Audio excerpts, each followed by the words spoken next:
Și ar trebui să fim live. Ar trebui să mă vedeți și pe mine într-o secundă. Chat, bună dimineața! A doua zi de Bucharest Gaming Week. Aici la TCG Arena avem 3 turnee principale astăzi. Hai să zicem 2 turnee și un show match. Cred că este mai o reprezentare mai bună a situației. O să începem cu un turneu de One Piece. 4 runde Swiss, cred. Nu știu exact câți oameni sunt. Urmează să aflăm. 3 sau 4 runde Swiss. Urmat de un show match de Magic, care o să dureze aproximativ o oră, începând cu ora 2:30, 3, aproximativ. Și o să terminăm cu un turneu de poke, în jurul orei 3:30. Iarăși, probabil 3-4 runde Swiss.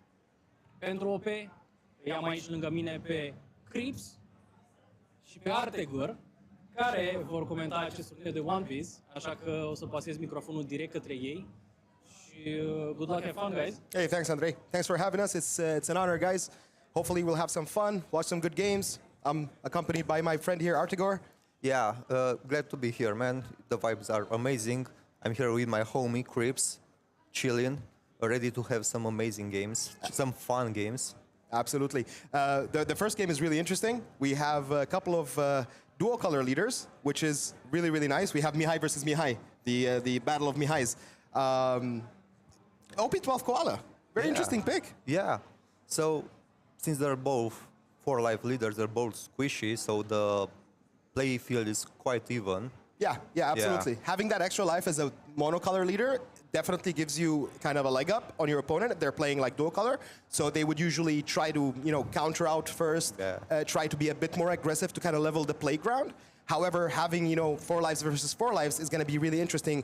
Also, both decks having access to yellow, which enables the heal factor, especially with the Kuma, right? Yeah, man, I can already see that Kuma spam with the dragon in the Koala deck is going to be amazing. I'm ready to see like 14 lives. Yeah, actually, in that matchup, Koala does have the upper hand, I think. Even though Nami's leader effect is really interesting, investing that 1 Dawn into your leader to kind of trash a brick, make it a 7-cost leader, a 7,000 power leader when your opponent is attacking. However, Koala has Kuma searchable because Rev Army, and recyclable. Yes. Because we have Dragon. Yes. Dragon, the 8-cost Dragon, amazing card in that deck. Definitely could be the decider here in this matchup. So yeah, it's going to be really exciting to watch. I'm really glad we got this as our first match. Yeah, it's the Kuma spam is going to be amazing. I can't wait to have it. Yeah, there we go. So we're starting screen. up. We're starting up. Maybe we can talk a bit about the leader effect. So we have Nami pulled up right now. So your turn, once per turn, this effect can be activated when a card is removed from your opponent's life card. If you have 7 or less cards in your hand, you get to draw 1 card. So that's that draw engine from the blue color, right? Also, Dawn X1, when a Dawn is attached to your leader, on your opponent's attacks once per turn, we were talking earlier that trash the brick, right? Your leader is 7,000 for all the attacks. Yeah, indeed, that can make the leader very tanky. Like Absolutely. A 7,000 power each turn. That's quite bulky. It's a wannabe Roger, pretty much, if you'd ask me, foreshadowing OP13. Oh, no. Yeah, we have Roger at home. We have Roger at home, absolutely. And Koala also. Koala has that little, tiny hidden effect that not a lot of people talk about because everybody thinks BY Koala, oh, no, okay, I can't play my top end, right? Yeah, but against decks like NL, Koala is very useful because NL adds a life with his effect and she can pretty much trash it. Yeah, so you see here we're starting off with a Yamato into a swing into Koala, which Mihai counters out of, into a Hiyori, swapping his bottom life for a card from his hand into the top life, potentially adding a trigger factor, making Koala kind of think about, okay, do I really want to give him that trigger or not? You see here a 5k swing into the leader, which he's going to trash Brick because he has a Dawn attached to his leader for the leader effect, making Nami a 7,000 power leader for the remainder of this turn. Tapping for playing the blocker. The blocker hack. Yeah. To pretty much have a counterplay against low-cost characters that the opponent's pretty much going to play in the first turn. Yeah, we got Lucky Roo at home, right? Yeah. We got Lucky Roo at home. Yeah, it's pretty much Lucky Roo, but a fish. Yes.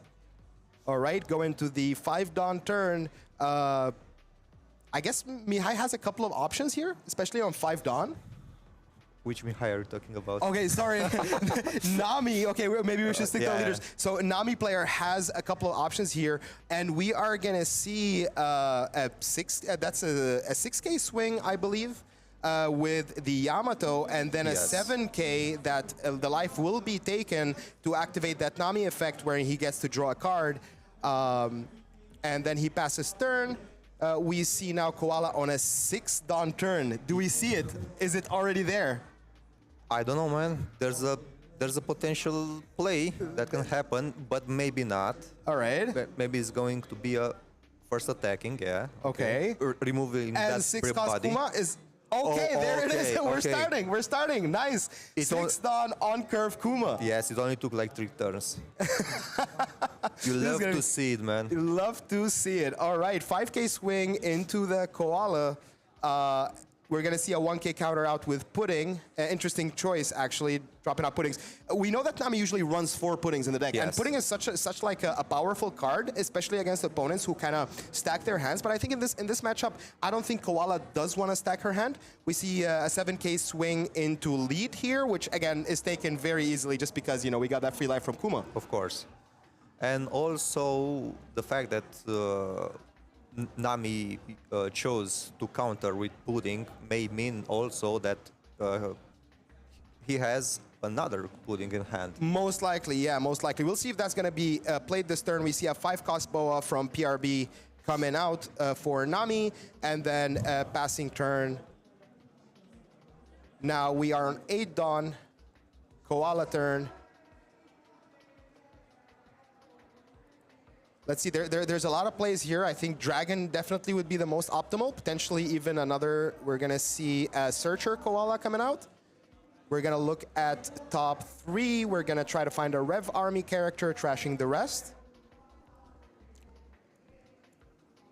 Okay, so the fact that we are talking about Kumale being pretty much the Jesus of yellow is the fact that his ability is as follows. On play, you may trash 1 card from your hand, so you can pretty much trash any brick you have in hand. To add 1 life or 1 card from the bottom, from the top of your deck to your life. And also, that's only the on play effect. If that Kuma dies, that effect repeats without the hand trashing thing. Yes. So it's pretty much you get 2 life. Yeah. And a huge body with a counter, by the way. With a 1K counter, that actually Yeah. makes the card that much more oppressive just because of the fact played on curve, 7,000 body, 1K counter, Yeah. and you get that heal on play, on KO, and not just that, you also he also gets +2 cost to kind of counter removal from other removal decks that rely on cost. And now we're seeing that 6 cost Nico Robin blocker that is gonna force down the hand size of the Nami player. Trash 1 card, your opponent gets to trash 2 card. It's again a 6 cost 7,000 blocker, and we're gonna see a 7K swing here with the trigger that came in earlier from Hiyori. Which is, again, wonderful. Let's put a 6,000 power body that on KO will heal you. Will heal you, yeah. Damn, yellow violence, man.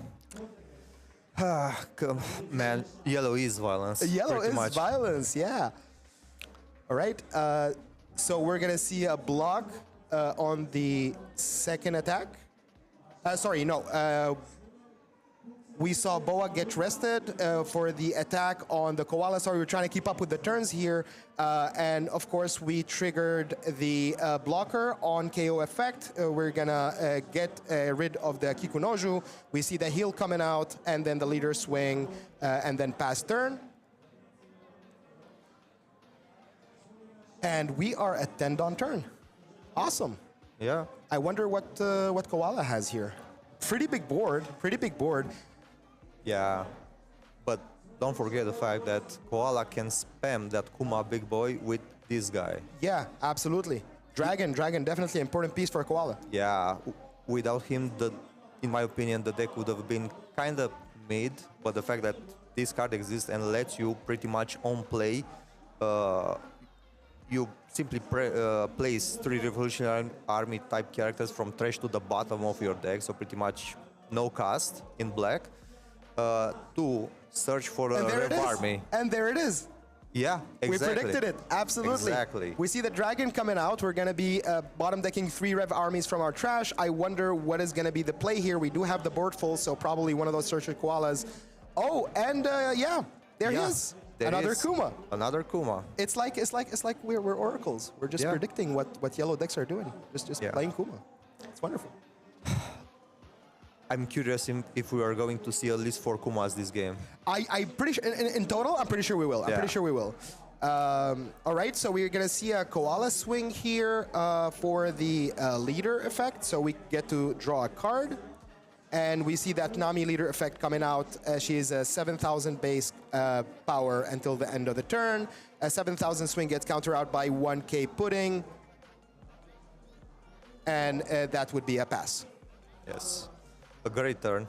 Yeah. Great turn. Honestly, aggressive play from both players, but the fact that they're both are like 4 and 3 lives is kind of crazy to me, if you'd ask me, right? Yes, and also that dragon play pretty much establishes the turn for the Koala. Yeah, absolutely. We see a 7k swing here into the Koala leader.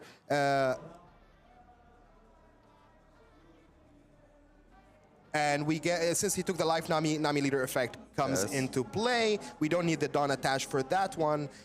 And here comes the attached Dawn to the leader, just to guarantee next turn we can actually use that leader effect to become a 7k base.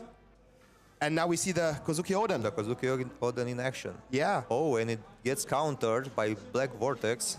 Okay. And another one. Okay. Potentially we might not see as many Kumas as we thought we would. Yeah, I'm guessing that it's going to pretty much be Kuma versus Oden violence. Yeah, actually. And also, don't forget the fact that the Black Vortex got used on the Oden means that even if it gets restood, it's gonna have minus 4,000 power. Which is pretty much makes it null. Yeah. Potentially the restand can kind of protect it so it wouldn't be swung into next turn, especially that we have like 8,000 power on Dragon. There we go. Yeah, as you can see, the Dragon immediately swinging. So we see the Otama counter here. And then another 8k into Odin. Yeah, we're definitely gonna chip down on that hand size for Nami. Yep. Another 8k. Yeah, oh, absolutely. We're farming all these 2ks. Let's get it. Yeah, it's a great place to be for the Koala. A lot of pressure, a lot of attacks. Yeah. However, he is kind of on 2 lives, which now, the Nami player realizes like, okay, maybe potentially I am, my hand size is going quite small. Potentially taking a life would not be that bad of an issue. I am at full life. Yeah, indeed. And also, don't forget that Koala still has the blocker, the Nico Robin. Yes, absolutely, which is always at disposal. So basically, Koala is just taking life at her own digression. And another dragon. Another dragon. I wonder what are we replacing here, actually. That's going to be interesting. Since we have 2 Kumas. Potentially, we might see a Kuma just get recycled here. If there's another dragon play next turn, that would be crazy, no? Yeah. That would be actually crazy. Okay, so no more Kumas in trash. What's going to be? What is going to be replaced? So we see here 3 cards getting bottom decked for that dragon effect. Are we going to see a PRB Sabo? Is that the play? Or is it? Oh, it's an Nico Robin since he took the life. All right. Yes. So yeah, the dragon will get replaced.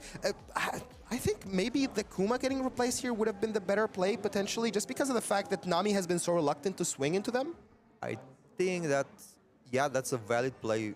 Although, I'm thinking that maybe Koala wants to make the opponent work for it. Like, potentially, yeah. Get that Kuma in my trash. I dare you. Yeah. It's more of like a stare down right now. So like, if you don't deal with my Kumas, I will be annoying as heck with them. And also, we forgot something. Which is? Nico Robin is not the Rev Army, but on the Dragon card it states Rev Army and Nico Robin. And Nico, yeah, absolutely, very thematic. That's one thing about One Piece TCG that we all enjoy. Yeah, they try to keep it very thematic, right? Yeah. The effects make sense. Absolutely. Pretty much all of them. Yeah. So here we see that Odin getting the buff from Otama. Is it gonna be a restand angle? I'm actually wondering. We have 2 blockers on board. We have. We're sorry for the glare, guys, that you see, but the card that's being right now, very whitish. It's another blocker, which is a Nico Robin, and we see a swing into life. We will take Sabo trigger, draw 2 cards, and potentially was it trash 1? I believe. Yes. Yeah, draw 2, trash 1, Sabo trigger. It's quite interesting that we took the 6K though. That's kind of a bad indication of what do we have in hand. Do we have 2Ks? Yeah, maybe. So here we see the restand on the first Odin, which is surprising, right? Maybe we should have saved it. But we don't. We also have the Hiyori. Exactly. We also do have the Hiyori that we can definitely use for that Bounce restand. back, yeah. Yeah, and we're gonna see another swing from the Odin. Oh man, this is tough. Yeah, definitely taking the 6K swing. I don't know. Maybe wasn't the most appropriate decision. Maybe Koala wasn't thinking that Nami is gonna go with that full aggression into life. Yeah, so we know that the Koala has a 2K in hand. Yeah. Since he took the 2K Sabo, the Yeah. PRB2 one. No, the 2K Sabo was actually a trigger. Oh yeah? It was triggered, yeah. You can see it Okay. in his trash. You can see it right below the Nico Robin. So it was Okay. triggered for the draw 2, trash 1, yeah. Oh. So yeah. here we see 3 cards being dropped for counter, putting us down to 4 cards in hand, getting the Odin swing, the plus 3,000 from Otama, taking Hiyori out for the restand, another swing, which might potentially bring us here down to 0 lives. With 2 Dawns open, we're gonna use Perform Fiamur, and that is going to be game. Wow, I didn't expect the game to blast this short. Because- Actually, we didn't see any Kumas from the Nami side. Yeah. The 2 Odins, though, the 2 Odins made the dream work. Yeah, I'm thinking that in the last turn, the Nami was like, okay, I'm gonna swing face and hope that the opponent doesn't have anything. Yeah, Or at least blocks to reduce the board. absolutely. And you can see, like, Nami, I think, was in a very comfortable position. He did have the Marco blocker from PRB in hand. So Yeah. any worst case scenario, right, this doesn't work out, I'm just going to drop my Yeah, second my blocker. And, you know, if you KO it, well, tough luck. I get to draw 2 cards. Yes. Wow. Yeah. What I mean, it was a very interesting game. The yellow on yellow violence. Yellow on yellow violence. And mind you, the Nami did not play any Kumas. Yeah. Yeah, the Kuma legend has been dismantled. Yes. Absolutely.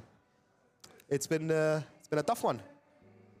Yeah, I was actually looking for the Kuma on Kuma. Yeah, I was like, who's gonna break first and start Yes. swinging into the other Kuma, right? Who's gonna get to 8 life first? Yeah. But you know who doesn't care about Kuma, right? Me? Ben Beckman. Oh, Absolutely. He trashes him. yeah, Yeah. indeed. Indeed. So now, I guess this was a really good opening match. I wonder what's our second match is gonna be. Definitely some interesting matchups we got for you guys today. We will definitely not see 14 Zoros today. Yeah. It's wonderful, but yeah, it is a really great start. Yeah, definitely. It was a great first game. To be honest, I wished it would have lasted a bit longer. Yes, I completely agree. Yeah. However, I don't want to see Zoro on Zoro. I don't know Definitely, about you. yeah. I don't want to see Zoro on Zoro. It's like, yeah, let me just keep swinging twice every turn with those Yeah. 3 Dawns attached to me and a couple of Tashigis, potentially a Mihawk on board. I would definitely love to see some variety today, and definitely green on green is one of the least favorite matchups that I want to see today. Yeah, it's also, in my opinion, the least entertaining matchup. To watch, absolutely. Yeah. Yeah. It's basically just you know those YouTube videos where the 2 behemoths is just smacking each other, see Yeah. who faints first. Yeah, exactly. That's pretty much what a Zoro versus Zoro match is gonna be. Yeah, it's pretty much a slapping A contest. slapping contest, absolutely. Yeah, it's gonna be an interesting one. Hopefully we don't see one, but you never know. Potentially in the final round. We did check the deck list of the players before we started the event today, and we do have some variety in there. The variety is there. Yeah. There's a Shanks. There's There's Shanks. Shanks. And I know how much you love I Shanks. love Shanks. I love Shanks. I have my boy Laurencio. He's representing all the Shanks players out there for the remainder of the 3 weeks before OP13 comes out, where my boy becomes absolutely irrelevant, but he will still have a place in our heart. I mean, it's gonna still be fun. Maybe not top 10, but maybe a rogue deck. Yeah, most likely he will Yeah. become a rogue deck, which is going to be interesting. A removal rogue deck, right? Yeah. A removal based rogue deck. That's going to be really nice to watch. So yeah, I guess now we're just waiting for the second round. Yeah. Any predictions? Any predictions? So, Or maybe something we'd like to see? what I'd like to see. So, since I'm a huge Reiju player and enjoyer, I would like to see Reiju against Rally. Let's see who's gonna go fast. Reiju against Rayleigh, that would be an interesting mashup. Two Yeah. very fast decks. Goes very aggressive into the opponent's life. Yeah. I guess one more advantage that Rayleigh has against Reiju is the fact that Rayleigh is not really reliant on finding that stage to be consistent. Indeed. Usually they do run over 12 searchers in the deck Yeah. to find those events, to find those Luffys. So yeah, it was. It would be a very interesting matchup to see. However, Reiju, if she does find that stage, hell hath no fury. Man, if- like Reiju's anger. Man. You know what I mean? Man, if Reiju sees that stage, everything falls into place. She's gonna draw like 20 cards in the whole game and like go face. Yeah. Someone eaches you, go face. Absolutely. So maybe that's a point that maybe we can like talk to our viewers about is the combinations of colors, right? Yeah. So again, dual color leaders do have that disadvantage of being at less lives. Right? They don't have that extra life shield, potentially -1 card in hand. However, they do get access to the benefits of multiple colors, and especially if those colors do retain their original, characteristic. Which, Indeed. yellow manipulating life, blue drawing card, purple ramping dawn. So purple-blue is a very interesting combination. Yeah, definitely. Purple blue, in my opinion, is most of the time played very different, more towards a defensive style, Yeah. play style. However, I think it has potential to go a bit more aggressive depending on what purple cards you add in the deck. Absolutely. And Reiju does have her own archetype, Yes. right? The Power Rangers, as you introduced me to them. Yeah. When you're like, oh, you want to play Reiju? That's Yeah. wonderful. These are the Power Rangers. Yeah. I mean, the mechanic itself is amazing. Play the small guy, replace the small guy with a big bullshit, strong big guy, and go bananas from there on. Yeah. And also, let's not forget, Reiju, the leader ability is if you -1, you draw a card. It's not Yes. conditioned by anything. Absolutely. So potentially, you can add any cards in the Reiju deck, even non-Supernova, even non-Germal cards. Yeah. And you can They're have the still effect drawable. happen. Yeah, it's drawable. Yeah. Anything goes. And with the combination of the Reiju character as well, which was notorious back in the day with certain surgeons. Yes. That we shall not talk about to avoid any trauma to our viewers. Hi, Flavio. So yeah. Come on, man. Doing We're Flavio like that. We're not bringing back trauma. I'm sorry. I am really trying to. So yeah, in combination with other leaders, that draw engine was notorious for keeping your hand full all the time, just like by removing the Dawn if you have a Dawn removed. If you have less Dawn than your opponent, on play, you get to draw that -1 Dawn gets you to draw from your leader, and the on play from Reiju coming from your trash, which is also she was probably a counter Yes. or a trash card for your stage in the turn, but before that. So, yeah, Yeah, indeed. it's my favorite Gunoyer deck. That's Same. yeah. But I would not call it Gunoyer deck. However, Fair. However, I love my Power Rangers. Absolutely. Suit up and ready up. Yeah. Too bad it never got the support it needed to be more, I don't know, fast. For some reason, the support it got, is going towards a more defensive style, more slower approach to the deck, like with the new Ichiji blocker. Yeah. Oh, we were very, very excited for that one until it Yeah. flopped, right? Yeah, no. In my opinion, if you play Reiju, you need to go fast, man. Yeah, Go absolutely. fast or go home. Yeah. I don't think there's room for control in that deck. It's more of let me just take you down to my level and beat you with experience. Yeah, indeed. Pretty much. Finding those baby ECGs to kind of bring out the 7-cost ECG from your trash or from your hand. Also, finding your stage is very important. I remember Yeah. certain Reiju games where just because you didn't find the stage, you had no chance whatsoever. Finding Yeah. 2 in life is very, very, Very bad. depressing. Yeah.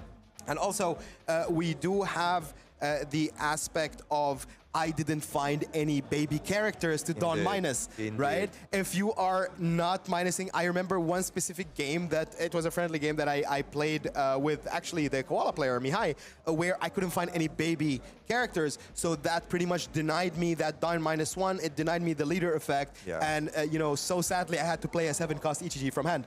Yeah, it definitely feels very bad, man. Extremely, yeah. Absolutely. Also, in a matchup against purple, depending on how fast your opponent's minus is done for effects, you can be in also a bad place. That's actually a great point that you bring out, because not a lot of people do talk about that, especially like Grape Luffy, which tends to kind of de-ramp a Yes. lot. And if you don't have that Sanji pudding on board, bringing Indeed. back those active dawns, it's kind of. It is an edge case. However, you can definitely see it. We do have a Yeah. Grape Luffy actually in the tournament today. Yeah. That would be an interesting matchup to see also, Reiju versus Grape Luffy. Yeah, definitely. And don't forget about Reiju on Reiju matchups. Oh yeah. Oh yeah. If your opponent can minus down faster than you, you're probably screwed. I feel like you're the expert on that one. I Yeah. think the Dawn minus matchup is very interesting, but also who finds more Ichichis. Indeed, Yeah. indeed. It's pretty much a speedrun. You get paired against another Reiju, you gotta see those GGs. If you don't see them, you can pretty much GG third turn or fourth turn. Absolutely. And also not finding the stage. Again, we keep talking about that German Yeah. Kingdom stage, which is, essential to that deck. So we went on and on about Reiju. We were initially talking about Reiju versus Rayleigh. So maybe Yeah. we can talk a bit about Rayleigh. The new OP12 leader, the Dark King himself, coming out, swinging. Yeah, I think he's amazing. I think so as well. I think it's a very fun deck to play, Yes. very consistent. Yes. I remember when the leaders initially got announced and we saw that, by the rules, you are not allowed to play characters that are above 4 Yeah. cost. We got a little bit like, maybe this is disappointing. Yeah, so pretty much by the rules, you cannot play Rayleigh into Rayleigh.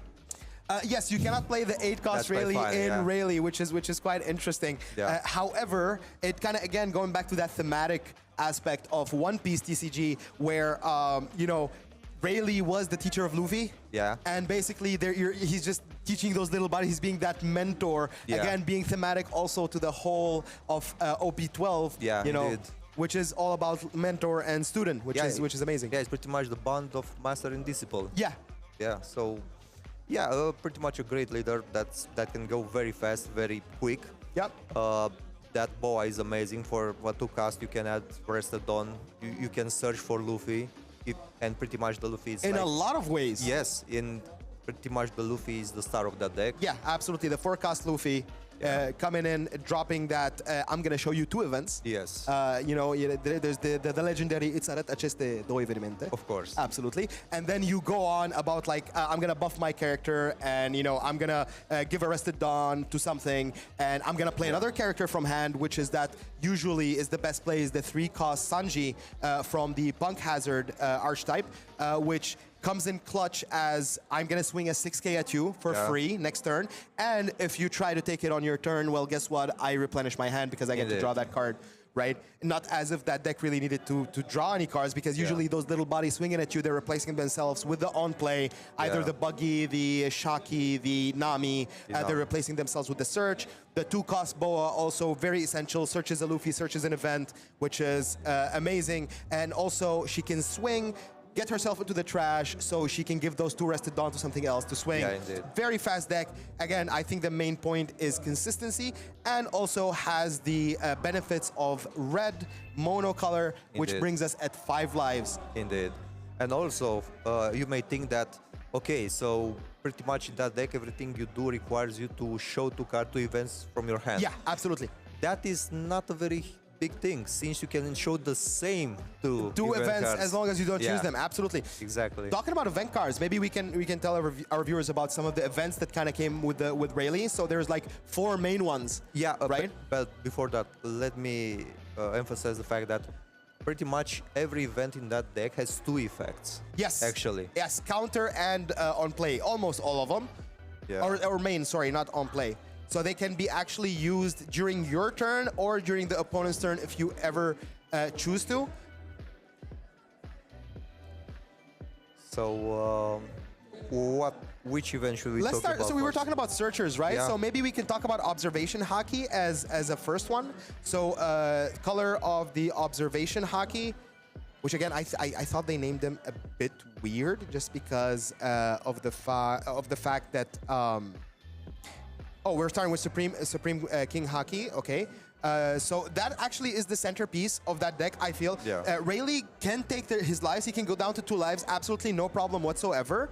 And then he can just bring out 4 or 3 color of the Supreme King hockey, which is, again, up to one of your characters or Silver's Rayleigh gains plus 2,000 power during this battle. So that's the counterpart. Yes. And then if you have a Dawn active, it gives you so much flexibility. If you have a Dawn active, you can rest that Dawn.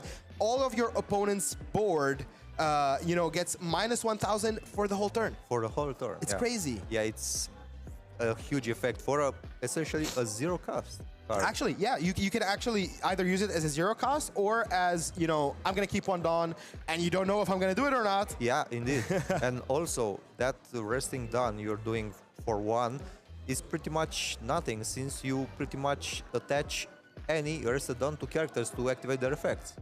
Well, since it's on your defensive turn, Yeah. it wouldn't work that way. Yeah. However, I don't think it's that much of a big deal to keep like a couple of Dawn open, just because of the fact that you can buff your characters so much. Yeah, no, definitely. You can bullshit, leaving 2 Dawns every turn if you don't have anything to do with them. Yeah, absolutely. And again, I've seen some decks running that one-off Radical Beam. Yeah. So it comes in clutch, so you think, okay, it's going to be a Conqueror's hockey, Color of the Supreme King hockey. Again, thanks Bandai.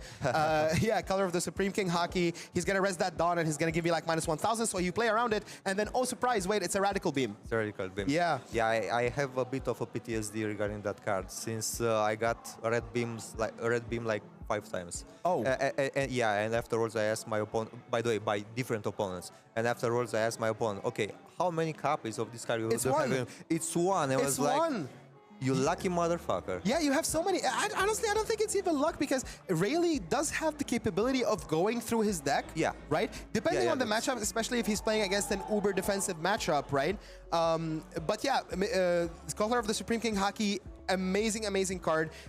Maybe we can talk about the 3 other events. So we're gonna talk about Observation hockey, Color of Observation, or actually Color of Arms we're gonna bring up. So Color of Arms, again, very interesting card. It kind of has that Gatling feel to it. Yeah. Where you get to give 1 active Dawn to your leader, and you can give your leader another 1,000. So it basically switches 1 Dawn to 2 Dawn value. Yeah. Yeah, it's leader locked. However, it's only going to play in that deck, going to be played in that deck. Yeah. So, Absolutely. And also the counter aspect, as we said, there is that flexibility, main or Of course. counter. course. And then we have Observation, I guess is the third one, which basically is, guess what? It's another searcher. it's another searcher. Yeah. Because why not? Yeah, and it gives an active Dawn. So it basically is a 1-cost searcher that, it's going to give you 1,000 this turn. It's amazing. Yeah. Shout out to UP Luffy. You like those 6,000 K-swing. Yeah, indeed. Yeah. Yeah, so it's pretty much okay. You pay 0 and you have this. Yeah, and you get a card. Card replaces itself, Yes. and you get an active Dawn. It's wonderful. It's amazing. That's amazing. And sometimes this specific card does search the last event that Rayleigh, got, which is To Never Doubt. That is power. Indeed. Yeah.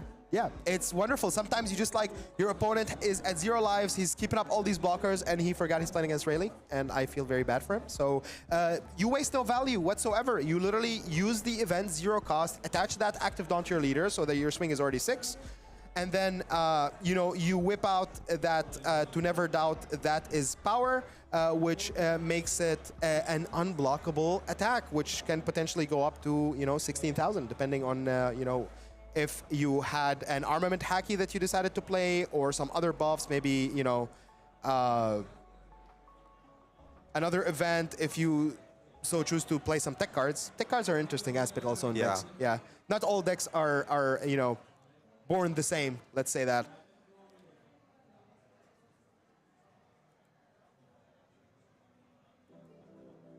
Yeah, definitely.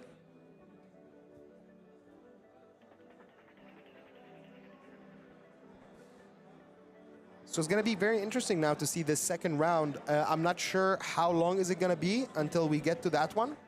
but I'm really crossing my fingers for a Reiju. Yeah, same.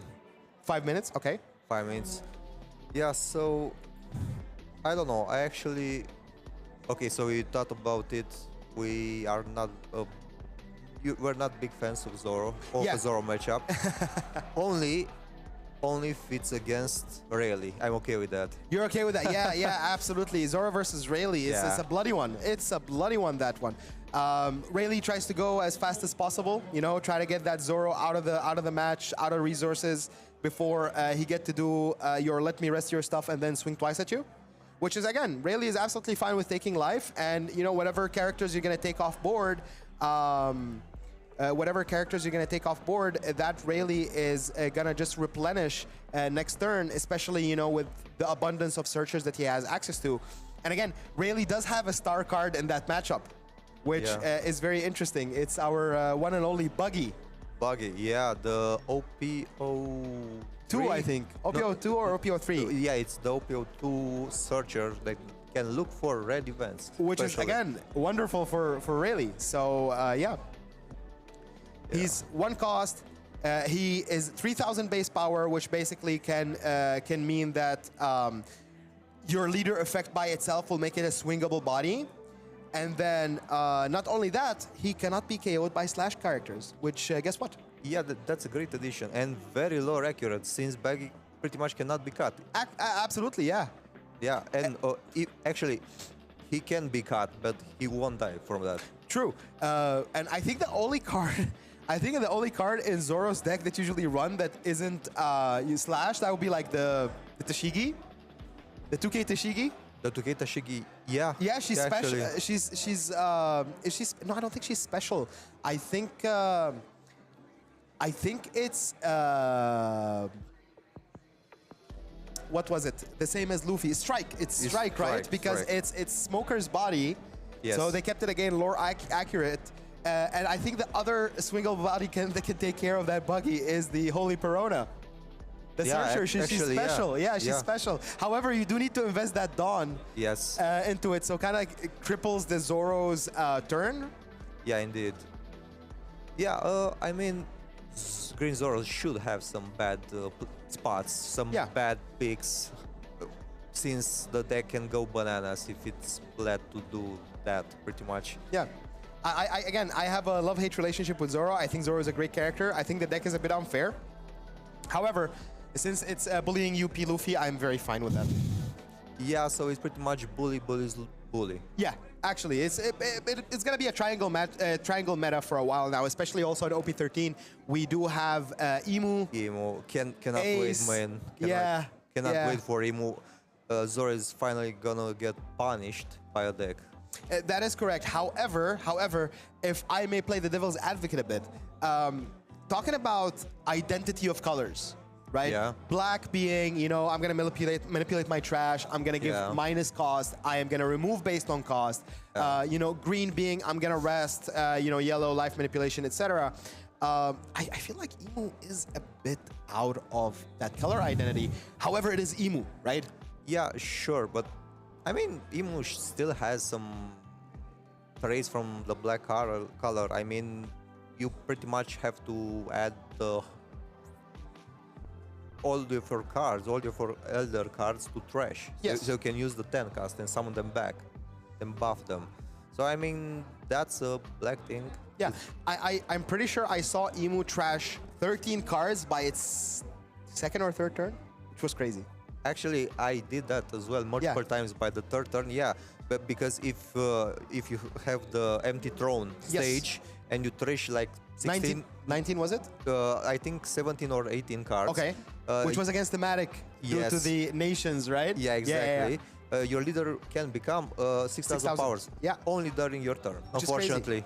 Which again, I still think it's crazy, right? And also the fact that we got Dotgorose coming in, each with their own effect, which is crazy. Like blocker, blocker removal. Yeah. All your girls say 7,000. We got Ichiji at home, right? Yeah, and they pretty much all complement each other. Yeah, absolutely. So that 10 drop is going to be absolutely notorious in the upcoming meta for us. I'm pretty sure it already is in Japan and Asia. So it's going to be absolutely... do I want to say wonderful meta? I don't think it's going to be a wonderful meta. I think it's going to be a very, very tough meta to play and accommodate to, just because of the fact that we're used to kind of more toned down stuff. Toned down, yeah, chill. It's going to be a triangle meta, and I mean, definitely we can see the fact that Bandai is going to push a bit of power creep. Yeah. Little by little. I think we're a bit over a bit, I think, since OP11, yeah, I think. a bit each set since Yeah. OP11, yeah. And I don't know, most games do that. I can see the reason why. Next year we're gonna have that big rotation for the first 4 sets. Yeah. I mean, it's a lot more beginner friendly. It is. Yeah. Rotation is always, a good thing, especially for new players. It's pretty much a refresher. Yeah. However, it's more of a matter of most of the staple cards have already been reprinted. Yeah. So we kind of know what's going to survive that rotation, Yes. right? And we do have EB03 that's coming out, which is, again, shout out to all my gooners out there. You didn't say anything, man. I saw nothing. Hey, No. I saw nothing. It is gonna bring in. It is going to bring in more support for potentially new decks that we're not aware of, especially now with the thematic that's coming out, which is seven warlords. P14. Yeah. We heard Skypiea is going to be the theme of OP15. 15. Yeah, that's going to be really interesting. I'm personally very excited about Roger. So Roger is going to be my boy, and then we're going to ramp together, and everybody's going to ramp, and then we're going to laugh, and we're going to find Laughdale. Yeah, we're gonna ramp together. We're going to ramp together. Everybody's going to hold hands. We're going to ramp together and sing Kumbaya. Absolutely. Yeah, we all ramp together. Everybody's ramping out here. Yeah. And what's really good with ramping? You come on the back when you ramp. God damn it. Absolutely. There we go. Counter number 1. Andre, Right. Add one. add 1 there. Yeah. All right. So. Sure, absolutely. Yeah. See you in 5 minutes. See you in 5 minutes, guys.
we're back. Round 2, Round 2, very man. exciting.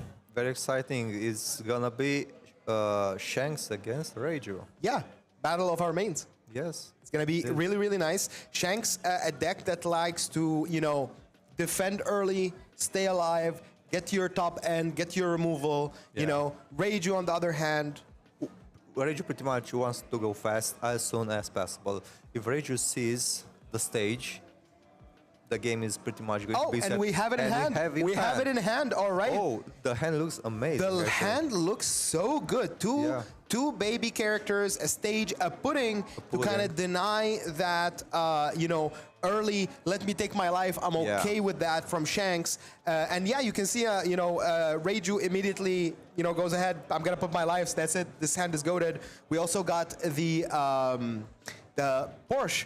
Yeah, indeed. The Porsche that can pretty much play any small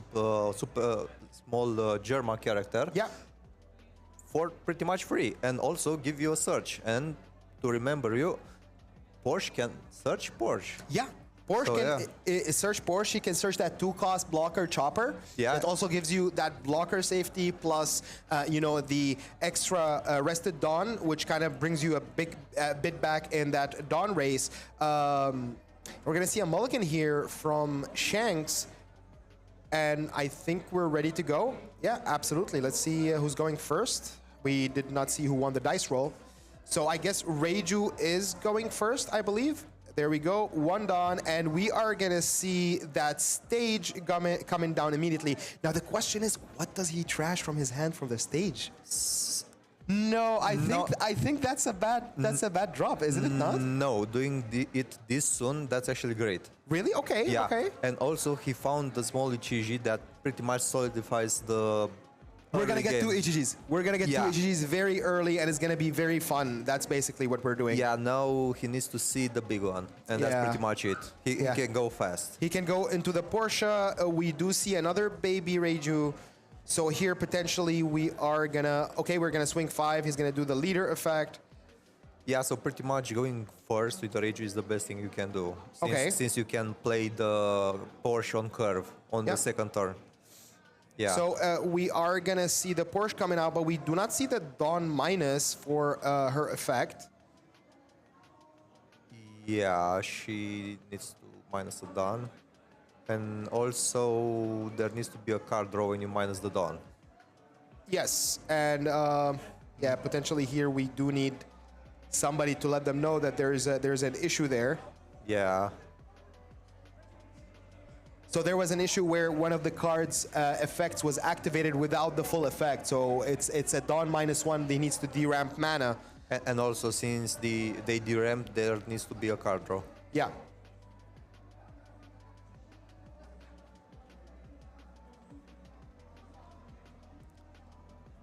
So yeah, we were talking about that Reiju effect, the leader. That draw power, when a Dawn from your field returns to your Dawn deck, you draw a card. As simple as that and as powerful as that. And almost guaranteed every turn as well. Yeah. It's not pretty much. There we go. Actually guaranteed. There we go. It happens. So the Dawn was returned from the Porsche effect. We did draw the card. We did play that forecast EGG. However, Shanks, coming up on a 5 Dawn turn, he's gonna go ahead and swing 6 into life, and we are on. No, actually, that's a 4 Dawn turn. I apologize. So we're gonna swing 6 into life, 3 Dawn. There's a lot of things we can do with 3 Dawn. Maybe a Hongo play, for reducing some power. Potentially, we can have a searcher, even like a building snake. There's a multitude of cards that we can see here, and we do see that a big Reiju trashed for counter. Yeah, definitely. The option to counter with big cards, to have them in trash and to later summon them, it's amazing. It's big value. Yeah, but also playing the small EGG from the effect of Porsche might not have been the best play, since it cannot be replaced, and Never mind, it's happening. It is happening. We It is just actually top happening. decked the Ichiji. And you can see the Shanks drop that Hongo in preparation for the Ichiji swing, so he can minus him. We're going to trash that Ichiji, pick up the big Reiju. And I believe now it is time to don -1. Yeah, indeed.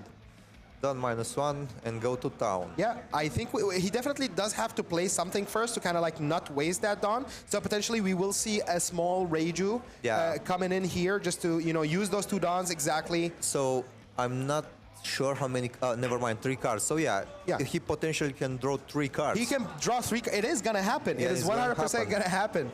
So we're gonna see here. He's looking at his trash. We're gonna do the Dawn -1.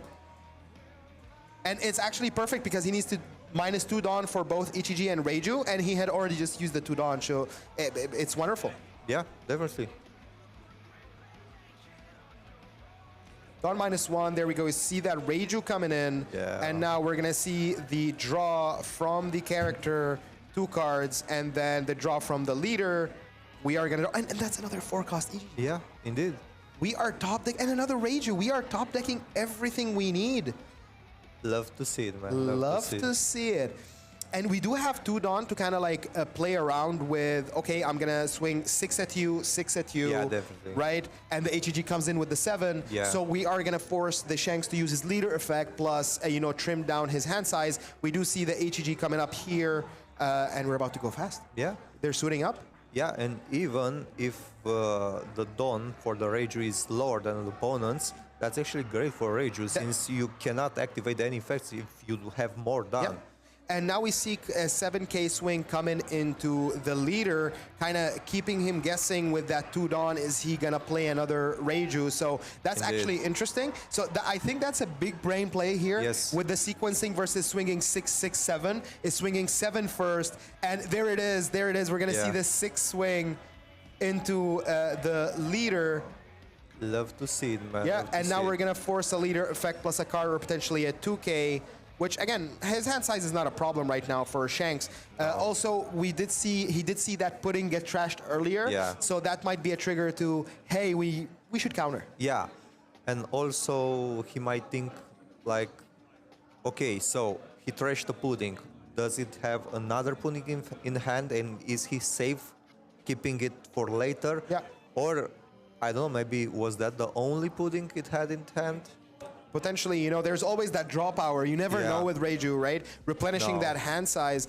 And also, we are going to see a Sora coming in. Okay, I was wondering what he was keeping that Dawn for. So he's basically going to trash a big Reiju, potentially bringing back the small Reiju. Yeah, that's actually a very interesting play and a big play. Using the 2K to take back the small Reiju, to have her for later. That's actually a big play. Absolutely. Looking great for Reiju right now. But still, I think Shanks can still pull out something. Oh yeah, Shanks definitely. Early game, not famous for it, right? Yeah. Once we get into, you know, 7 Dawn, 8 Dawn turns, that's where the fun starts. We do have a lot of options for removal, like one of the best cards that we can actually pull here, and I don't know if the Shanks player here plays it, is Whitebeard. Whitebeard, I think, is a really great card into Reiju, just because he can keep that pressure on, resting it every turn, popping a 5,000 or less character, and we saw the counter here come in, so yeah, definitely the Shanks player here understands that potentially there's always the pudding pressure that can come out. Yeah, definitely. And pretty much against a red player, you don't really want to have the small Germa cards on board without being able to swap them in the same turn. We're going to see a 5K swing here from the Shanks on the Porsche. Let's see. So we know for a fact... Oh, we rested the Hongo, so it's like 5 into 3. We did rest the Hongo. I'm not sure if resting the Hongo that early was actually the play to go for.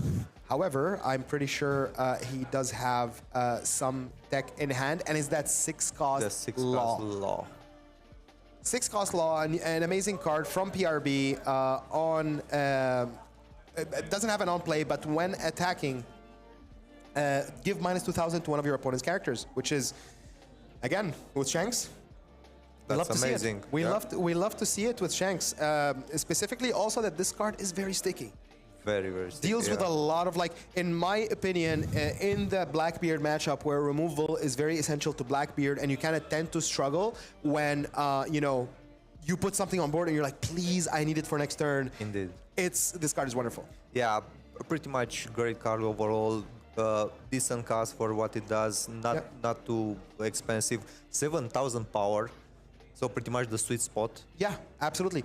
We're gonna see a really, really bad thing here in the hand of the Reiju player, which you really don't want to see, is germing the 6-cost Red Rock into Shanks, which is unfortunate. That's very unfortunate that you don't actually want to do that ever. Yes. In a Reiju deck, if you see a red rock, you keep the You red want to rock. keep the Red Rock. It's Yeah. like it's your life. It's your life, pretty much line. Yes. Late game, whenever they drop that 10-cost Shanks, Yeah. kind of reduce your whole board.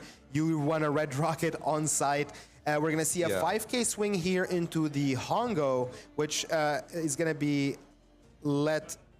It's gonna be successful. Is gonna be let through, and I think that's pretty. I think that's pretty good. However, I would have actually swung at life. To be honest, I would have sung at Hongo as well. Okay. Just to keep the board presence. Since later he can do the minus power shenanigan to KO something. Okay, that's fair. That's fair. From my point of view, maybe was Shanks needs to survive the early to get to that late. So if we, kneecap him early, potentially a pudding, right? Force those counters out. Yeah, I mean, that's also valid play. However, since the Reiju player also trashed the Red Rock event, I'm guessing that maybe he wants to go fast to the face. Oh, We see 2/7 drop EGGs there. oh, Oh, we're gonna take one for sure, but unfortunately the second one goes to trash. However, we do Damn. always have, that's one thing that I love about Reiju decks is when you lose that big body, you don't even counter for it. That's No. fine. Yeah. It's okay. Just let it go to my trash. I'll just bring it back. yeah, exactly. If I play Reiju and my opponent, I don't know, KOs my Ichiji, I'm like, okay, sure. Which 4-cast Ichiji do you want me to pick to bring it back? Absolutely. And we always have the option for Sora as well. Sora Yeah. can bring them back from trash. We see a 6K swing here into leader, 2K counter coming out from the Shanks player hand. We see Baby Reiju coming out. Yeah. Definitely Dawn -1. We are going to be using that draw engine power to just replenish our hand. We do have 3 cards in hand. We are going to be Yes. drawing 3 cards into the Porsche. Into the Porsche. Which is wonderful. We are going to be playing those babies for free, especially we do have the 4-cost EGG in hand, and we also do have the 7-cost EGG on board. So now Yeah. letting it go is actually very beneficial because Yeah. you can trash the other next turn for the Yeah, leader indeed. effect. And you know for a fact that Shanks is going to invest into taking out that Of EGG. course. Yeah. Yeah, also, in my opinion, Reiju is in a great place. Yeah. Board-wise, hand-wise. Absolutely, yeah. We can really see the cards the Shanks player has in hand. However, It's a Dawn. it's a done. You know what's coming. Maybe You know what's coming. We were talking about him. Yeah, We yeah. can't play him in his deck. there's a solid chance that's gonna happen. We can't play him in his deck. Yeah. However, Big Boy Rayleigh, we see a 7K swing coming into the Reiju -2K, the EGG, bringing him down to 5. Oh, I think it's coming. It's coming. I think it's coming too, just because of the fact that he minus the EGG. He is going to be bringing out that Rayleigh potentially to KO the standing Reiju and minusing the EGG again, just for the sake of getting rid of the standing character and the rested character at the same time, which can be devastating, especially that would leave him with only like 2 non-swingable bodies. Yeah. We see a counter coming out here for the attack, which kind of forces the Shanks player. Okay, we're going to swing 6 into... Yeah, okay. So we are committing to that Reiju. Let's see, do we counter again? I think we let it go. Yeah, that's the best place for now. Absolutely, let it go. I don't think we want to discard any of the cards we have in hand right now. Don't do it. No, sir. No, sir, just let it go. And we are not letting it go. We are sacrificing a 4-cost EGG. That is hurt me. very unfortunate. Yeah. And what do we see here? Oh, it's a Ben Beckman. It's a Ben Beckman to trash the ECG, which is absolutely fine. Yeah. Right? Yeah, it's pretty Yeah. good. Yeah. Alright. I mean, the body is definitely smaller. The impact is a bit smaller. However, a removal is a removal. I mean, the first counter was great. I think the second counter was a bit overboard. Yeah. We should have definitely let that rage go. And we top deck a Sora. And we're coming on the back. I think we're top decking, and it's absolutely. Yeah, man, I think we're definitely coming on the back hardcore. Yeah, we do have, so now Shanks, as you can see, starting to establish his board after that, 6 Dawn upwards to 8 Dawn turns. Would it be enough? Would it be enough? We do see, the Beckman doing what Beckman does, trashes, but however, we kind of forgot we are playing into the Gunayer. Indeed, trash is our friend. Absolutely, we are going to bring those boys back. So we are going to trash the 7-cost ECG again from hand, revealing that we have one to look at the top 3, and we are going to be forced to take the Sanji. Yeah, the it was cost. almost a whiff. It was almost a whiff. However, that Sanji is actually going to be essential here to find us another piece of the puzzle. We see the Reiju player is at 5 Dawn, so that's really enough to play out the Sanji, play out the Porsche. Yeah, absolutely. Indeed. Play out the Porsche. Yes. And then we are going to play that. Oh. Hi there. Oh. But it's not the right search for them. So that's Porsche. Yeah. Yo, that's unfortunate. That's very unfortunate. That is very soon. We should have played the Sanji first. First. We should have definitely played the Sanji first. So we are going to drop down that ECG. Yeah, the Sora goes to trash. And we are going to do the Dawn -1. There was a card that was drawn from the leader effect, but we did again. We did minus the Dawn this time because we were at 5. We are at 4. And now, what is the play? What is the play? Dawn -1. Dawn -1, of course. And also, I'm wondering what can Shanks do next turn. Unfortunately, we do not see the hand size on Shanks here. Would be very vital information. Yeah. And we see here we do have a 6K swing into his lead. We are gonna take the life. The pudding danger keeps coming. Yeah. It gets bigger and bigger as we are taking those lives and we're not countering out. So we do have a 6, a 5, a 5, and a 7 here. Depending also, I'm pretty sure we are gonna be, we are not gonna be dropping the Sanji for the search. We are gonna be swinging 6 at life.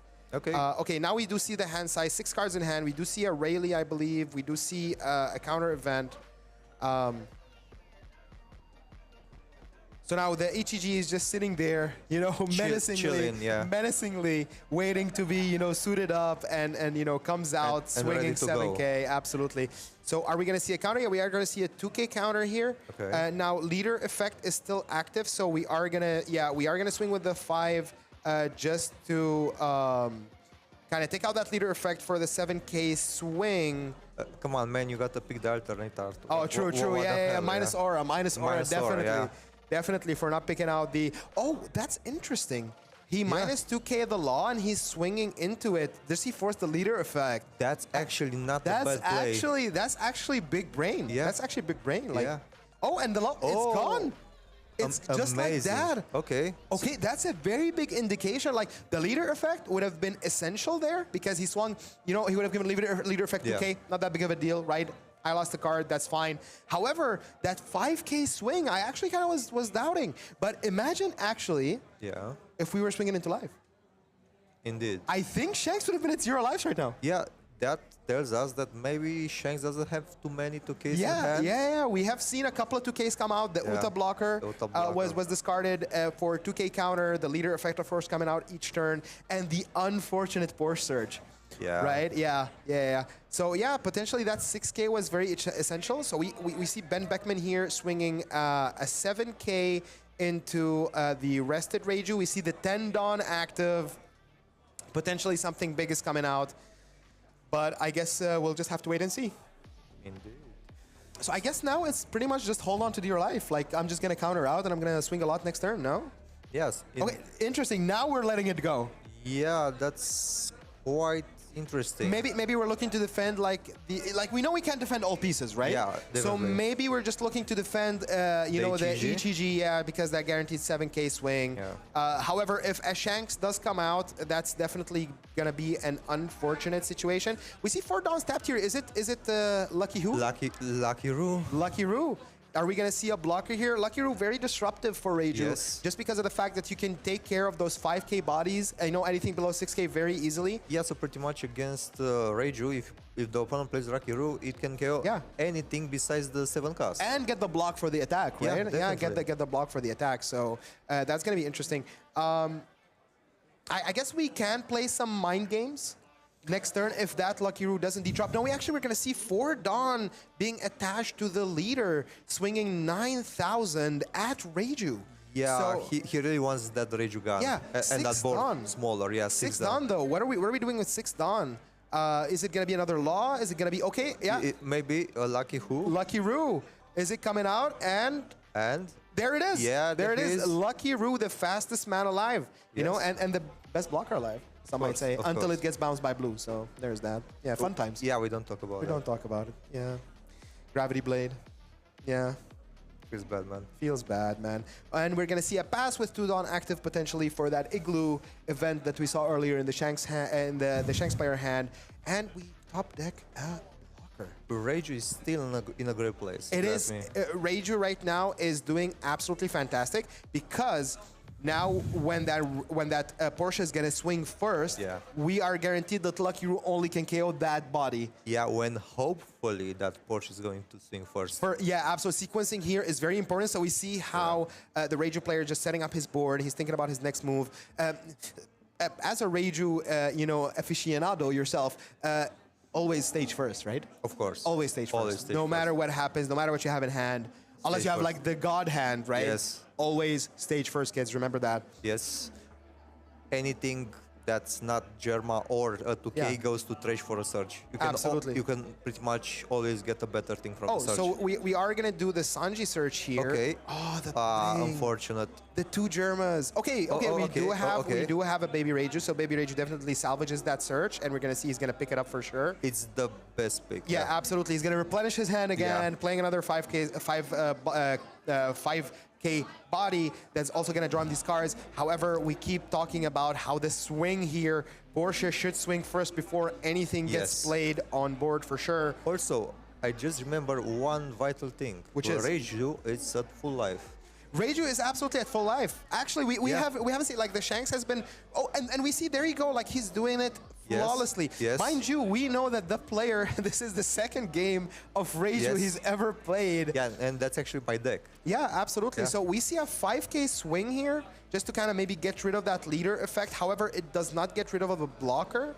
So we're potentially thinking about, we're swinging 5 again at lead. We are just chipping away at that hand size. And we are keeping those 4 Dons, most likely for Reiju plus something else. For Reiju, yeah, and maybe so the Shanks player has to Don up. Yeah. Maybe for His Igloo. Igloo. Oh yeah. I Igloo. forgot the name. He does have the Igloo in his hand. I'm wondering what the other 2 Dawn are going to be used for in Reiju. I would have. Personally, based on his hand, we already played the Sanji. He's out, right? Potentially a 6k swing with Porsche, 6k swing with Reiju, 7k with Ichiji. Then Baby Reiju comes in and replenishes that hand size. Oh, we are waiting to play the blocker. Actually, I completely forgot about the blocker chopper. Yeah. So blocker chopper is probably gonna be coming down here just to kind of protect anything that can be taken out by that 10-drop Shanks if it is in hand. And thank you for pulling up the Igloo card. Again, very devastating card, I feel. Very strong card, yeah. For Tudan, it's amazing. Yeah, nullifies 2 attacks. Nullifies 2 attacks, yeah. Especially for a deck that's running low on Dawn, such as Reiju. Yeah, and also the trigger is not too bad because it's plus 1000 for the whole turn. Yeah, absolutely. Which, again, we see it coming down. Igloo. It's going to be down for the Ichiji attack, and he's going to minus 3k something. So again, the sequencing here kind of made the second part of the Igloo pretty null. Pretty null, yeah. Yeah, I think, He was worried again. Keeping that Dawn up is Yeah. pretty worrying for the Shanks player because then he can, invest into, hey, we're gonna play this, we're gonna play that, and yeah, let's see. Again, the stage effect is still active. Yeah, the stage effect. Not It's anymore. no longer active. It's no longer active. Yeah. So we are gonna trash that Sora. Maybe not the best trash. Maybe not the best trash. However, maybe that's tough. Yeah, that's Yeah. tough. Definitely. Potentially the Sanji, the six cost Sanji blocker was the way to go because Sora will bring you back one important piece from your trash. Yeah, indeed. Also, that 3-cast is not the worst, not the best, but not the worst since you can bounce back Like the Lucky Roo, yeah, absolutely. We might see it. Yeah, you can see that he's looking for it in his Yeah. trash, and now we might, And next turn, the Shanks player needs to play to use for more Dawn to do yeah, that. absolutely. There we go. So we are not going for the hand size. We are going to be going for, hey, you see that blocker? Take him back. Yeah. I don't like him. So I just noticed something. The card bounces back, yeah? Yeah, The colors on the character are blue. that is correct. We just top decked a Red Rock. Yes. Holy. So pretty much the RNG is with the Reju player. We are definitely seeing some nasty top decks Yeah. here. So if we are going to see, and again, we are at 4 Dawn. We're going to ram 2 Dawn next turn, and that's going to be 6. Just Indeed. enough for Red Rock. Indeed. So yeah, we see that 10 Shanks Dawn, they are rested, or is it just like he hasn't restood them yet? I think they are rested. Okay, we haven't played anything yet, so we are going to see a 7K swing from Ben Beckman into that. So I think we got to hold on to our board right now, but it depends which board. So I think definitely the 7K swing is going to come into the Porsche, 5K swing then with leader, and then we are going to drop that 10 cost Shanks potentially to get rid of something. However, if we did have that, like here, there's a lot of things that you can think about. So if we did have the 10 drop Shanks, Yeah. why not just put it so you get that minus 1K so your swing is even, potentially more dangerous? Are we trying to chip down at hand size? I don't think it's that worth it right now. I'm thinking that maybe the Shanks player is thinking maybe, okay, if I play the 10 cast, what else can I do that turn? Yeah, so we're definitely not going to see a 10 cost because 2 Dawns just got attached to the Yeah. leader to swing. And it's Rayleigh. Oh, 2 blockers. 2 blockers, Never okay. mind. The bounce was incredible then. Yeah. So we do not have removal. Okay, so the Shanks player is fully on defense. Yeah, we are absolutely, again, the deck profile was definitely the tank Shanks. Yeah. However, not seeing removal besides the Beckman is kind of, feels bad, man. Yeah, Feels it's bad. very bad. I don't know. I feel like Reiju is in a very dominant position right now, but you never know. You never know. We can always come on the back. Goddamn, man, we I'm can sorry. always come I'm on sorry. the back. I had to. It's Shanks. It's my boy. I had to, man. What do you want me? You had What do to want me come on say? the back. Always, always. Shanks is one of the best stabilizers sometimes. However, it really depends on what you draw, just because of the fact that you're limited to what you can search, especially that your big removal pieces are not searchable, Yeah. right? Really, Beckman is the only removal that's searchable. Yeah, pretty much. And also, don't forget about this Shanks. It's a blocker that can pretty much minus 2000 power any character Yeah. or leader Yeah, for the whole turn. for the whole turn. I'm looking at you, Zoro. Yeah. So it's a decent defense strategy. Absolutely. And we see here the swing coming out with Niji and Lucky Roo being sacrificed to KO it. Reju is losing some of the board presence. Oh, for sure, for sure. Yeah. Now, I guess we have a decision to make here. What are we going to trash for the leader effect? Sorry, for the stage effect. For stage effect. Yeah. Oh, are we going to be seeing 9 swings? 9. Oh, since taking into account the minus 2000. Yeah. But then that's going to just cripple your leader swing, I believe. Okay, we are taking the 9 swing, going down to 1 live. I think we are going to be seeing a baby Reiju here coming in. Love to see it. Dawn -1. We are going to be replenishing that hand size. Again, minus aura, not taking the alt art. Minus aura again. Yeah, absolutely. No, we got to talk about... Oh, my days. Too bad. All right. And now we are going to do the stage effect, Yeah. crush another stage. Yeah. And we're gonna look. Oh, okay, Oh. okay, better. There we Oh, go. We yeah. definitely grab that 7 cost. We are definitely coming on the back. We are. Yeah, absolutely. I don't think we were ever like we were in the back with Raju to begin with in this game. Yeah, Shanks no. is just it's been a struggle. It's been definitely a struggle. Yeah, Rage is the deck that keeps on giving. Yeah, absolutely. So here we do have 2 Dawn open to potentially do a couple of things. Do we want to go on the defensive? I don't think so. So this is going to be No. just a free block here. Yes. Is it going to be a free block? I mean, most likely. And then, yeah, he just said leader effect. I am going to play my chopper, and my chopper is just going to ramp me 1 rested Dawn, and he's a blocker, so you can't get rid of my Ichiji unless you have forest removal, which I do believe I did see the 10 cost KO Shanks in hand there. Okay. So next turn, maybe we can see it in play. Yeah, perhaps, but here's the dilemma right now for the Shanks player. I can tell you exactly what he's thinking. Okay. He's like, I'm at 1 life, and he has at 4. Indeed. Yeah, what can I do? Can I remove his whole board? I don't think so. No. I really don't think so. So we do have that Beckman that has been there for a while now. We Chillin'. do see the Uta Search. So again, we are out of the 10 drop pressure area. What are we gonna find though? Are we frantically looking for those blockers? How long can we last with those blockers? I think that's gonna be a big question here that we are gonna find out the answer to next turn. Yeah, and the Reju player also being prepared for that. Oh yeah, for sure. With the double Red Rocky, it's about to be massive. Any big bodies that come in are going to be immediately removed. I don't think he needs them at this point. I think it's just faces the place. Indeed. I think literally just attaching Dawn, going as wide as possible due to the hand size of the Shanks player, because we just dropped an Uta, it replenished itself. Right, we are gonna be dropping potentially 1 body, potentially 2 blockers at best. I guess it's just gonna come down to what can I remove this turn? Can I take care of that Ichiji? So he is gonna grab the 2K Lime Juice. The boy lime juice. The boy Lime Juice, yeah, absolutely. Shout out to my 2K non-usable cards. We're just, what is your purpose here? You get trashed for counter. Yeah. You get trashed for counter. I mean, that's a purpose. It is a purpose, yeah. You know what's also a purpose? What? Playing Shanks in OP13. That's a purpose. Not gonna happen. Yeah. We do see the 10 drop Shanks actually in hand, and it is the rush one, so we opted out of playing that one because just chopper exists. Yeah. Yeah. What are you gonna do about it? You're gonna swing into my Ichiji? Yeah, and if you're looking at the artwork for Chopper, you can see that he's crying, but he's not crying for the Reju player. He's crying for the enemy. Absolutely, yeah. All that Foxy arc with being trying to grab Chopper all the time. Oh yeah. So you mean the whole hookers on the ship arc? Yeah, pretty much strippers. Yeah, strippers. Yeah, Sorry. yeah. No worries. Keep it PG-13.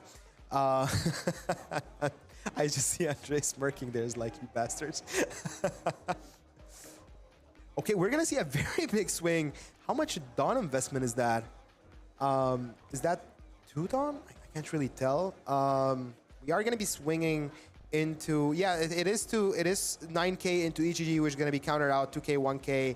Yep. Again, dropping that Sora. I think honestly, I think we should have kept that Sora just so we can bring the EGGs back.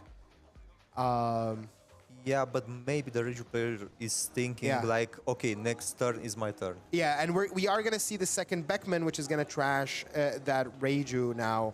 I guess it's just going to be a matter of, hey, can we find another forecast?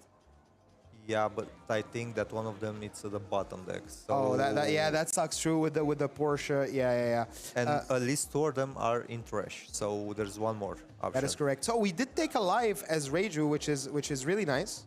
There you go. There you go, and we found it. Yeah. We found it. Easy. I guarantee you right now the Shanks player is pulling his hair. Yeah. Yeah, absolutely. That's Reiju for you. Okay, so how many Dawns are we on right now? Like that's pretty much just going to tell you how much can we invest. And then again, that Shanks blocker does exist, blocking 1 attack and potentially minus 2King another. However, on the Reiju side, we still have the Chopper. Yeah. And just putting this image for vibes. Oh, absolutely. We are at 8 Dawn for the Reiju player. So we can definitely invest some Dawn into some swings. Yep. So we're going to keep 4 probably for the baby Ichiji, and then we are going to be looking to attach the rest for some bigger swings. I don't think we're going to be swinging on that Beckman. However, you never know. Yeah, you never know. I would dare to say that the board is still not in the favor of the Shanks player. I would actually disagree with that right now, just because Okay. of the fact we have one HEG only, like two searchers, not that much. Yeah. We do have two Beckmans and a forecast Shanks on board. Yeah, I mean, like after he plays the second HEG.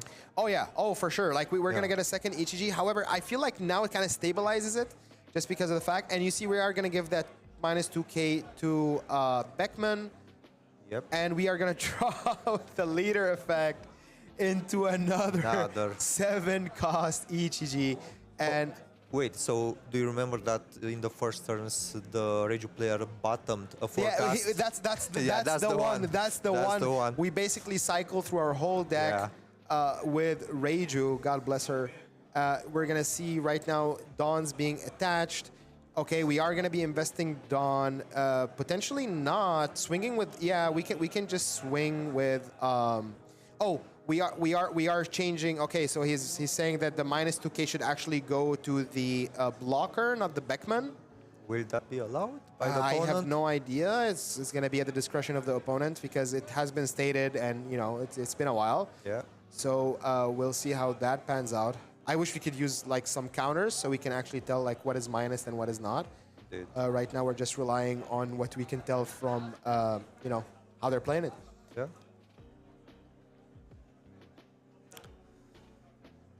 So Decisions. decisions. Yeah, Yes. definitely. The Shanks presence with the minus 2K is always a problem. So you can, if you swing a 7, you can always get out of it with like leader Shanks Yeah. effect without using any essential pieces from your hand. However, getting rid of that leader Shanks also puts the Shanks player in a pickle. Yeah. So we're gonna see two Dawns attached here to the leader. Okay, so to it's gonna swing be a 7-7-7. Yeah, he's gonna go for 7s and then Yeah. potentially the other chopper. Yes. Just to kind of seal the deal, make sure he is safe, make sure his bodies are safe for next turn. Let's see the response from the Shanks player. Is he going to be dropping that 10-cost Shanks as as a tribute to get out of the first 7K? It's going to be interesting. I don't know, man. That's a huge risk. If he does that, the turn would probably be in vain, in my opinion. Most likely, we are going to... Oh, he is going to take the life, surprisingly. Okay, so we are not scared of And- any puttings just because of the fact that, we do have the safety of that blockers, and potentially putting can help us Yeah. right now. Just change those cards in hand.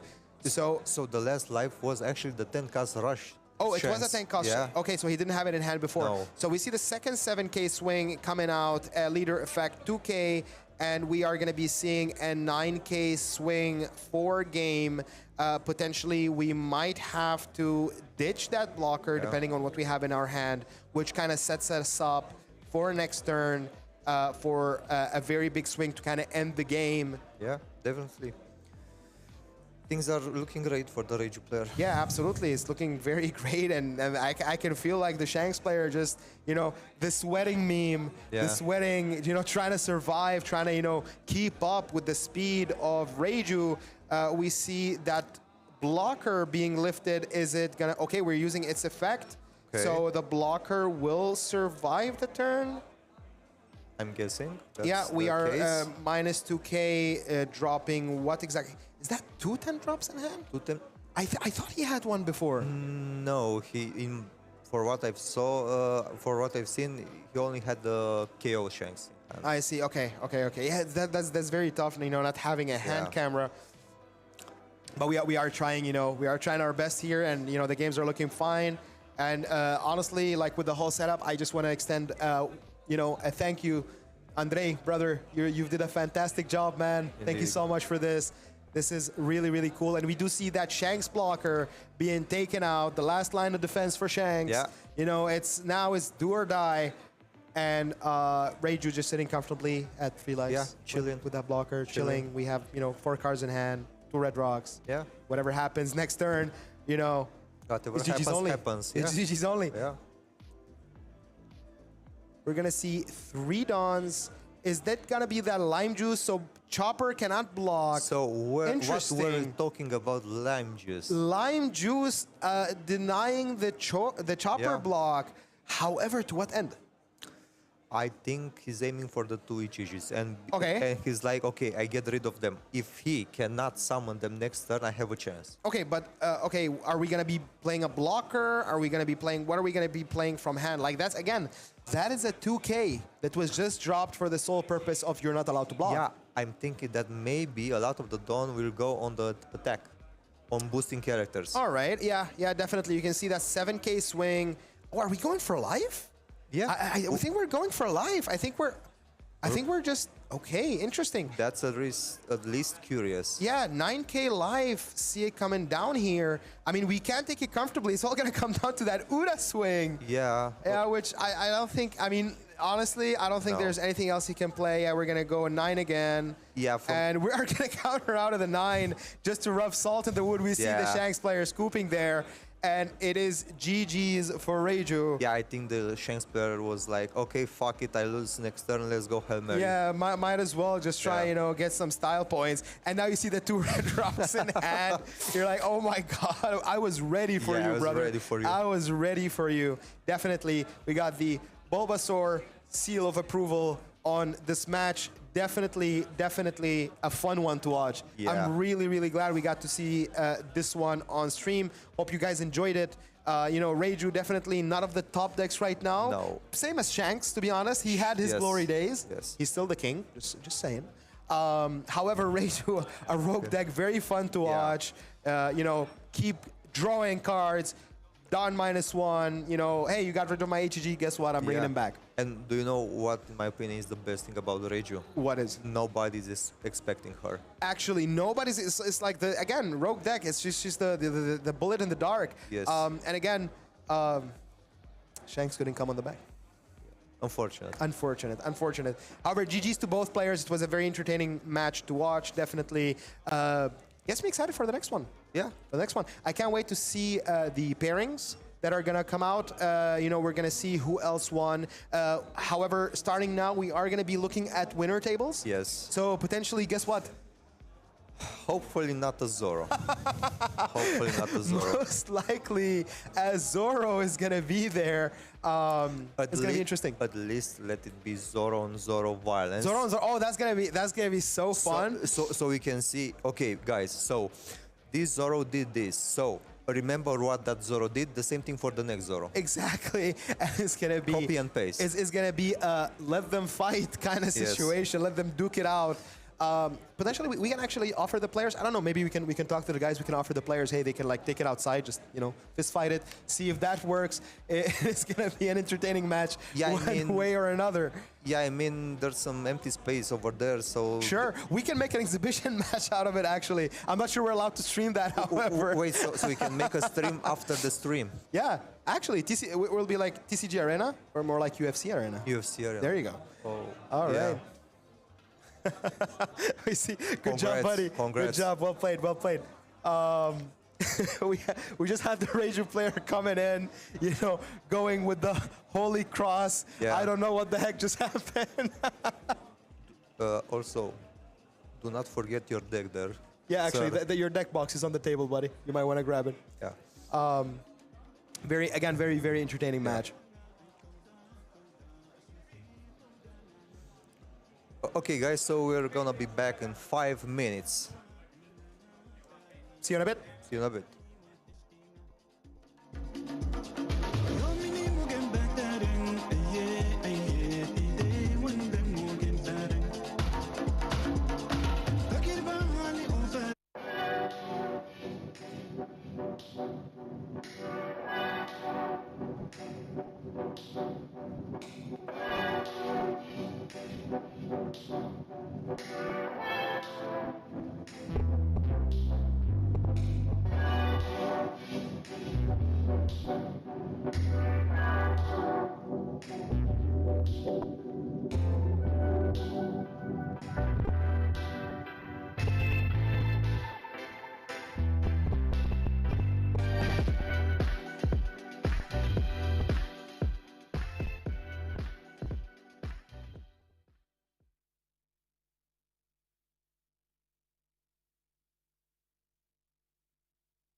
Gentlemen, we're back. We got our next match ready for us. It's Yeah. going to be an interesting one. A very interesting Yeah. one. Seeing Eustace Captain Kid Yeah. from OP10, seeing some play. That's Yeah. wonderful. Again, yellow violence. We're back at it Yellow again. violence. Yeah. The kid got a new card, a new removal card.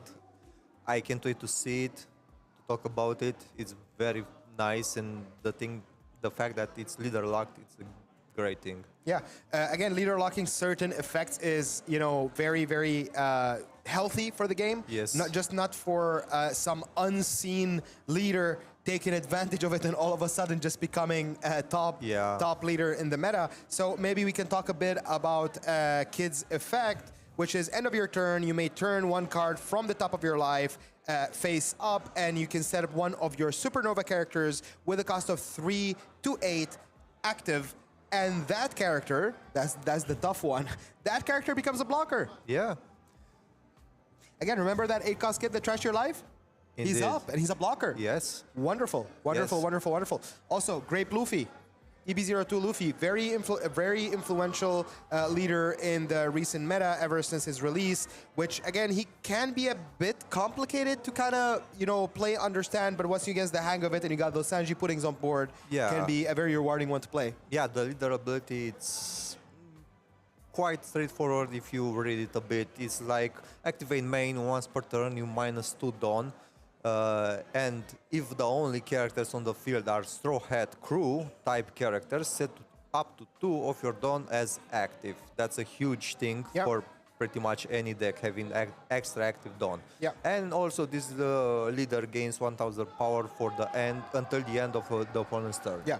So we see Huge. the first few turns, just a blocker, a searcher from the Grape Luffy, and we see an 8K swing coming out, and then a 5K swing coming out. Taking lives early Yeah. is very, very okay for leaders in general, Yeah. except in certain matchups where you really want to be aggressive in defending your lives, just because a certain condition can be met during that game. We see the Basil Hawkins coming out, which is, again, a very big piece for Very that big deck. piece, yeah. Just because of the fact of the on-KO effect, forcing it to be a blocker, so if your opponent ever swings into it, they are trashing alive. Alive, yeah. Yeah, sure. Okay. Yeah, so Another 5K swing taken. yeah, so Kid's board is pretty much starting to look very established. It has a body for the leader effect. It has both Basil Hawkins, a 5000 power, so Yep. it can attack without none of the damage attached. Also, at the end of the turn, it's going to be a blocker. Yeah, and it's going to also- restand as well. Also the beige. Also the beige, the anti-removal. Yeah, That's amazing by absolutely. itself. If you're gonna try to bottom deck, you're gonna try to bounce back, you're gonna try whatever. Yeah. Even though it's not the case here because it's Grape Luffy, right? I'm gonna protect, and worst case scenario, he just blocks. Yes. And yeah, and maybe if he needs it, it can be a body to attack, but Yeah. mainly an anti-removal card. Absolutely. Yeah. Waiting to see what GP Luffy is gonna do here. We're gonna tap 4 probably for that Zoro. We're gonna rest the beige, immediately realizing the importance of that piece, attaching a Dawn, and just for extra flavor, I guess, and just swinging into that 1000 power beige. Yeah. With the Zoro having rush on characters during the turn that he's played. We're gonna go ahead and draw a card for the Kid player now. We do have, I believe we're at 7 Dawn, correct? No, we are at 6 Dawn because he played Basil Hawkins last turn. Yes. So we are at 6 Dawn.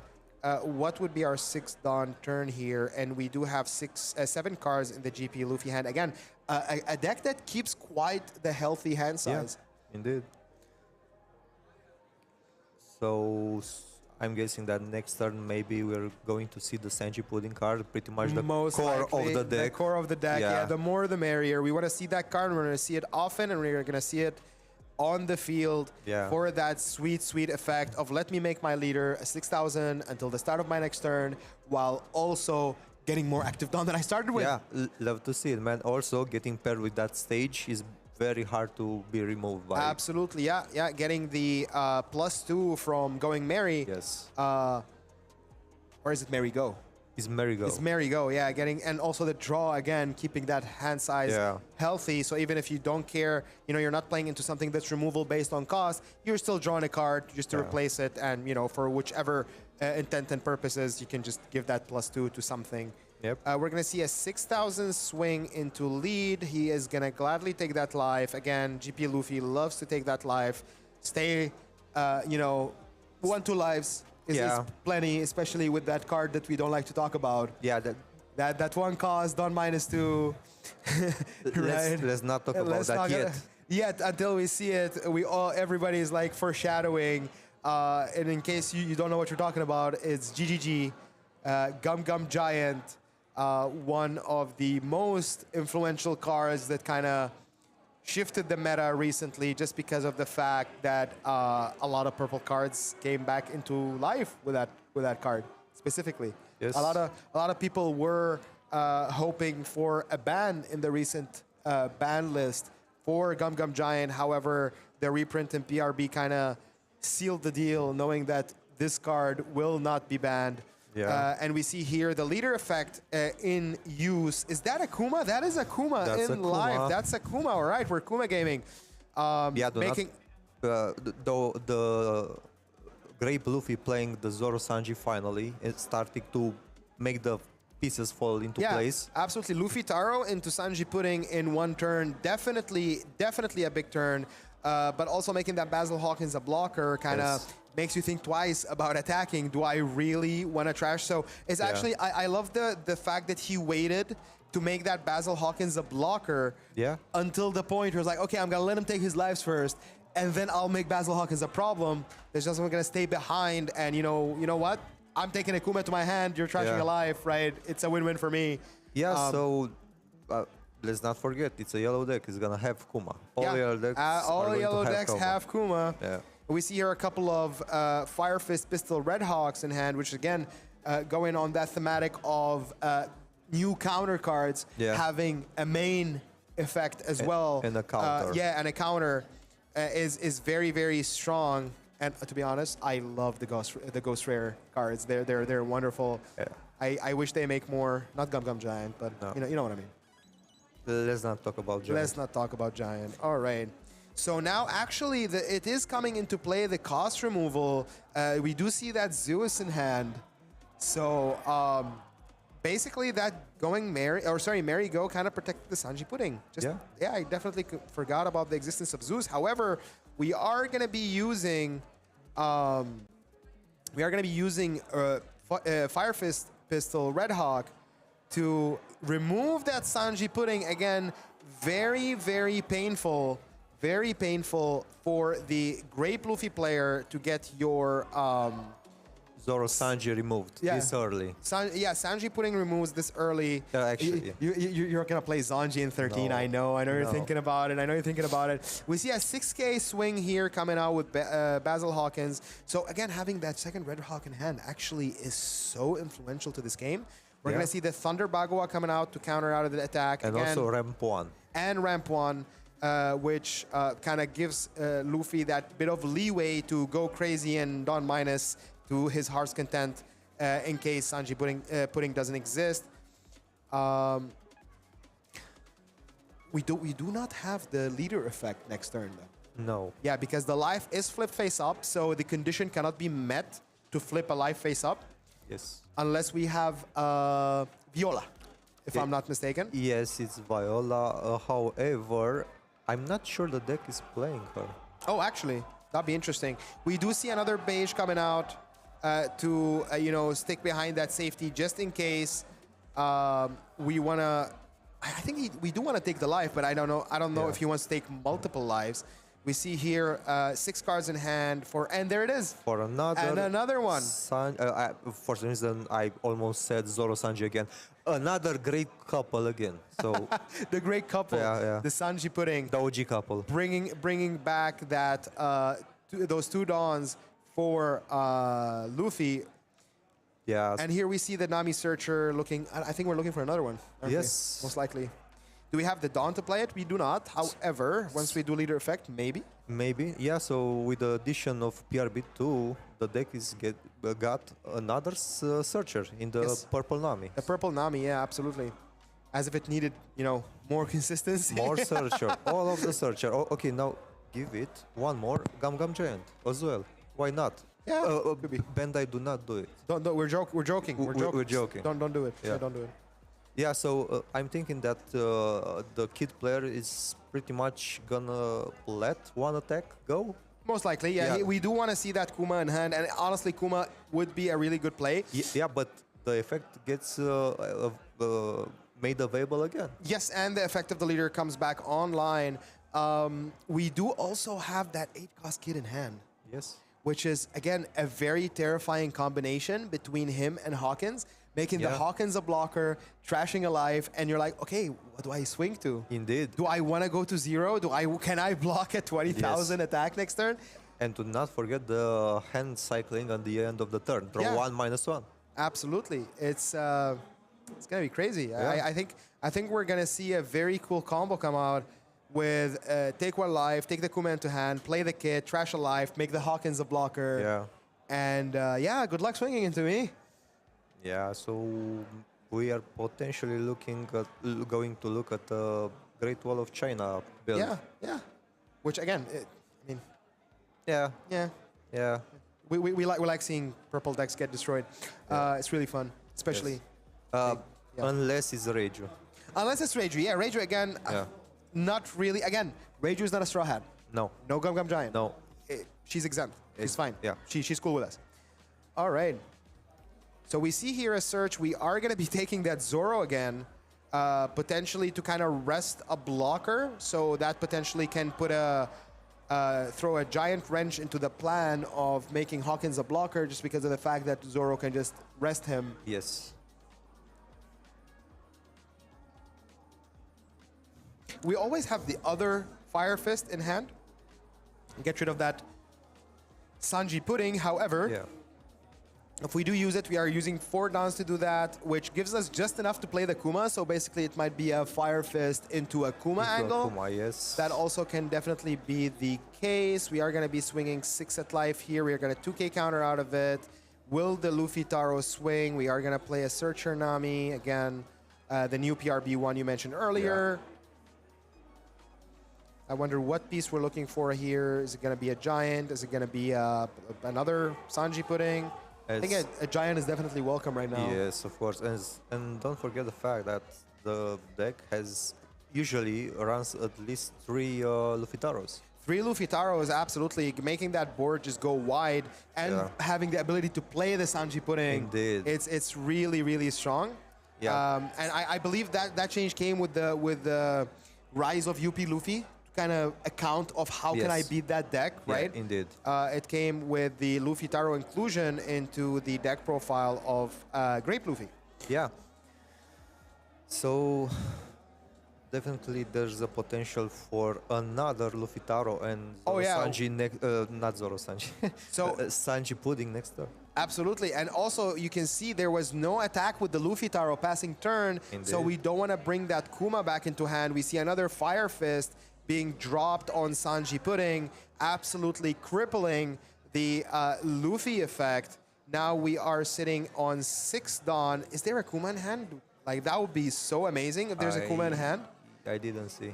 Okay, we are going to be dropping down the Supernova Luffy Searcher. We're going to be looking at top 5, trying to grab a Supernova. Maybe grabbing that 8k. Oh, eight. that sucks. What are we grabbing? Is that a law? That is the 7 cost law, right? And And a 2k. Yeah, and I could see the secret law. This, yeah, the the- 7 cost secret law. There was 2 Zeus in there, and a Kikunoju, if I'm not mistaken. I think so. Yeah, Yeah. Kikunoju.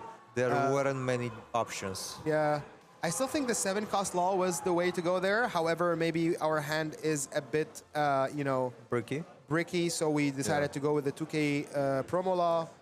Yeah, this deck tends to be a little bricky. Yeah. And I love the way that both players are playing it, right? Like, they have an objective and they're going after it. Yes.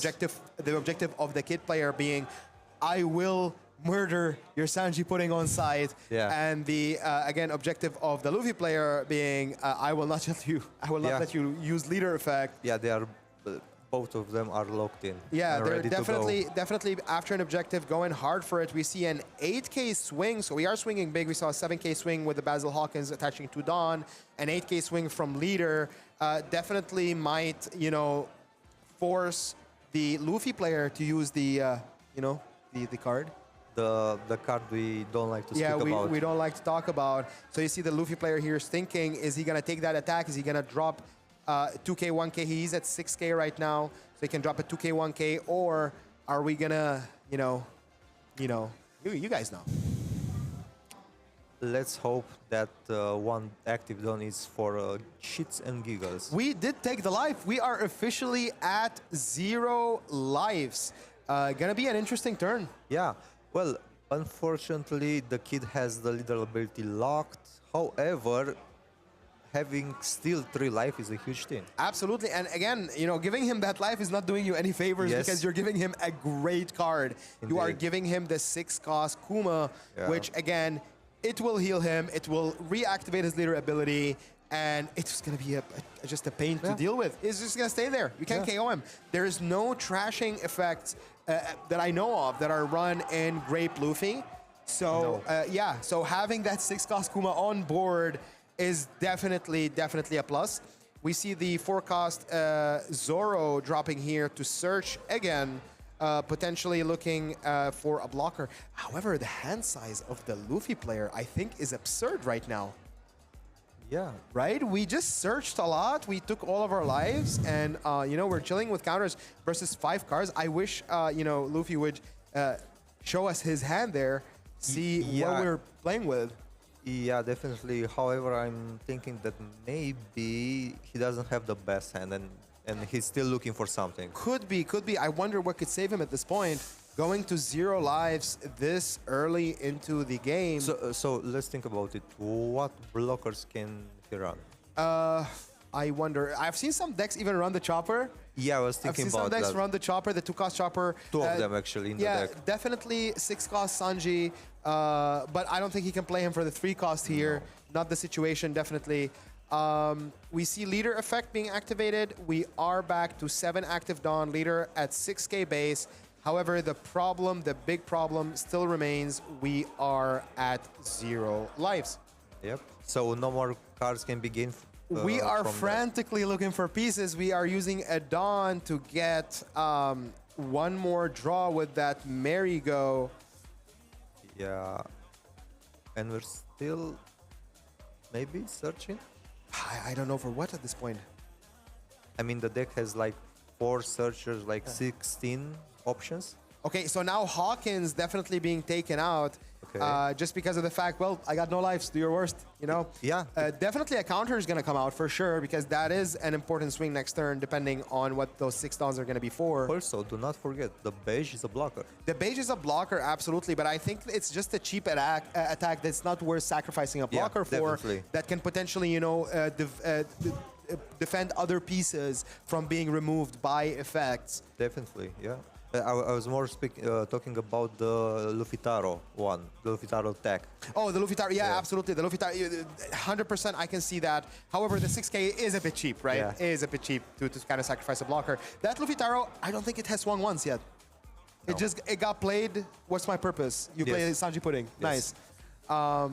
Yeah, and it's a shame because And there is that Zoro we saw earlier. yeah, for that additional attack, okay. Yeah. And now we might finally see that Luffy Taro swing if we are going to defend this one. This is kind of looking like turnaround, maybe. Could be. For the Luffy player. However, those 2 dawns, is it really the chopper? Or is it just the card we will not mention? To be honest, I hope it's the chopper. Yeah. But to be honest, actually no. We might have witnessed a turning point here, honestly, just Yeah. because of the fact that, again, the hand size here is immense for the Luffy player. I will not be surprised.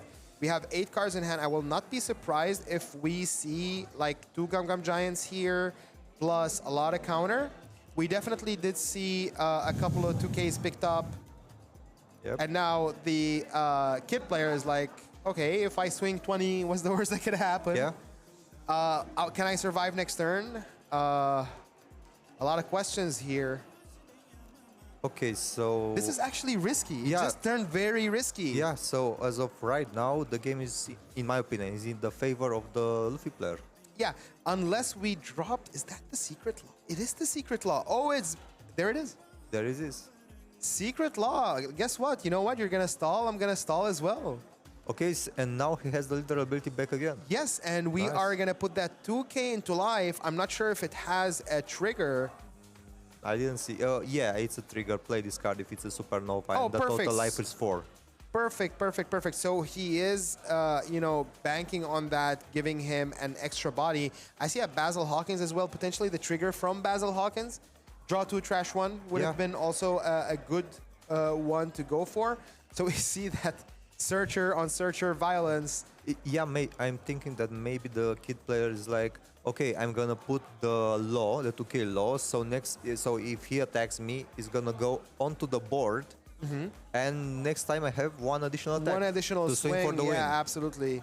We are gonna see an 8K swing here. Is it going into the? Okay, it's Thunder Bagua, no giant tramping, one rested. Okay. We are gonna be seeing the leader effect coming up, making the law a blocker.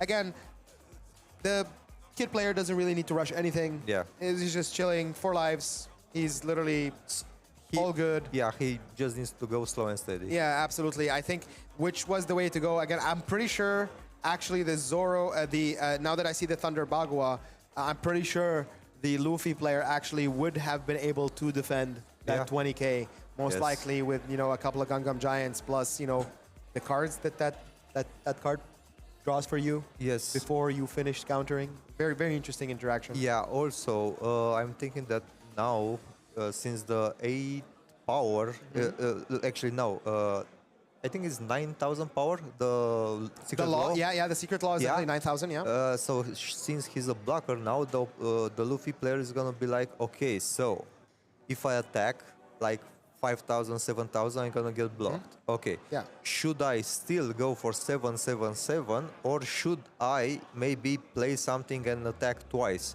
So the 2K low goes onto the board. Yeah. One more body, one more attack. Swing, next turn. absolutely, yeah. Let's see Could what's make going to all the happen. difference in the world. Oh, we're swinging again. Again, the swings without investing Dawn, very efficient here, just due to the fact that the kid player does have only 2 cards in hand. Yes. Again, taking that Kuma, I think, is a very okay, idea. However, we have a lot of Dawn to work with. We have 10 Dawns on the Great Yes. Luffy side, which is very interesting. Yes. Having full Dawn. I'm actually wondering if the Luffy player still has one Zoro, green Zoro to go. Could be. Resting what? Are we going to be seeing the Zoro resting the promo law to just kind of swing into Yeah. it with the Luffy Taro, or actually swing into the Zoro first, see what happens? We're definitely not discarding that Yeah. Kuma, and having 2 cards in hand besides that Kuma, kind of tricky. Yeah, definitely, because if the kid player chooses to protect the law. And there it is. Yeah. Absolutely. The Zoro coming in. We are going to be swinging 5, most likely. We're going to be swinging 5 directly into that law. Just chipping at hand size, Yep. playing very efficiently. And now we got a choice to make.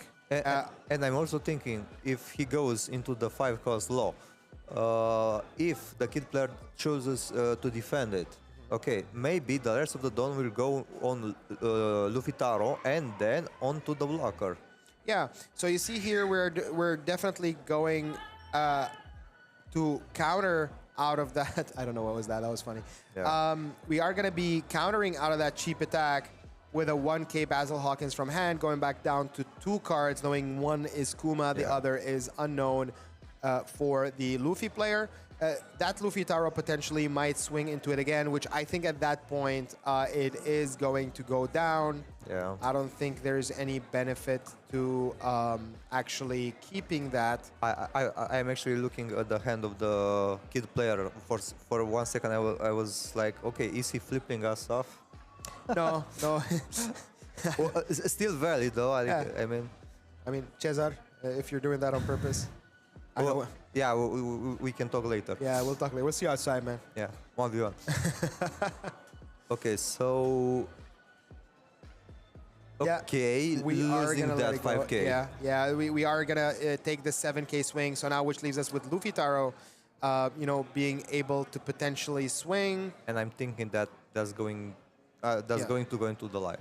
1000%, not even blocking it. Yeah, most likely. Also, the fact that we still have a lot of Dawn available. We still have, Yes. 7 Dawn available after returning those 2 for the leader effect. So there's always the potential. Okay, we are gonna be playing Then the Sanji blocker. Yeah. It was played for a 3. I'm 1000% sure that if that law is going to block, he's gonna get removed in the same turn. No, we don't have. Okay, so if he blocks the Luffy Taro attack, I don't think I don't think there's anything else that can remove it. Actually, wait. Yeah. He already attacked with the leader. Yeah, he already swung my with the bad. leader into the law, so the law is pretty safe to block with now. But again, that Luffy Taro is going to be staying up, both trying to stabilize as hard as they can. Yeah, so pretty much just like that song, Staying Alive. Yeah, and look what we just drew into. It's lo and behold, it is indeed another secret law that potentially can come in, heal us again. You know. Yeah, put that kid into the life.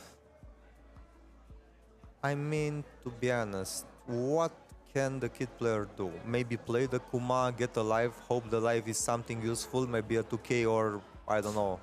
Could be the case here. Potentially what we can do here is just like swing, you know, chip at the hand size. I don't think there's any benefit of going into characters here just because of how dire the situation of the kid is. And could be hand size. Okay, we are going for board. I guess trying to buy some more time. I don't know how efficient that is. Okay, we are going to be giving away the Zoro, and then potentially a 10k swing into the purple Zoro. I'm not sure what he's trying to do. I think what we're doing here is we just swung, we just used 3 Dawn. We're going to swing into the other Zoro. Yeah, exactly. With a 10,000, we are going to be playing the other secret law for 7. Yeah, maybe. Establish another life, and then flip the life to gain a blocker. Do you know how many cards? Oh, we are actually playing the Kuma to discard 1 card. Interesting. Yeah. Why are we discarding the card, though? Why didn't... Oh, would you look at that? Kuma looking for Kuma. Yeah. I guess we are faking the second card in hand being a counter. Maybe. With that, you know, is it a Red Hawk? Is it not? I'm going to let you decide that one for yourself. Yeah, also maybe. I'm actually wondering what the Luffy player can do this turn. He 1000% cannot win this turn. Does he have one more blocker? Because if not, do we know how many cards the Luffy player has in hand? Maybe 2 or 3? I believe, no, actually should be more because he did not counter at all. So I think should be around 5 or 6. We are not really able to see that. Yeah, we're going to see the cheap swings coming out, 5 to life, which of course we will take happily because it's Akuma. Of course. Now, potentially that blocker can become a swinger if, you know, we actually get to that point, but I don't think it's going to be swinging this turn. We'll definitely be seeing the leader swing. I don't know about Luffy Taro, however, just because of the fact that now we know there's another Kuma in hand, you know, not swinging with the Luffy Taro can really, really put you behind. Yeah, indeed. You know, in tempo. There are options for the kid player. I'm not really sure what the Luffy player can do. Maybe even if he doesn't have another blocker, a Chopper, maybe a Sanji, maybe if he still has the Luffy Taro card, he can play another body, and even if he can play another body, he's going to have a big body for the next turn to push more to chip into the life. Absolutely, and maybe, you know, going back to those 2 Dawns left open every turn. Those Dawns, man, they are... Makes you miss Hody. They're tricky, man. Yeah. I remember, you know, back in the day, when you get to 0 lives, you're almost guaranteed to kind of lose the match on the next turn. However, now, you know, you can survive 4 or 5 turns on 0 lives, no problem whatsoever, not even sweating it. Especially if you are running a purple leader that says Straw Hat. Yeah, indeed. And now that you mentioned it, can the deck have a Hody, a wild Hody in there? Maybe go hit face? Could be. However, that will kind of ruin the leader effect. But do we care about it? Could be. Could there be a tech Hody in Grape Luffy? I mean, if you go for life or game, maybe that's the way. Literally, if he pretty much has 2 blockers and 0 life or 1 life, and he can go literally for game. Oh, the restand Luffy. We are going for game potentially. Yes. So this is pretty much the next best game finisher after Hody that could be in the deck. Attacking two times a turn. The drawback is that you lose a life, but if you don't have a life, you don't lose a life. Yeah, absolutely. And now, how is this gonna go down? We see 2 cards in hand for the kid player, knowing one of them is the 1K Kuma, which what would be very interesting? I mean, even if that Kuma doesn't get played, he's still Yeah. at 1K. Exactly, but you know what would be really interesting? What? That 6K leader swing draw, like a dry into the kid. To the kids. Yeah. See, they're just fish for reaction. Yeah, actually. Fish for reaction. See, hey, I just saw you got the Kuma. Show me, do you have something else? Yeah. That would actually be a very good play. That would be such, I'm gonna rain on your parade moment. Yes. If I just swing that 6 and you are going to take it. Yeah, the Luffy player, to be honest, could be 1000% trying to figure out the hand of the opponent. The other card, yeah, especially with that Dawn up, playing Yeah. those mind games, even though like we have nothing. So, Yeah, and pretty much, okay, are you going to defend yourself? Okay, you are not going to defend yourself. Sure. Let's say you have 1K from the Kuma card, and then let's say 1 more K. yeah. Once you saw that Luffy on board, though, you kind of like feel Yeah. the urge to give it. Yes. You know what I mean? You are Yes. going to feel the urge to give it because just the state of the board as is right now, we have 6 active Dawn. We have a restander, which makes those Dawn 4, right? Yes. So, and we have 3 more swings. Yeah. That's a lot of swings and 1 blocker. So we do indeed have lethal. Yeah, and if okay, let's say he doesn't end this turn. If somehow the kid player manages to stay alive, Oh, it's happening! It's actually happening! The happening. 6K swing! Oh. Oh, he's so smart.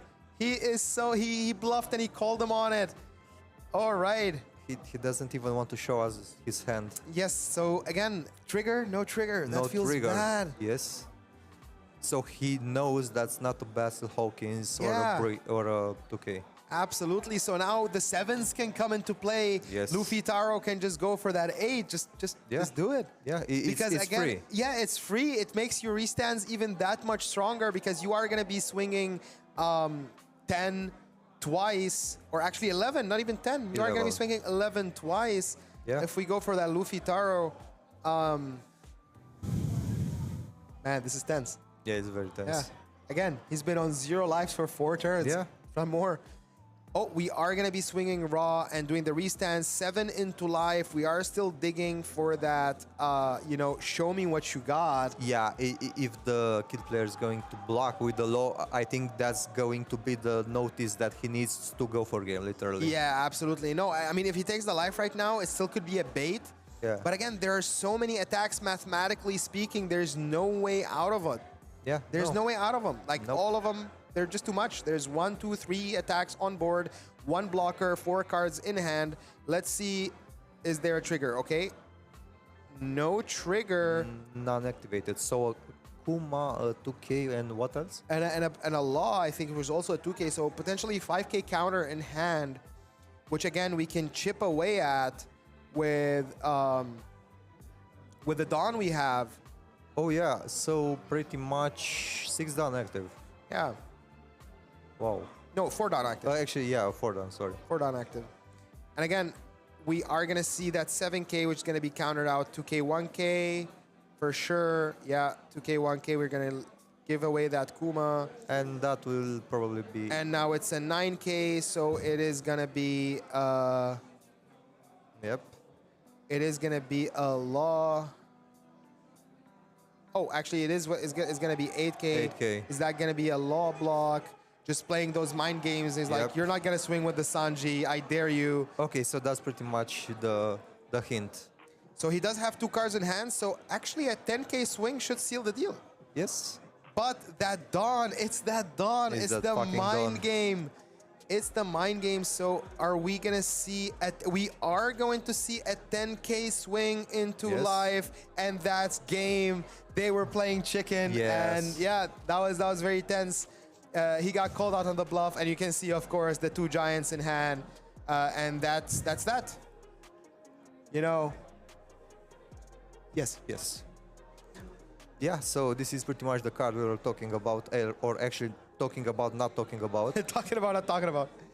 So it's pretty much a busted card. You counter it, one don't needed for that, and you -2. You trash one card from your hand, then draw 2 cards first, then gain 4,000 power.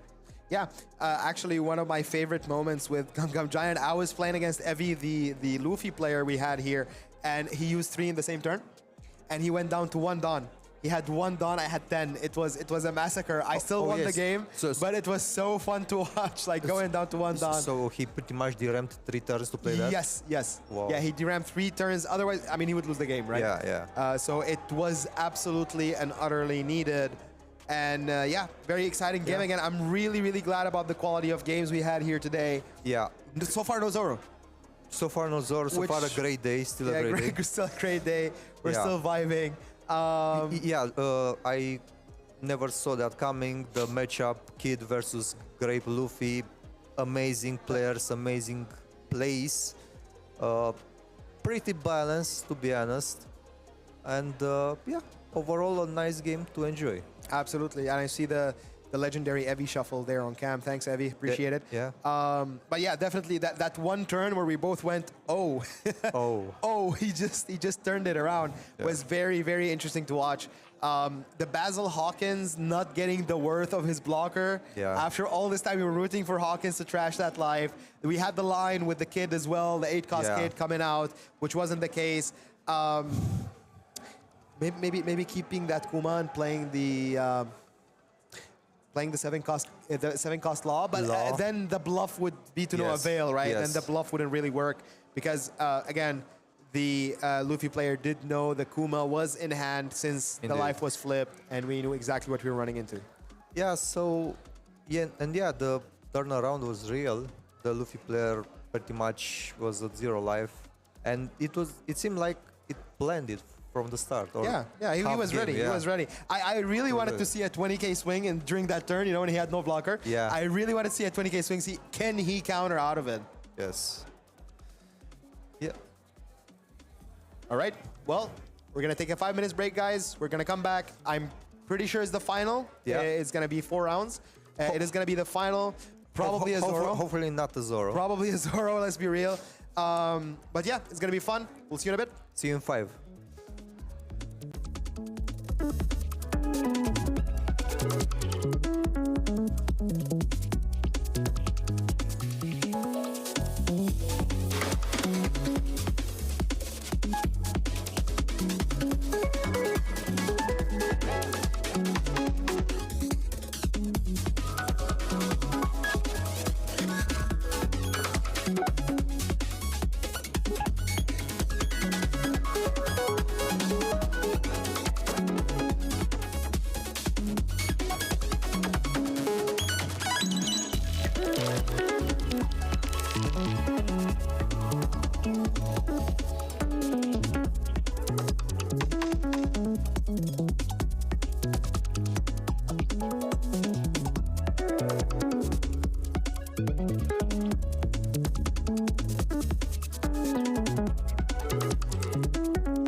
All right, we're back. We're back. The finals. Yeah. Interestingly enough, the two players that made it to the finals were part of today's stream. Yeah, in the first and second round. Yeah, absolutely.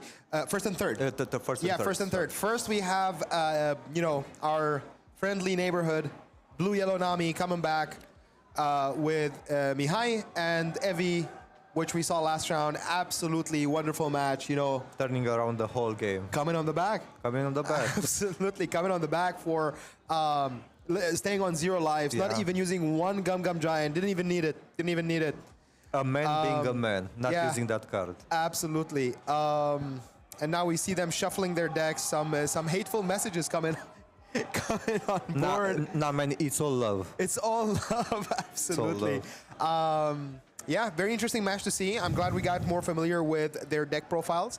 So we can basically just expect, a few things from them since we've already seen their play style.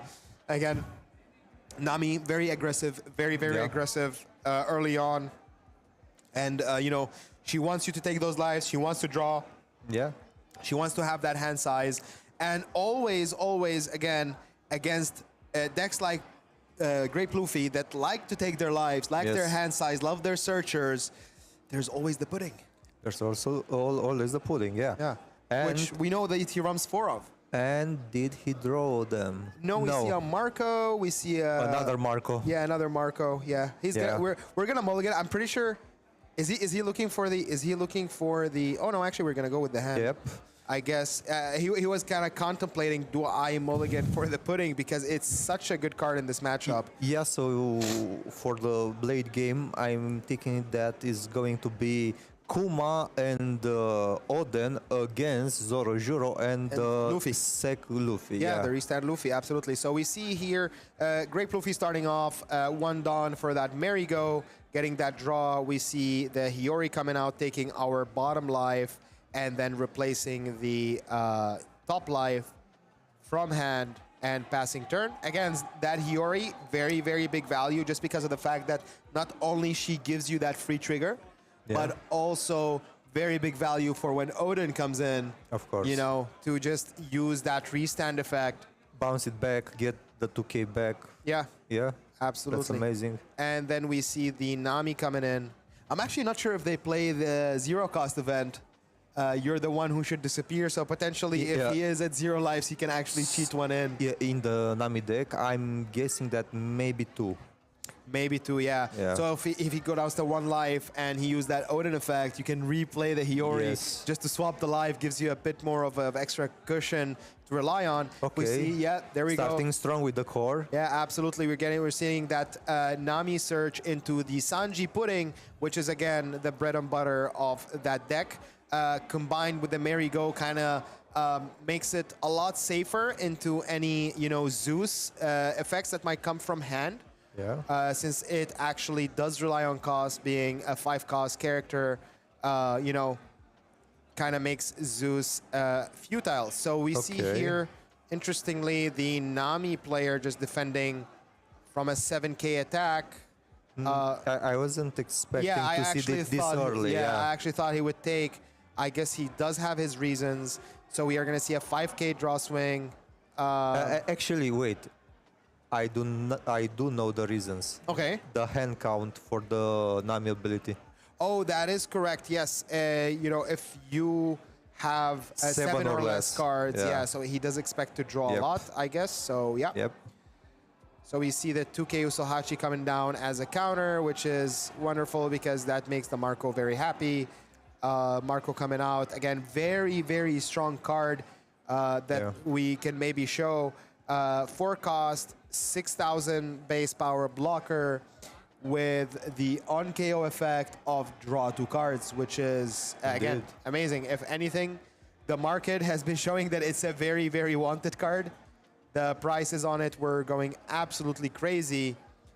And that's all in preparation for OP13 with the Ace coming out. Yeah, with the blue-red Ace. Yeah, the new leader in OP13, which is going to be all the hype.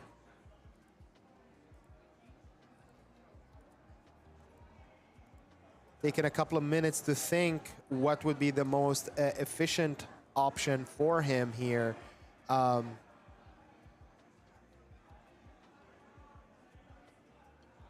guess on 5 Dawn, the best thing... to be honest, I think playing the Sanji pudding is a no-brainer in this situation. Absolutely, but he's just making sure, taking his time, making sure, am I doing this properly? There you go. Yeah, the Sanji pudding coming out immediately into the leader effect. Minus 2 Dawn, restand 1 Dawn. Sanji pudding brings back 1 active and use the stage. Just to deny that Zeus. Yep. Yeah, absolutely. And then we see 8k swing coming out. We're blocking with that Marco for the draw power. Since we don't have a Dawn on the leader to go up to 7k. All right, and it looks like we have a magazine in hand because that looks like a very wide, wide hand. Yeah, 6 or 7 cards, definitely. 6 or 7 cards always. So we're gonna see a 7k swing into life. Yeah, I think the opponent is like, okay, can she really do all that? That's some bullshit, man. That's like, okay, we're gonna 2K since our leader is base at 6 right now. All right, we see another Marco. Wonderful card. Yeah, wonderful card. Wonderful card. Literally no drawback for playing it. I feel like if this deck can like really get the hand it likes, it just can go Marco Kuma, Marco Kuma, Marco Yes. Kuma, and Marco and Polo. Yeah, definitely. Definitely.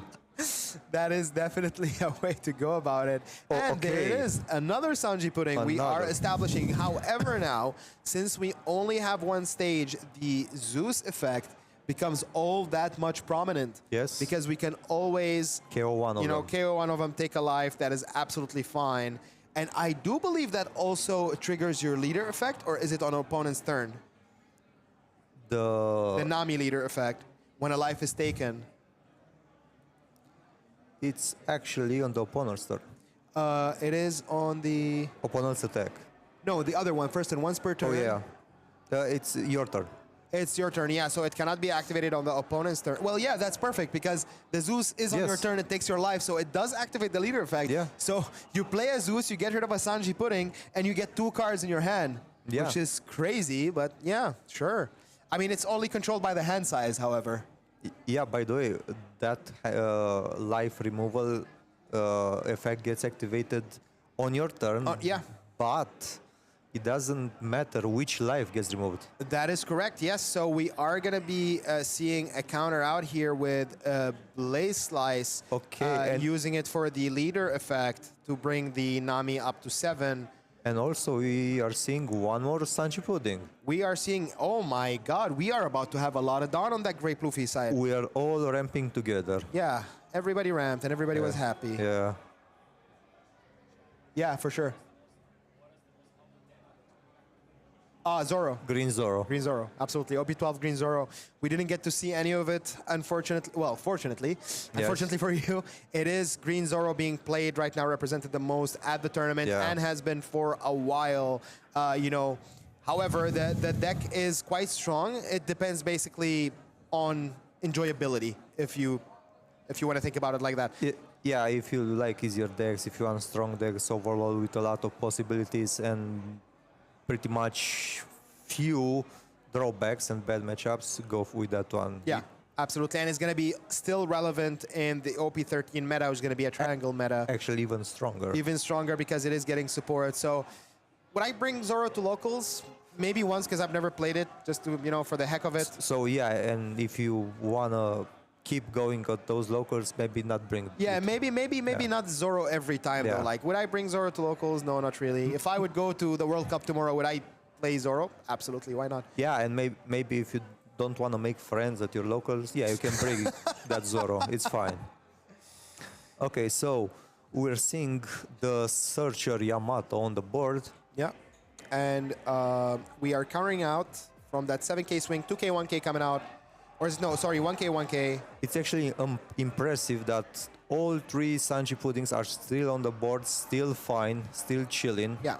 Another Marco. We're Coming gonna into pass. play, yeah. That Nami is going to draw a lot. I can't wait for him to use his leader effect. It's gonna look glorious. Like, look, chat, look at this. Look at how much Dawn he has right now. He can actually use the giant 3 times in a turn and get the Dawn Step back. Yes, And absolutely. have an 8k leader. Yes. That's crazy. Bandai balancing.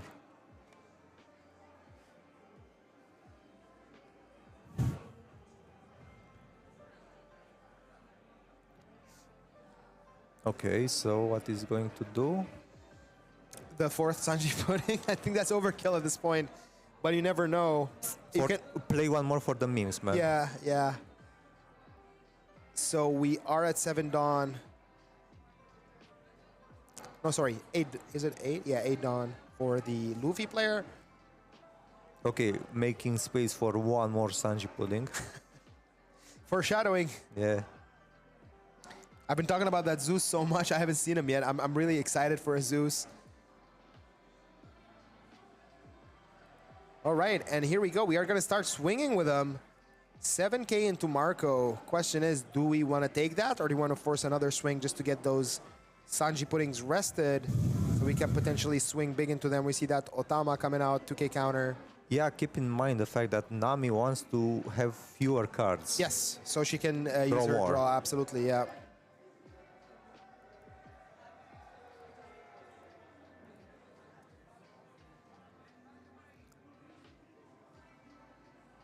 Okay. All right, so we are playing Luffy Taro into Zoro Searcher. Very strong way to reinforce your board, having that 7 cost 8,000 power body Yeah. that spits out another body as well.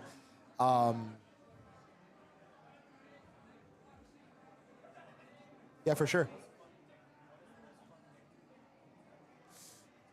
OP12. That's very subjective, to be honest. Yeah,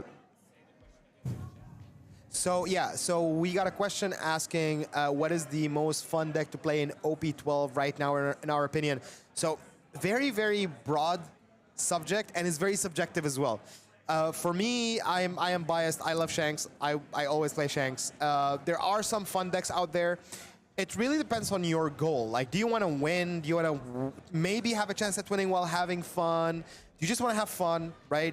There's Yeah. always like a deck for whichever scenario you want. Personally, for me, it would be Shanks. I love Shanks. Always been my favorite deck.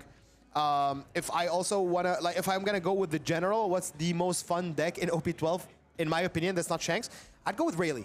I think Rayleigh is very Yeah. fun. I think Rayleigh is just like playing those small bodies, showing events, you know, buffing them, going fast. It's like all in, go big or go home. It's very strong as well. So you can, like, it's that middle ground, in my opinion, between, hey, I want to win, but I also want to have some fun while doing it. yeah, same. However, if you want the short answer, anything does not green Zoro.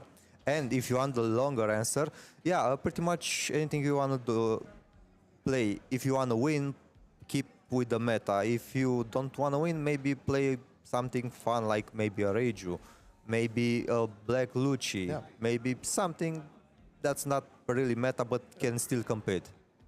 So we are seeing another swing from Zoro, from Sanji Pudding. Sanji Pudding. That's a 9k swing, Yeah.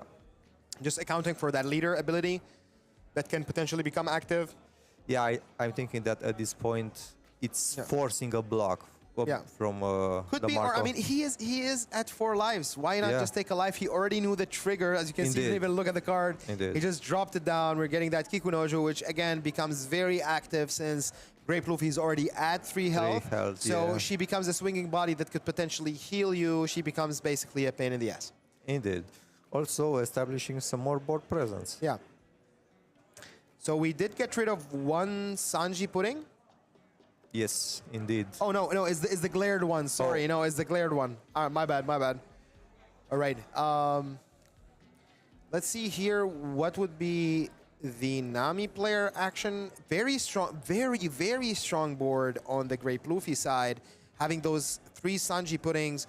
Pretty sure he would be willing to give one of them up. I think having 3 is pretty much an overkill, Yeah. if you'd ask me. But again, it really depends on what the Nami player is willing to offer. Since, again, it's a 7k body. It's going to take some investment to get rid of. Removal can be a bit... As you can see here, we actually did not use the Go Mary on either of them because it doesn't matter if one is going to get removed. Yeah. Unless we see 3 Zeuses in one turn. That's going to be interesting, which I don't think is going to be the case because he'd go down to 0 life. But I Yeah. think it's funny. He just realized, okay, it doesn't matter if he's going to remove one, that's fine. Yeah, indeed. So what are we looking to do here? Very tough scenario. Are we just going to swing life? We are actually going to just swing life 6k. He's like, yeah, sure, no problem. Here, let me get that draw. And I did think he just drew a Zeus, which is going to Yeah. be funny. Problem is right now, if you do take that life to kind of set up that Zeus and get rid of a Sanji Pudding, the Grape Luffy does have 4 big swings next turn. Yes. And also, we saw last game the Grape Luffy power spike when he's at 0 life. Yeah, absolutely. Yeah. Still no Pudding, which is quite unfortunate. So That's usually, unfortunate. usually, you know, whenever I play against Blue Yellow Nami and I get that, you know, I take a life, I was like, yeah, that's fine. I can take a life. And I was like, oh crap, I just lost one more card to Yep. Pudding. Yep. I just lost one more card to Pudding. So maybe we did not see it.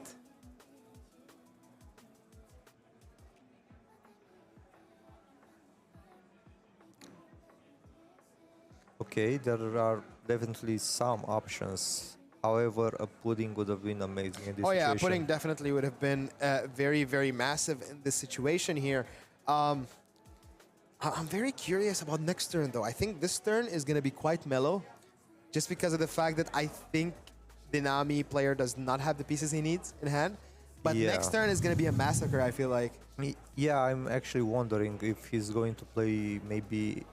I'm not sure if he has Kuma in hand. I'm not sure either, but he does have a healthy hand size. Yes, Potentially Akuma might come out. Kuma would be perfect. Akuma would be really good, yeah. Potentially providing a trigger and Yeah. also like a life, of course. First off, we see that 6k swing from leader, just making sure we have the Dawn on the leader to activate the leader effect if need be, to bring our leader to 7k. Yep. We are going to be taking that to trigger another search with the event card when you are at CU Fight with Pirates. Yep. And, oh, hi there. It is Gum Gum Giant. It is Gum Gum Giant. I'm not going to put that card on the screen. We talked about it last round. It's very strong. OP09 Gum Gum Giant. And then we are going to be... So the Grape Luffy has the defense all set, in my opinion. yeah, we are going to be seeing another Marco being played over the Hiyori. So we're already giving up on the Odin potentially restand. Actually, Odin, we haven't seen Odin at all. Odin would have been big in this match. Actually, yeah, Oden or Kuma would have been amazing this Yeah, turn. I think we're just being a bit unlucky with the cards we drew for the Indeed. Nami player. Yeah. And now we are going to witness a lot of swinging. Witnessing Grape Luffy, Yeah. Luffy, I guess. Grape Luffy just gonna go maybe 9s potentially. If he really want to get... Like, I don't think he wants to replace any piece in his board right now. I think No. he's pretty safe. Yeah. We know he has Giant in hand. We are at... How much? We are at 10, right? We are at 10 Dawn for the Grape Luffy player. We are indeed. So, yeah, we can just keep 2 Dawns on and, you know, use leader effect. And just get everything back. Because Yep. I honestly don't even think we need to restand the Dawn anyways. Okay, but- so you can finally see the hand. There's It's- the Zeus, there's an Otama, an 8 cast kid, yeah. and a Kikunojo, a plus one thing else. One thing more, sorry. So I wonder what is going to be the play here. Is it going to be just full-on swings? Or are we going to see that Zoro get swung with, replaced, potentially with a restand? I think he's going to start with some basic base attacks, base power attacks, and see how the opponent is Oh, reacting. it's the Odin. Oh no. So we use leader effect plus 2k to get out of a 7k attack. Oh, that's rough. Yeah, That's really rough. and now he's going to decide if he's going to attach Don and or maybe play something else. Yeah, hand size quite small right now for the Nami player. However, she is at 7k base. Plus the 2 Marco blockers. Yes, plus the 2 Marco blockers, which each can block an attack, replenish, and, you know, potentially bring in some of the pieces that we've been missing.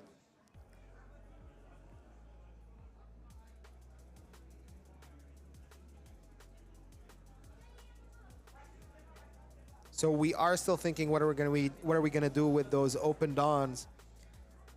Are we gonna swing? Are we gonna... I think the most valid play here is just swinging those base and then just replacing Zoro with something. But I could be wrong. I'm not that experienced with Grape Luffy, so... But yeah, definitely 7k swings, just chipping at that hand, potentially even like attaching a Dawn if allowed, just to get like 2ks versus getting like 1ks. I was actually wondering, is by any chance the Grape Luffy player trying to win the game this turn? I don't think it's possible. There are 2 blockers on board. Yeah, maybe not. I was thinking maybe. Yeah, and also the card draw, you are right, but maybe next turn. Next turn, definitely we have lethal. We have little Yeah. because I'm 1000% sure he's going to have the Seg Luffy, the rush. Yeah, One. like I was telling you earlier, the last turn was very, very mellow. Yeah. And this turn is we're like, okay, we got it. All right, there we go. Yeah, yeah, 7K base swings, just trying to chip at hand or like get a feel. Okay, what's your hand size? We might have even actually see a try to go for a game next turn, maybe. From we see the boa.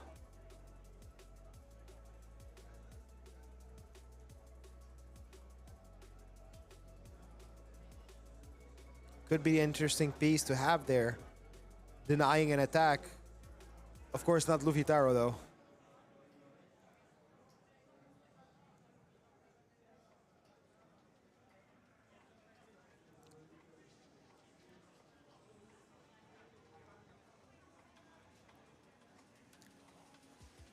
Still have 10 Dawn open.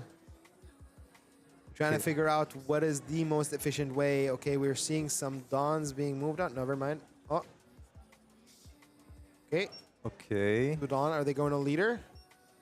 Is it going to be a 7K again? I'm wondering, is by any chance the Grave Luffy player trying to mind game the opponent? Could be, could be. Knowing Evie, though, he does like to take his time. Thinking about... But he's also great in mind games. Sorry? Yeah, he does. Yeah, Yeah. yeah, yeah. Yeah, there we go. We see a heart. Thank you very much.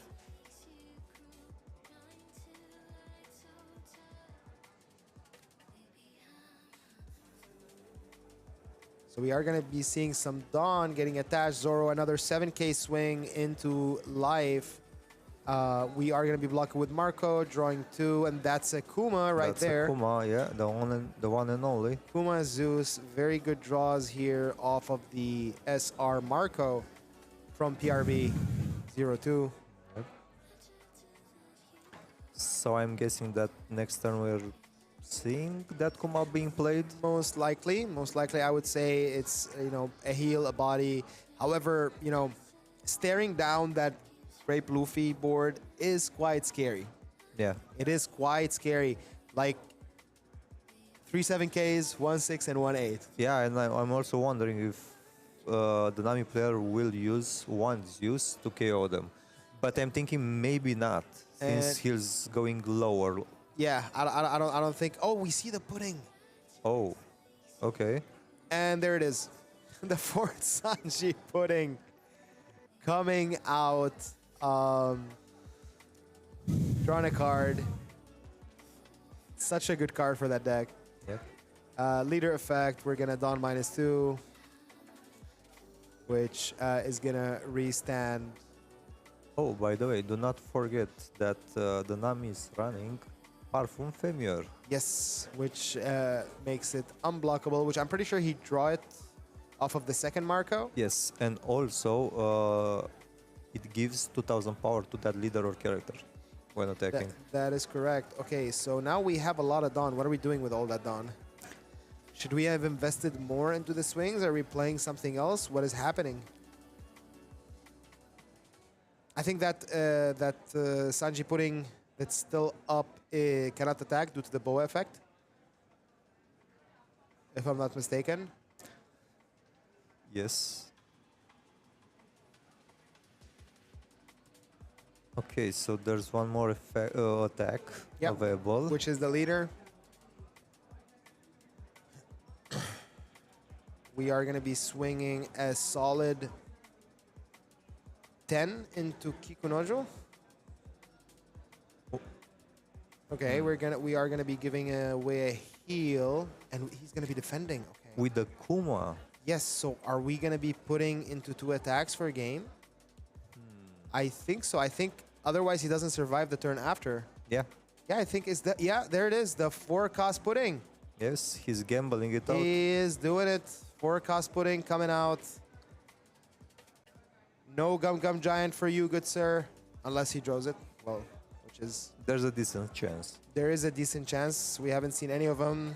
Imagine the last life for the Grave Luffy having a searcher or a giant. Yeah, true. I love the way he threw that pudding on board. Like, here, just take it, man. Yeah. Yeah. Like, surprise, motherfucker. Is this the moment the Nami comes on the back? That's the question. Will she? Will she? Oh, that top card in before it's a giant. 1, 2, 3, 4, 5 cards off of that pudding. For you Pokemon players out there, it's Iono, but worse. And yeah, let's see those swings. We do have 6 Dawns left. We have 3 attacks. How many Dawn do you want to commit? We are committing 3 Dawn, so that's an 8,000. Okay. Potentially the 1 Dawn on the Boa first to swing 8,000. I think he's actually trying to see if he has, he still has the giant. The Giant, yeah. Potentially, yeah, just swinging 1 Dawn on Boa, 8,000 first. Give me your Giant if you have it. Yeah, because if the Luffy player doesn't counter, it's like all Dawns -2 and use the Femur end. Yeah.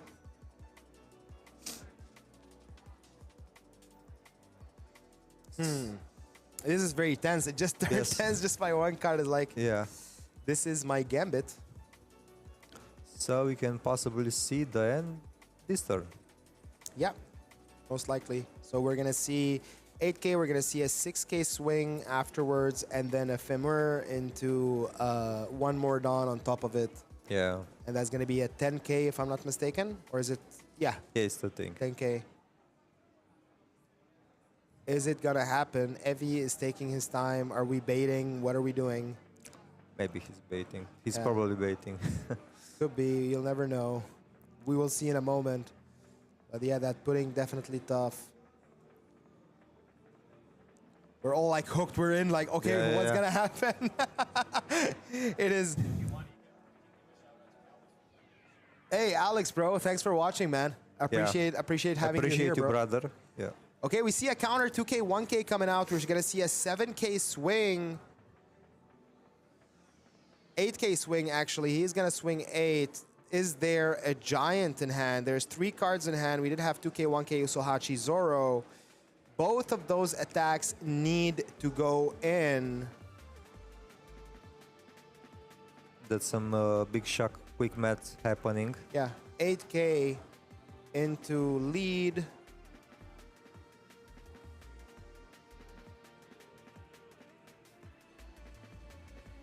So it has to be 888 just because of the leader is 6K base. We are taking that life. Are we baiting? Is it game? Is it what's happening? Okay. Evie's doing the thing and No, it's it's Thunder Thunder Bagua. Bagua. It's Thunder Bagua. He wins.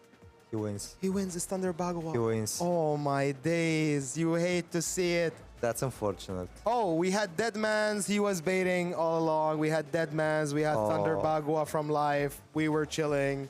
And I do believe, I mean, hey, the hand size of the Nami player, you never know. Might see an upset. Yeah. Might see an upset here. Four, I highly doubt it, but 4 Sanji puddings on board. 6 1 attacks Luffy in Taro. total. 6 attacks in total, unless we also have a restand Luffy, Yeah. which can make it 8 attacks in total.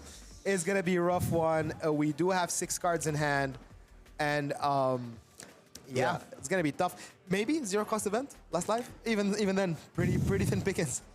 Pretty thin pickings. With the 0 cost event, maybe you can survive against 6 attacks, but not against 8 by no chance. Okay, so the last life, I'm actually glad that he had the Deadman's game because it would have been quite unfortunate to lose to a Thunder Bagua just coming from life. Again, I'm saying lose. I'm being ahead of myself here, but it's a tough game. We're gonna see, 8K swing just raw coming out.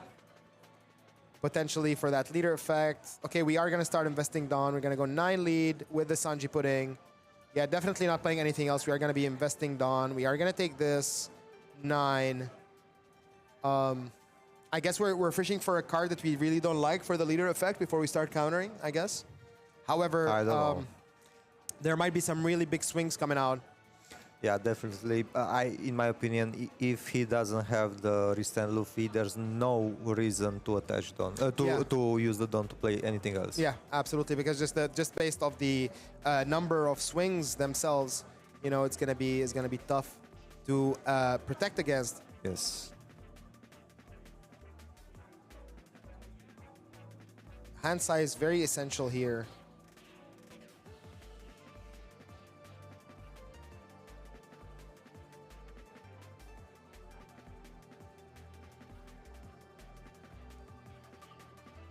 Such a crucial turn. I'm so glad. Yeah. I'm getting excited and tense at the same time just looking at it.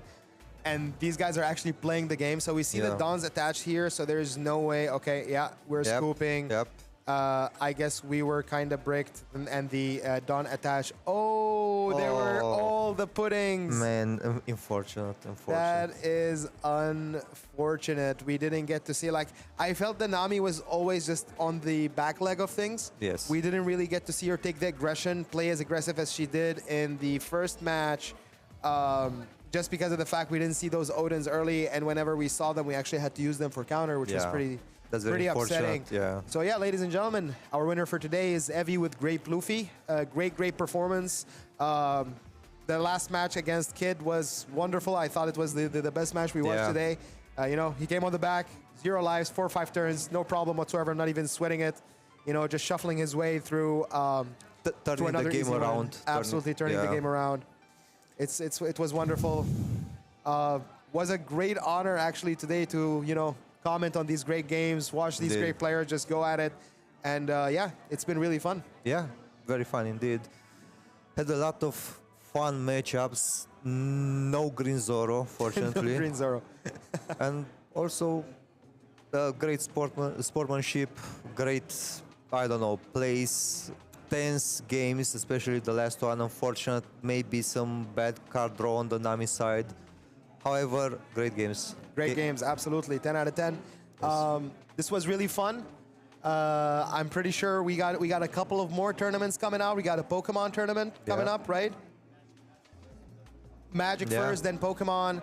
It's going to be really wonderful. I know the Magic exhibition, the guys have been talking about it. I'm really excited to watch that one. Yeah. Pokemon as well. It's going to be really, really fun. Hopefully, we see some Dragapults. Hearts to the Dragapult guys. And yeah, Mega Evolution coming up in 2 weeks. Hopefully, we'll get to enjoy those as well. Yeah, Awesome. great. Well, should we wrap up? All right. Yeah. Well, thank you so much, guys, for watching us. We've been your hosts, Creeps, And Artegor. my boy, and of course, Bulbasaur. We've had the pleasure and the honor to host the tournament today at TCG Arena's One Piece TCG tournament at Bucharest Gaming Week. Yes, Bucharest Gaming Week edition, first edition. And see you maybe, I don't know, soon, sometimes, but we'll see you. We'll see you. Take care, everybody. Have a great Sunday, and we wish you all well. If you ever are in the neighborhood and you want to enjoy some TCG, please come over. The community is great. People are Yes. amazing, and we'd Yes. love to have you. Especially if you're from Croatia, by the way. We like you guys. Yes. All right. Thanks, Great. everyone. Have a great one. Cheers. Have a great day. Cheers, guys.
Salutare tuturor, bine că ne-am regăsit.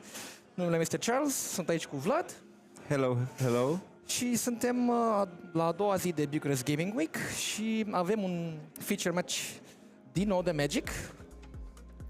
Avem pe Rareș și pe Răzvan, care joacă două decuri de standard. Dacă nu mă înșel, este un mono red versus un IZ, un roșu albastru. Într-adevăr, Rareș o să joace mono red, care este un deck foarte agresiv, se bazează pe faptul că poate să câștige repede și să reducă viața oponentului la 0. Iar Răzvan o să joace IZ, albastru-roșu, care este un deck care are și un nume IZ Proft, este denumirea deckului, se bazează în jurul cărții Proft's Eidetic Memory, care este o carte foarte puternică, este un enchantment legendar. Legendar înseamnă că poți să ai doar unul pe masă în același timp. Când intră, tragi o carte, n-ai maximum hand size și la începutul combatului pui X contoare de 1-1, unde X este numărul de cărți pe care le-ai tras în tura asta minus 1. Exact. Eu mă aștept să fie un match destul de rapid. Jucăm un best of 5, din câte știu eu. Da. Și fiind aceste două ambele decuri sunt pe partea mai agresivă, vor fi destul de rapide prin interacțiune și vedem exact cum decurge. Văd că Răzvan a făcut un mulligan, să vedem exact dacă Rareș ține sau nu, din momentul în care nici el nu face mulligan, cred că a ținut această mână și văd că în mâna lui Rareș erau două landuri, restul era, sau trei. Are 3 munți. 3 munți, dar și restul este... 3 munți văd. 3 munți și restul e gas, creaturi sau vrăji. Vedem exact cum se va decurge. Are 2 hired Cruel Claw. Hired Cruel. Hired Claw. Este o carte foarte agresivă, este o piesă cheie a deck-ului. De fiecare dată când ataci cu unul sau mai mulți lizards, Hired Claw dă un damage în oponent. Chiar a început cu această carte. Este un one drop foarte puternic. De asemenea are și o abilitate care poate să folosească mana în caz că rămâne fără cărți. Este un deck foarte agresiv, în general rămâne foarte rapid fără cărți, deoarece are foarte multe cărți care costă puțin. O să joace al doilea munte.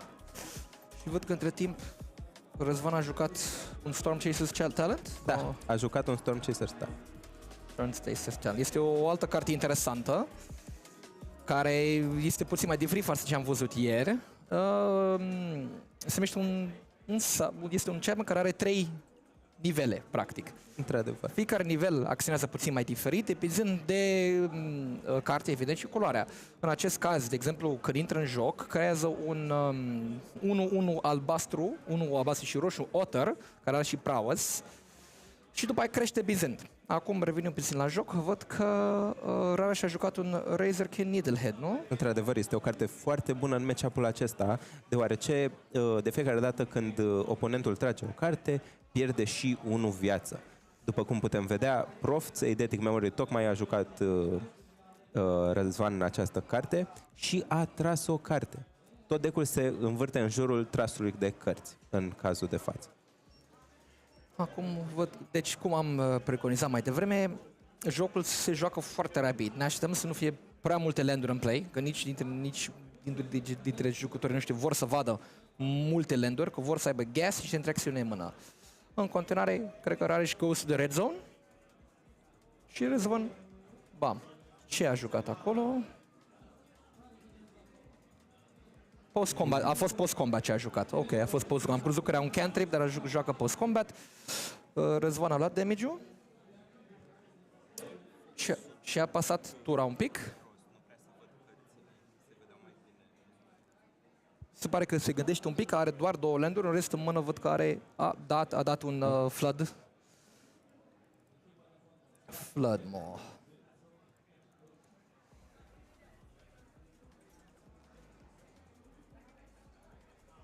Acum a jucat un land, să vedem exact ce mai vrea să facă și post. Se gândesc jucătorii, este destul de mult care se întâmplă. Into the Flood m-a jucat mai devreme. Este un bounce, simplu. A zis, nu vreau să văd ce este pe masă, hai să-l întoarcem la tine în mână și după aia văd eu ce fac. După aia, ok, să vedem exact. Rareș fiind tambat, Răzvan cam poate să facă cam ce vrea el în această situație. Dar este în continuare foarte riscant deoarece a ajuns la 9 viață deja în tura 3. Reason că Needlehead-ul continuând să dea damage în el. Apasatura a zis că ok, nu atac, vreau să stau defensiv în acest moment. Să vedem exact cum decurge și tura asta. Land, frumos și minunat. Astea sunt Zendikar sau Return to Zendikar, depinzând de cât timp joci Magic. 2 mana. Oh, un Fiery Annihilation. Fire. Or... Nu este un Fiery Annihilation.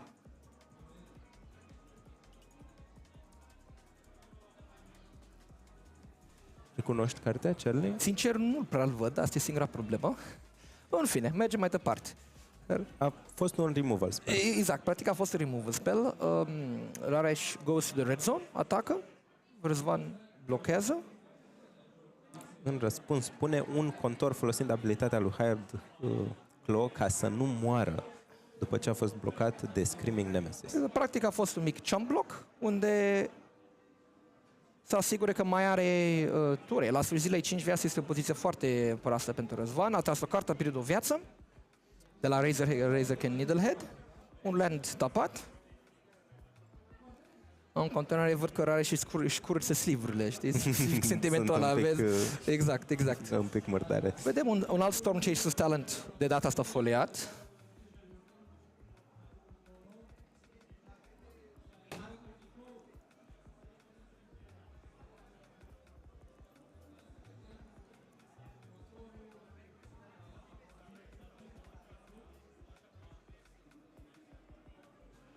Ok, nu uităm un pic imediat.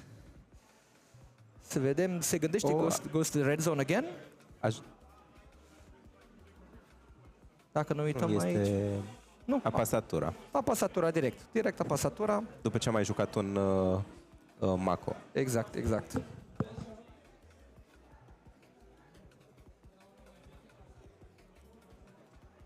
Rareș joacă un Burst Lightning, un removal spell, 1 mana, dă 2 damage pe Otter și un dragon cu Warp. E un dragon cu 4-5 care când intră dă un damage într-o creatură. Cum funcționează exact mecanica de Warp pentru cei care nu a mai jucat Magic până acum? Mecanica de Warp este una foarte interesantă. Poți să joci o creatură mai devreme, plătind mai puțină mana decât ar costa ea în mod normal, și la finalul turei se duce în exil și o să poți să o joci ulterior pentru mana costul complet. Deci văd că a fost destul de rapid, a dat un Burst Lightning, i-a omorât blockerul, ok, 1 viață, hai să dăm, pentru că când vine tura lui Răzvan, trage o carte, pierde viață și asta a fost jocul. Într-adevăr. A fost un joc destul de rapid, cum ne așteptam. Acum, întrebarea este, sideboard-ul. Răzvan a Rareș a câștigat. Rareș joacă mono. Exact, Rareș a câștigat. Sideboard-ul, la Izet, văd în acest moment că are Obliterating Bolt, Disdainful Stroke, Annul, Spell Pierce, Frostcliff Surge, Ral, The Crackling Wit, Flash Freeze, Unable to Scream, Essence Scatter, Tishana Stylebinder și Fire Mystic. Părerea mea că în acest matchup cele 2 bucăți de Unable to Scream ar putea fi băgate în Într-adevăr, este un removal foarte eficient, chiar dacă este Sorcery Speed. De asemenea, Flash Freeze este o carte foarte interesantă. Este un counter spell care countereste un spell roșu sau verde. Din moment ce Rareș joacă mono roșu, Flash Freeze o să poată să lovească orice spell al lui Rareș. Acum, în acest matchup, din câte văd, niciun dintre jucători a decis să facă sideboard. Din câte văd eu aici, interesantă mișcarea. Poate a zis, ok, momentan, for the time being, sunt ok cu ce este în decurile noastre, nu vrem să facem nicio modificare. Să vedem cum merge. În acest moment, faptul că Răzvan e pierdut. El va decide dacă începe sau nu. N-au făcut niciun dintre cei jucători mulligan. Și acum, ok, un one drop, let's go, land, go. Pare destul de tame pentru moment. Este destul de ciudat să vezi un deck agresiv monoroșu să nu joace în tura 1 o creatură. Răzvan joacă Proft, vrea să se ducă la combat și să pună contorul pe Mako. În răspuns avem un burst lighting din partea lui Rareș ca să curețe în răspuns și vedem exact tura 2. Avem o carte mai interesantă aici. Este un Scalding Viper. Scalding Viper este o carte extraordinar de bună care are două moduri. Poate să fie jucat ca și o vrajă acolo jos, se ducă în aventură, la una mana albastră, una colorless, sau doi joci direct ca și creatură. Dar văd că n-a trăit mult, că a primit un removal. Într-adevăr, dar s-a folosit abilitatea de Scalding Viper pentru că removal-ul a fost 3 sau mai puțin mana. Astfel, Scalding Viper dând un damage în Răzvan. În match-up ăsta, orice damage este foarte important. Un Screaming Nemesis. O carte foarte bună și foarte agresivă. Este exact ce vrei să vezi de la un deck roșu. Când s-a printat această carte, clar intra în standard. Adică dacă vrei să ne ajuți un pic cu ce exact? Screaming Nemesis este un 3-drop de 3-3. Haste înseamnă că poate să atace imediat cum intră pe masă. Și e o parte foarte importantă, nu neapărat în acest matchup, dar când Screaming Nemesis își ia damage, dă atâta damage cât și-a luat în un target. Și dacă lovește un player, această abilitate, nu mai poate să câștige viață. Din păcate, Răzvan nu are foarte multe moduri de a câștiga viață, doar că Screaming Nemesis e o creatură foarte greu de blocat, mai ales dacă o blochezi cu o creatură foarte mare. Screaming Nemesis-ul dă foarte mult damage înapoi în tine. Deci, cum putem observa, cu acest deck de monored, toate creaturile ori dau damage, ori prin abilități, din un ping de un damage, ori au haste și dau damage imediat, prin going to the red zone și atacând. Deci tot scopul deck-ului, uite, și prietenul lui. Al doilea Screaming Nemesis este foarte rău pentru Răzvan. Se vede, are 4 mana deschisă, văd că în lund are Into the Floodmaw. Da, Probabil o să joace un Into the Floodmaw pe combat step-ul oponentului tura următoare, așa că o să țină o mana albastră. Văd că are două chiar. Deci are două? Da, are două, văd că exact. Imediat acolo un Quantum Riddler. A jucat un Quantum Riddler, o carte foarte bună care trage cărți. Exact ce vrei să vezi când ai un Prophet's Eidetic Memory pe masă. Quantum Riddler este o carte care se vede play în mai multe formate. Inclusiv în modern. Inclusiv și modern, care este un format care joacă cu cărți din mai multe seturi. Chiar de ultimele, Cred că sunt seturi din ultimii mai mult de 15 de când ani, m-am apucat eu de Magic, practic, acum 15 ani. Da, exact. Când m-am apucat eu de Magic, este o carte foarte interesantă. Văd că a jucat-o cu Warp atunci, este la 2 mana, intră în play, nicio problemă. Să vedem exact. A rămas, văd aici, da, Răzvan a lăsat 2 mane albastre deschise pentru cele 2 Into the Floodmaw. Încearcă să dea un removal pe singurul blocul pe care are în acest moment. Este un remover Sorcery Speed. Așa că trebuie să-l joace pe main. A fost și exilat, care este și o conotație destul de interesantă. Ok. Atacăm, vedem ce face Răzvan în acest moment. Să vedem dacă Răzvan o să joace Into the Floodmaw-urile. Se gândește să piardă viață, este foarte intens. Îmi face că lasă degetul acolo, ca și cum, poate da, poate nu, ce are în grave. Se gândește cât damage poate să dea oponentul cu spell-uri. Da, pentru că Burst Lightning are opțiunea de a da 2 damage sau 4, dacă nu mă înșel. Într-adevăr. Deci dacă ia 6, este in range pentru Burst Lightning. O să joace un Into the Floodmaw pe un Screaming Nemesis, returnându-l înapoi în mână. Și fiind în combat, nu poate să-l joace iarăși să atace cu el. Îl joacă doar că nu poate să atace. Exact. Avem și un end of turn, se gândește, cred că dacă vrea să joace celălalt, nu joacă. Păi nu ar avea de ce, ar fi întors și celălalt, practic să nu piardă 3 viață. Exact, bine, este la 11, n-are de ce. Poate vrea să se folosească acum de Into the Floodmaw să scape de Screaming Nemesis-ul care poate să blocheze Otter. O să joace încă un Quantum Riddler. Da, la cost de warp. Deci, La cost de warp. este o carte, practic, trage de timp și trage de cărți. Asta e simplu. Da, este o carte foarte bună. De asemenea, în cazul nostru nu s-a aplicat, dar dacă ai una sau mai puține cărți în mână, tragi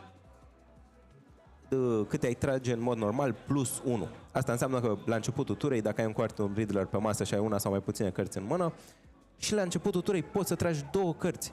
Ceea ce e ceva foarte puternic pentru o astfel de carte. Bine, și cartea în sine, fiind un 4-6, dacă ajunge la 5 mana, este un blocor extraordinar de bun. Da, și mai este o parte foarte importantă, este exact destul power cât să poate să joace un Winter Night Stories cu Harmonize. O altă piesă cheie a deck-ului. Hai să ne uităm la această carte, dacă ai menționat-o. Deci văd că la 3 mana tragi 3 cărți și mai discardezi 2, doar Dacă nu cumva decartezi o creatură. Da, și Harmonize este foarte important în acest aspect, pentru că interacționează, iată, cu altele cărți. Văd că cumva are 6 landuri, cam mult pentru mono-red. Într-adevăr, și cred că are doar o singură carte în mână. Acum să vedem ce o să facă Răzvan. Știm că are un Into the Floodmaw în mână, care poate să-l folosească să își salveze 3 viață. Dar, dacă o să blocheze cu Otterul având 4 power, celălalt Screaming Nemesis, chiar dacă ar muri, ar da 4 damage în el. Vedem, la fel ca și tura trecută. Un Witch Stalker Frenzy, ce play! Este incredibil. Își castează removal pe propria creatură ca să dea damage letal, folosind abilitatea de la Screaming Nemesis. Deci este un exemplu clar unde o abilitate unei creaturi poate deveni foarte interesant. Și când dai 3 damage, dai chiar 5 damage în acest caz. Este practic 5. letal cu celălalt. Și probabil a zis, ok, nu blochez, dar înainte de damage dau bounce. L-a dat în răspuns la bounce. L-a dat răspuns la bounce, exact, dar vreau să-mi subliniez faptul că Răzvan a zis că no blocks, dar înainte de damage, bounce. În răspuns la bounce, boom, ok, ai 5 plus 3, 7 viață, am 8 damage, ne vedem. Acum, față de primul match, uite, jucătorii se uită la sideboard în acest moment. Într-adevăr, în momentul de față este 2-0 pentru Mono Red. Acum, la turneele mai mari, în general, acest matchup se bazează foarte mult pe sideboard, pentru că ambele deck-uri sunt agresive, dar EZ-ul este, prin natura culorile ca să joacă, adică albastru, este doar un pic dar este mai puțin agresiv decât un deck full roșu. Într-adevăr. În principiu, un deck de mono roșu în standard, cam pe la tura 4-5 și aș vrea să încheie jocul, mai spre 5 în standard, în alte formate este deja tura 3 high, ne vedem, dar dacă nu iese, după aia jucătorul de albastru are timp să tragă cărți, să găsească răspunsuri. De exemplu, Colton Riddle este o carte care trage cărți la sfârșitul zilei. Într-adevăr, tocmai de aia se joacă și Into the Floodmaw. Este o carte care trage de timp. Trage de timp, exact. Și vedem văd că avem 2 cărți din partea lui Rareș, 3, Răzvan 4, deci amândoi fac un sideboarding mult mai serios. Probabil că dacă pierde din nou IZ-ul, deck-ul de IZ, s-a cam terminat, că ar fi 4-0. Sau 3. Ar fi 3-0. 3-0, best out of 5, asta e, nu se mai poate. Și văd că amândoi fac o grămadă de sideboarding sau doar se uită momentan care ar fi variantele. Mi se pare că am văzut și un Unable to Scream acolo în sideboard-ul lui Răzvan. Mie mi se pare Unable to Scream este o carte incredibilă. 100%, pentru că turn 1 joacă Rareș un one drop, după aia vine ok, tura 2, ți-am dat acolo, ne vedem mâine, nu mai face, devine practic Unable to Scream. Este o carte destul de interesantă pentru că nu este removal, dar face lucrurile puțin mai diferit. Într-adevăr, este un enchantment, îl atașezi de o creatură și își pierde toate abilitățile. Asta este foarte important, deoarece pierde abilitățile de la Screaming Nemesis, o abilitate foarte puternică, se pierde abilitățile de la Razorkin Needlehead, care iară este o creatură foarte puternică, mai ales contra deck-ului de IZ. și în principiu nu prea există cărți care scot enchantment-uri sau aurele. Da, sunt foarte puține. Deci pentru acest matchup poți să zici că este un removal fără să intre în grave, pentru că practic vine un 0-2 care după aia nu mai ai ce să faci cu ea, doar să blochezi. Să blochezi. Doar să blochezi, exact. Care în anumite situații poate să fie de interes sau de efect. Acum cred că se uită la ce cărți scoate din side, ce vrea să bage. Cred că probabil că vorbesc pe sideboarding options, fiind chiar dacă este un feature match, amândoi se cunosc de foarte mult timp și probabil cer o părere. Ia zi, domnule, ce ai scoate din X, ce ai pune? Și rar și-a probabil zis, hai că e bine. Într-adevăr. Am văzut acolo printre sideboard-uri și un Essence Scatter. Un counterspell la fel ca Flash Freeze, foarte bun în acest matchup, deoarece counterează necondițional o creatură. Poate să scape de un Screaming Nemesis. Practic, asta face albastru.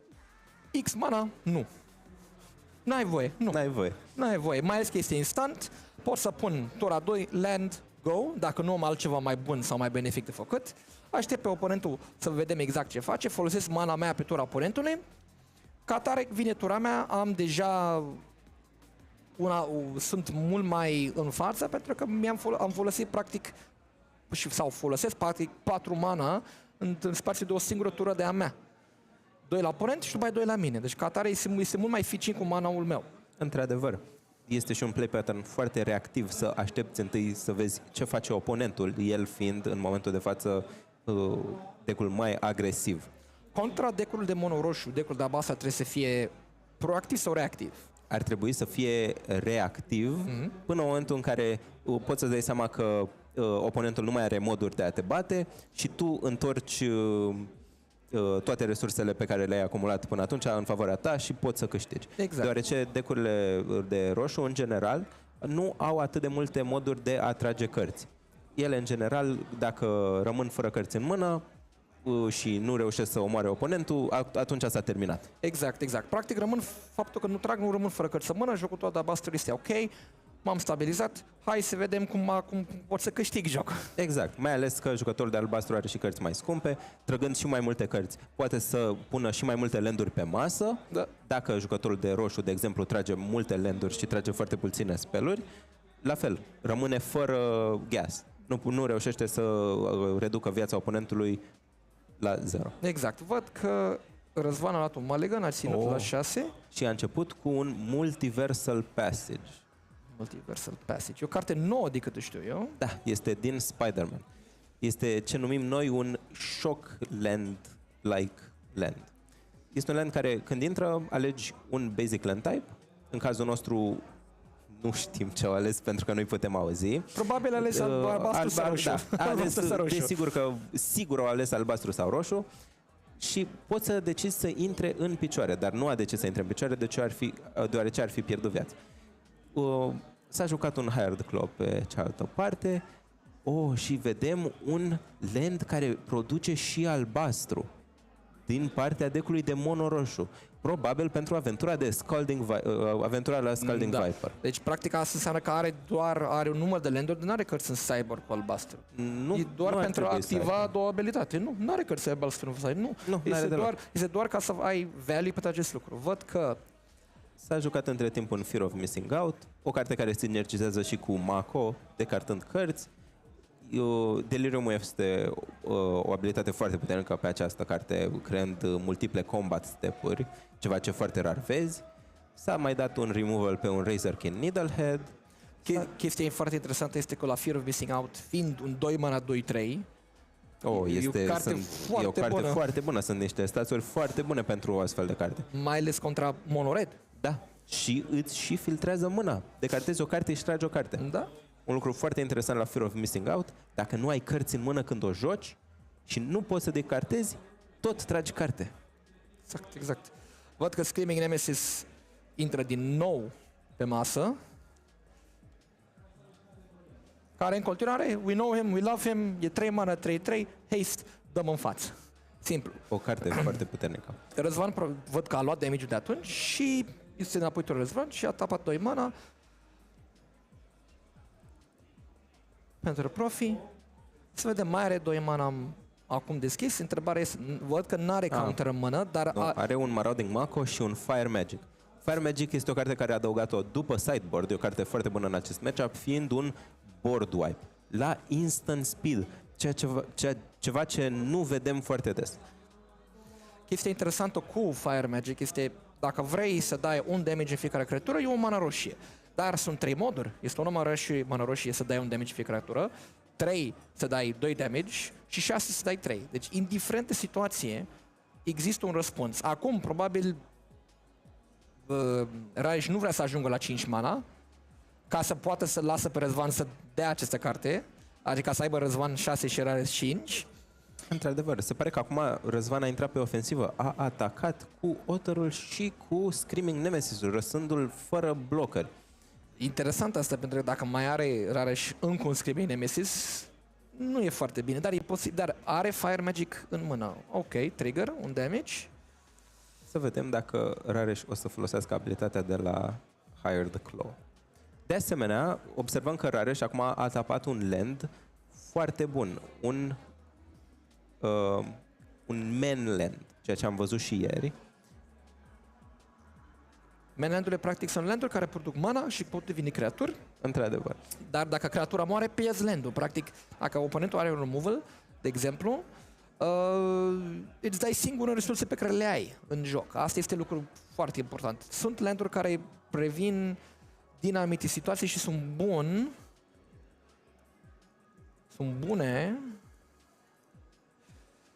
bune doar când vrei să fii agresiv. Și uite, am găsit-o. Acesta este un land foarte interesant, deoarece, în general, mainland-urile devin creaturi doar până la finalul turei. Acest land rămâne creatură permanent odată ce îi activezi abilitatea. De asemenea, este vigilent, adică când atacă nu se tapează. Asta este extraordinar de important. Pentru că poți să folosești pe combat step mana din land după ce ai atacat cu el. Exact. Văd că și are all creature types. Stai o secundă că mergem să atacăm. Ok. Mergem la combat. Mergem la combat. Rara și zice, bine, iau damage-ul, n-am nicio problemă. Se pare că sunt mai agresiv decât tine.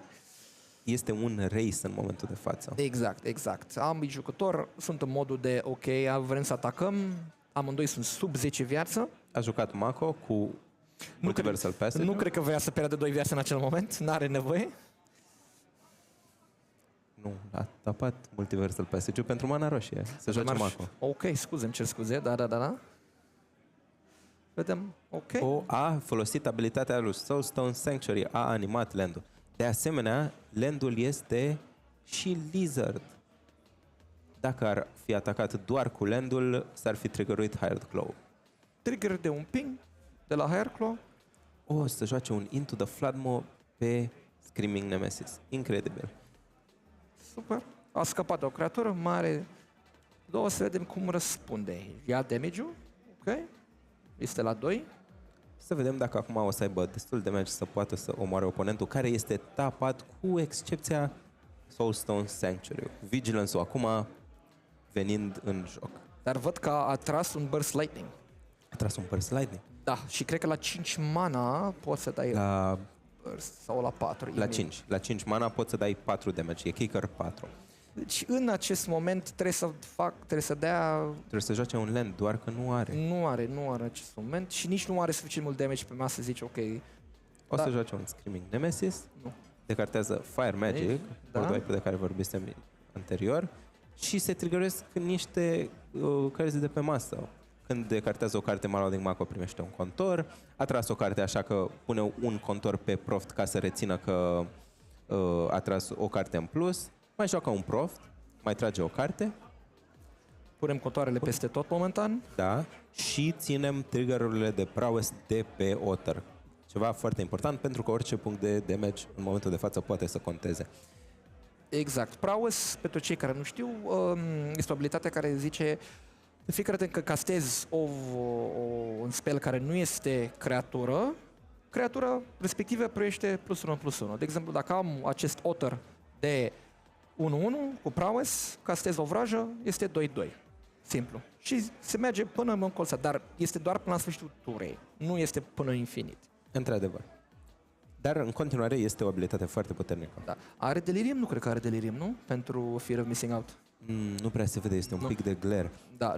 Ar trebui să aibă un enchantment de la Proft, are un instant de la Fire Magic. Da. Nu știu dacă a decartat un land, nu am fost prea atent. Nu a descartat un land, nu. Deci cred că are 2 sau 3, dar nu are minimul. O să vedem imediat după ce se... Nu are, pentru că ar fi trebuit să detapeze cu trigger-urile de screaming, de Fear of Missing Out. Ok, Otoro a blocat. Damage. Gata, asta a fost. Asta a fost. Nu a fost destul damage ca să îl bată. Nu? Exact. N-a fost destul damage, a zis ok, următorul, la revedere. În momentul de față este 3-0 pentru Mono Red. Mono Red este surprinzător, un matchup destul de heavily favored în favoarea Mono Redului. Da, mai ales cu Razorkin Needlehead. Da, este o carte extraordinară. Razorkin Needlehead. Este o carte care probabil se joacă în Mono Red acum și din cauza deck-ului de standard cel mai bun, Vivi Cauldron, care la fel trage foarte multe cărți. Hai să arătăm și Vivi, că este cartea nouă.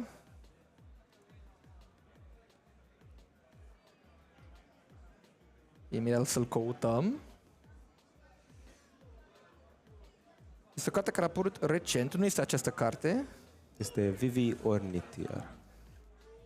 Hai că l-am găsit. Este o carte care orice fan de Final Fantasy îl recunoaște. Este magul din Final Fantasy și face extraordinar de multe chestii. A intrat în mai multe formate, în mod special standard și modern, datorită faptului că Cauldron, de exemplu, este înbanat în alte formate, dacă nu mă înșel. Și face multe. La 3 mana este un 0-3, nu pare extraordinar de bun dacă tu uiți la stats și la mana cost, dar la 0 mana face ceva extraordinar. Este prima creatură din Magic care nu are un cost la generare de mana. În mod normal avem creaturi mana dorci, Birds of Paradise, Llanowar Elves, care costul este să le tapezi. Vivi nu are niciun cost. Este ceva nemai văzut până acum. Și în Magic, orice carte care are cost 0 este o carte foarte bună. Într-adevăr. De asemenea, mai are un efect similar cu prowess-ul. Când castezi un non-creature spell, pui un contor pe Vivi, ca să-i crești power-ul, să-i folosești prima abilitate, să câștigi mai multă mana. Văd că Rare și-a câștigat. Un Mage Bane Lizard, încă o carte foarte bună contra IZ. Este adusă din sideboard, cel mai probabil. De fiecare dată când un oponent castează un non-creature spell, Mage Bane Lizard dă damage egal cu numărul de non-creature spell-uri castate în această tură. Dar Răzvan a scos removal, a luat un damage și continuăm. Și-a luat un damage. Exact. Și un Scalding Viper, care este o carte foarte similară. La fel, dacă castezi un spell care costă 3 sau mai puțin, dă un damage înapoi, doar că de data asta nu crește damage-ul. Încă un removal. Încă un damage înapoi dat. Orice damage contează în acest matchup. Și un Storm Chaser Talent, care vine cu un Otter. Otterul este extraordinar de important. Adică nu pare nimic extraordinar, dar face multe. Da. Adică la 3 mana am un 1-1 cu prowess, joc vrăj, instante și sorceries. Este perfect. Eu practic, într-o tură bună, creatura respectivă poate să ajungă la un 3-3, la un 4-4, 4-4, mai rar, dar un 3-3 ajunge. Mai ales, ok, o secundă. O să joace un Winter Night Stories și e un trigger de prowess pe Otter. De asemenea, Storm Chaser Talent este o carte foarte interesantă pentru că este un non-creature spell care face creaturi, care poate să sinergizeze foarte bine cu deck-ul nostru de față. Să vedem ce carte decartează la Winter Night Stories. O să decarteze 2. A decartat un Storm Chaser Talent și, dacă nu mă înșel, un Torch the Tower. Da, Torch the Tower este o removal extraordinar de bun. Este foarte bun pentru că exilează. Exact. Și, de asemenea, este o instantă care poate să dea 3 damage dacă folosește abilitatea de Bargain. Din păcate, acest spell nu poate să lovească oponenții, poate să lovească doar creaturile lor. Văd că avem meci mai temperat, în care am jucător se gândesc un pic. Rareș nu a făcut nimic tura trecută în afară de a anima mainland-ul, care Asta. a costat 4 mana. Care în teorie nu este o chestie extraordinar de bună din părerea mea. Monul roșu tot ce face în tura respectivă să animezi un land, mi se pare suboptim. Într-adevăr, este o abilitate pe care de obicei o folosești când rămâi fără cărți în mână. Se pare că Rareș în runda asta a tras foarte multe landuri și nu are creaturi agresive. Creaturile pe care le-am văzut în meciurile anterioare. Sau este posibil că are doar răspunsuri. Adică damage sau vrăji sau alte cărți care nu sunt creaturi. Dar deck-ul ăsta în principiu câștigă prin a pune creaturi pe masă, nu câștigă prin damage direct care apar de la cărți care dau direct în jucător. Da, a jucat într-adevăr 2 creaturi, doar că a avut răspunsuri. Acum un Fiery Annihilation.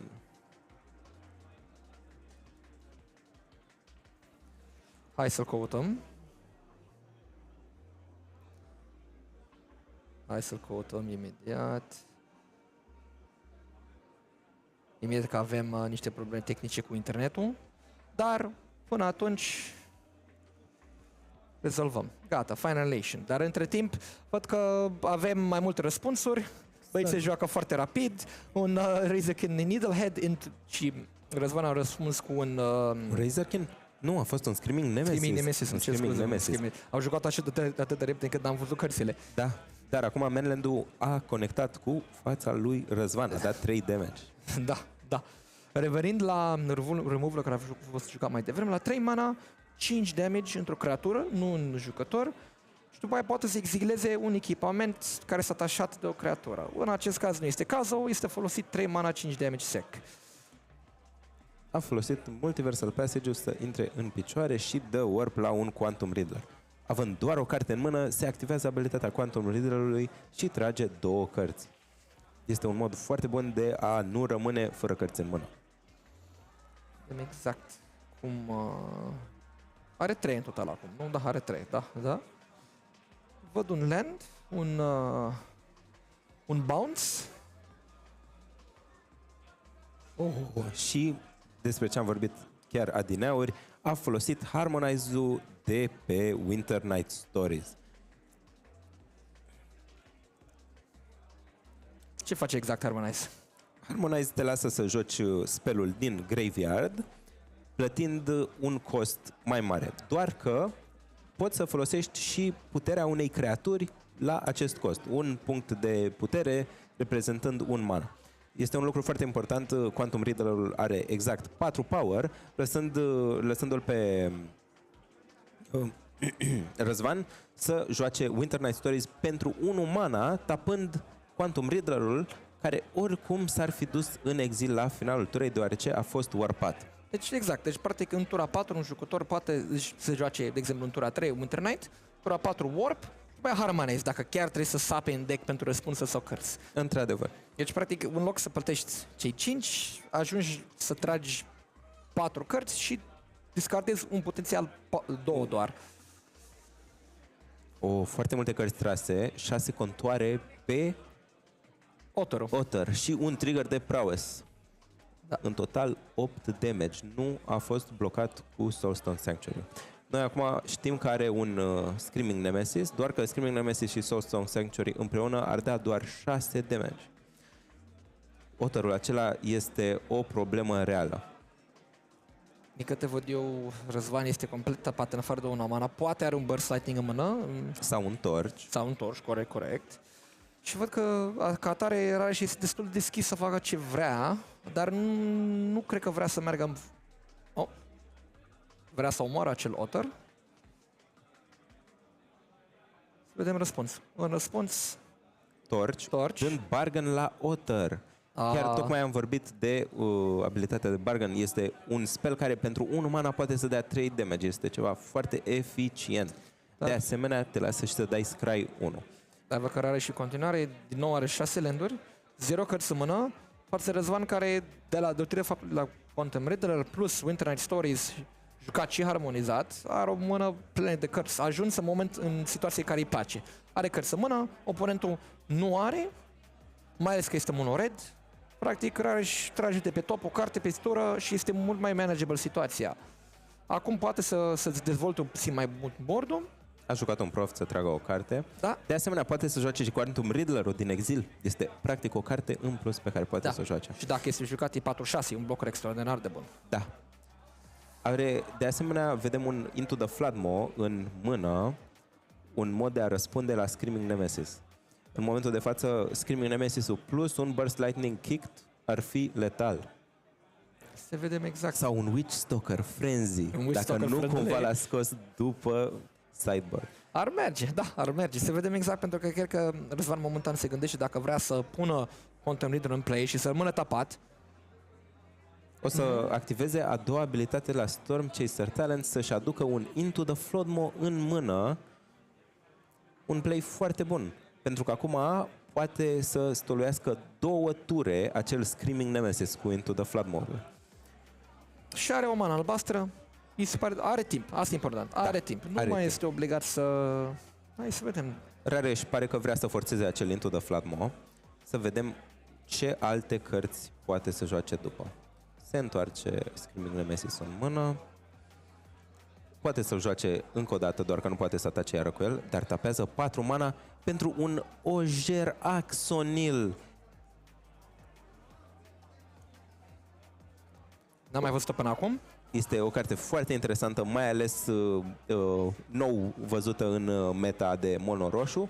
Zice că dacă o sursă roșie ar da non-combat damage mai puțin decât puterea lui Ojer Axonil, dă egal cu puterea lui Ojer Axonil în loc de cât ar da în mod normal. De asemenea, acesta când moare se transformă într-un land și poate reveni înapoi pe masă. Dacă plătești 3 mana, tapezi landul și mai e un prerequisite să fi dat 4 non-combat damage în tura aceea în care vrei să-l întorci. Da, dar Răzvan a zis nu vrem așa ceva pe masă, l-a scos, între timp a jucat Quantum Riddler, hardcasted. A pus și un contor pe el Exact, cu Prof. pe Prof. Acum să vedem dacă o să mai joace și al doilea Floodmo. Probabil ar fi play-ul corect, deoarece altfel viața lui o să scadă foarte mult. Ar putea să blocheze? Ar scăpa de Screaming Nemesis permanent, nu ar mai putea să o joace, dar și-ar lua 5 damage. Și-a luat 5 damage și dacă are Burst Lightning în mână, gata, a fost meciul de acolo cu acel 5 damage. A zis, bine, lasă așa, mai bine joc Quantum Regular, scuze-mă, joc Bounce-ul. Quantum Riddler rămâne pe masă, acum am 4 landuri, 4 cărți în mână, îmi cer scuze, și vedem. Un Fear of Missing Out. A decartat o carte și tras o carte. Probabil caută răspunsul lui, în acest moment este frică de a bloca Nemesis-ul. Este destul de... Da, sau caută să tragă destule cărți cât să pună destule contoare pe Quantum Riddler, pentru că zboară. Da. Este foarte interesant. Să vedem dacă o să poate să mai tragă încă 2 cărți pe lângă câte a tras până acum. Trebuie să pună 5 contoare în teorie. Sau ar trebui să pună 5 contoare. Dacă are un Winter Night Stories în graveyard, ar putea să folosească abilitatea de Harmonize cu 3 mana rămasă și să tapeze ori Steam Core Scholar-ul, ori Fear of Missing Out-ul, să mai tragă 3 cărți care ar prezenta un atac letal. Corect și acest aspect. Să vedem ce decide. În acest moment a decis să se ducă la combat, să vedem dacă și atacă. Deci momentan are power 8 în acest moment. 8. O să atace cu el, are power 8. Rămân la 2 și ok, deci nu are niciun burn spell, cum îl numim noi, nu are nimic în mână și speră, ok, am 7 viață, 3 mana deschisă, 2 creaturi, hai să vedem ce se întâmplă. Vrea să atace cu Screaming Nemesis-ul. În momentul de față, dacă ar bloca Screaming Nemesis-ul, și-ar fi luat mai puțin damage, dar i-ar muri o creatură. A zis să vedem. Că nu. A zis nu. Interesant, acum îl pune în range de Burst Lightning, da. Kicked. Să vedem dacă îl are. Pare că nu. O să tapeze 1 mana. Să vedem dacă vine acum un Hired Claw. Ar fi cam târziu pentru un Hired Claw. Este o creatură pe care vrei să o vezi în tura 1. Păi trebuie să facă ceva fix acum. Dacă nu moare tura viitoare. Punct. Și cred că Rareș în acest moment caută variante de a nu pierde sau de a câștiga. Pentru că este binar în acest moment. Ori face ceva, ori nu face nimic și pierde. Sunt curios care e ultima carte din mână. 5 mana. 5 mana, mult. Burst Burst Lightning Kick, Face. incredibil. Să vedem dacă are un counterspell, dacă s-a tras un counterspell. Nu a avut. A pierdut tocmai pentru că nu a blocat Screaming Nemesis-ul și ar fi luat doar 2 damage în loc de 3. Avea două. Mai avea un Burst Deci Lightning. a făcut-o doar așa de show. A făcut-o doar așa de show, că putea să dea una și una. S-a gândit foarte mult să se gândească dacă dă un Burst Lightning Kick. Nu, dar avea mana destulă să dea și un Burst Lightning Kick și un Burst Lightning normal. Ideea asta și-a putea să dea un Burst Lightning Kick și după aia unul normal, dar s-au investit. Părerea mea că nu facea nicio mare diferență. Probabil voia să dea la de 5 și a sigur, ok, îl încerc acum, îl dau acum.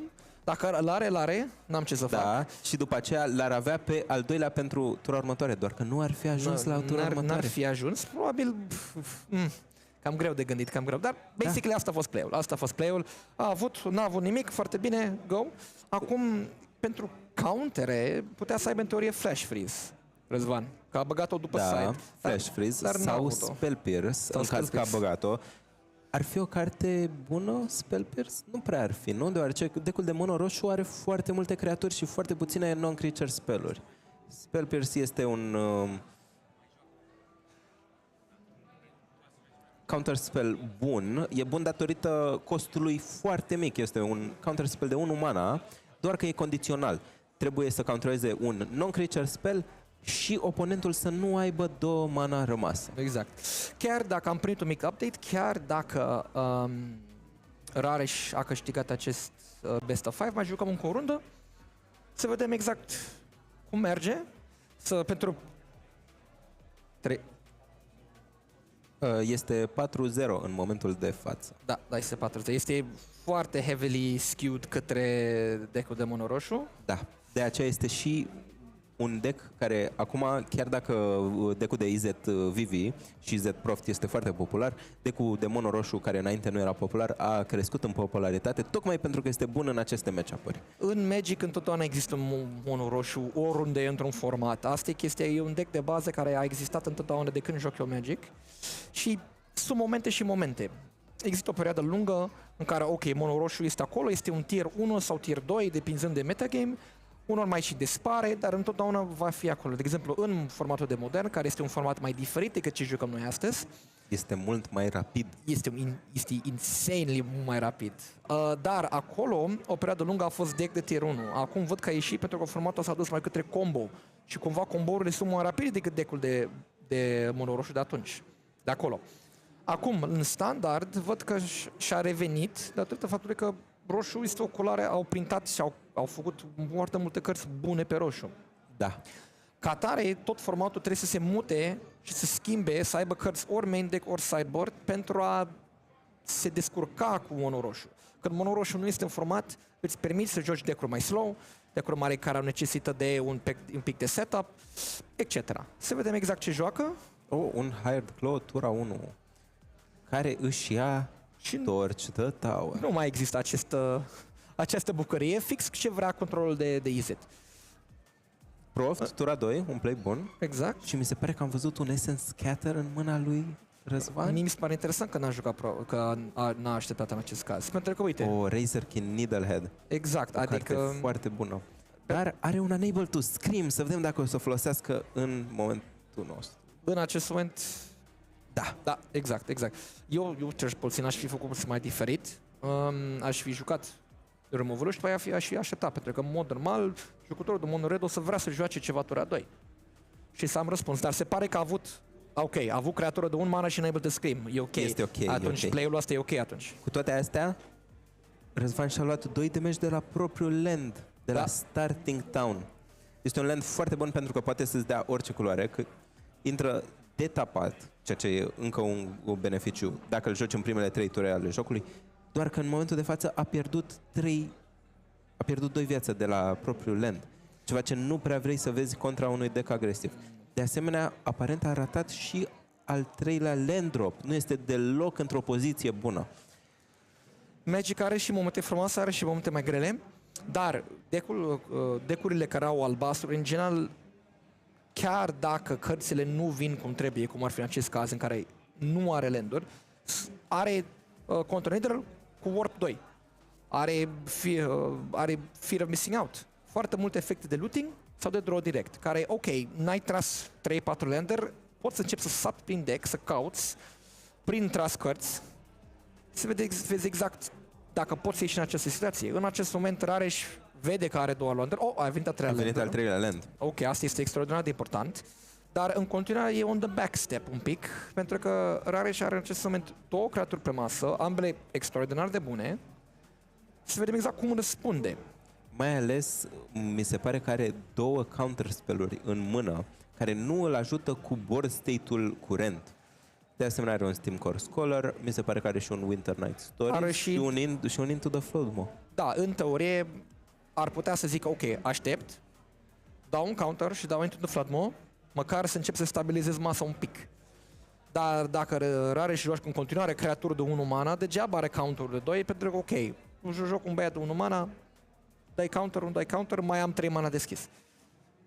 Pentru că, de exemplu, dacă mai are un schimb în Nemesis în mână, e posibil să încearcă să facă bait lui Răzvan. Da? Și după aia, ok, a dat counter pe acest 1 mana, bine, ia un schimb în Nemesis și hai. O să dea Into the Flood, mă, pe Hired Claw. Și-ar fi luat mult damage dacă nu ar fi făcut acest play, pentru că s-ar fi triggeruit ambele abilități la Hired Claw și ar fi dat 2 damage. Acum atacă doar cu Screaming Nemesis-ul. În continuare nu este o poziție prea bună. O să folosească abilitatea de la Hired Claw. Este un mod bun de a-ți folosi mana fără să joci cărți și să progresezi board state-ul în același timp. Cum vedeți, Higher Claw are o abilitate secundară, 2 mana, una roșie, din care una roșie, pui un contor pe această creatură. Simplu. Simplu. Adică cinstit. Da, din păcate poți să o activezi doar o dată pe tură. Da, da. Doar că altfel ar fi fost o carte mult prea bună. Exact, exact. Noi, în deck-ul de mono roșu, în general, este bun să ai astfel de cărți care se numesc mana sinks. Exact, în care dacă cumva se lungește jocul și ai 4-5 landuri, ai un loc unde poți să-ți arunci mana-ul extra, pentru că tu oricum ai costuri 1, 2, 3 maxim în deck. Și dacă ai 5, în general, curve-ul îți lasă cu 1 sau 2 mana deschise în fiecare tură. Văd că Rare și-a zis așteaptă o secundă. Burst Lightning pe Mako cu targetul de Proft pe stack. Interesant. Nu? Da. Da. Nu, cu triggerul de discard pe stack de la Steam Core Scholar. Da. Hai că n-am arătat Steam Call. Este o carte foarte interesantă, este un flyer care poate să atace tură de tură fiind vigilent. Este un target foarte bun de pus contoarele de pe Proft. De asemenea, când intră, poți să tragi 2 cărți și după aceea decartezi 2 cărți, dacă nu cumva decartezi un instant sorcery sau o creatură cu fly. Al 3-lea. Și Un Fiery Annihilation. Dacă are un spell pierce în mână, Dacă are un spell pierce în mână, ar fi momentul să-l dea. Dar cumva faptul că se gândește nu cred că are. Într-adevăr, și nu a avut. Steam Core Scholar-ul va fi exilat. Și se pare că nu atacă imediat? Nu, a fost oprit. Da. Probabil are un Into the Flood Mo. Exact. Și acum triggerul de damage. Încă 2. Pare o situație destul de... E o situație foarte rea pentru că are un Screaming Nemesis în mână care e foarte greu de blocat, nu prea poate fi blocat. De asemenea mai are 2 Hired Claw care o să dea 2 damage garantat dacă cel puțin unul dintre ei atacă și amândoi rămân pe masă. Să vedem cum o să continue meciul. Mi se pare că este foarte greu. Momentan jucătorul de mono roșu este o poziție extraordinar de bună. Pentru că are 3 mana pe Screaming Nemesis și după aia o mana roșie pentru altele. Văd că jucătorul de IZ joacă un Storm Chase Channel Talent. Ok, am un blocker. Dar și 2 nu mana. este destul. Dar dacă are un counter în mână, poate să dea counter pe Screaming Nemesis. Hai să vedem dacă l-are. Vedem. Îl are. Chiar Essence Scatter-ul din sideboard. Da. Acum situație în continuare nu este extraordinară pentru jucătorul de Easy, dar nu moare în acest moment. Eu cred că este mort pentru că poate să activeze abilitatea de la Hired Claw mai mic, blocându-l pe cel mai mare. Exact, un blocker și asta a fost. Exact, ok. Se pare că a fost 5-0 pentru jucătorul de Mono Red, un matchup care, sincer, nu așteptam să fie așa de într-o singură direcție. Mă așteptam să aibă jucătorul de EZ mult mai multe posibilități, mai ales după sideboard, pentru că sideboard este extraordinar de important. Scoți din cărțile care sunt un pic mai scumpe sau nu pot fi folosite la începutul jocului și pui cărți, de exemplu, Unable to Scream, Flash Freeze, Essence Scatter, am văzut o parte din ele. Dar se pare că n-a fost suficient de mult pentru, pentru jucătorul de EZ și Rareș cu mono roșu a mers 5-0. Într-adevăr. Amândouă, chiar dacă sunt pachete agresive, sunt destul de complicate. Sunt foarte multe triggere. De exemplu, Ojeraxonil interacționează foarte bine cu Scalding Viper, Da. cu Burst Lightning. Da, da. Sunt foarte multe moduri în care poți să-ți folosești mana, foarte multe decizii de luat.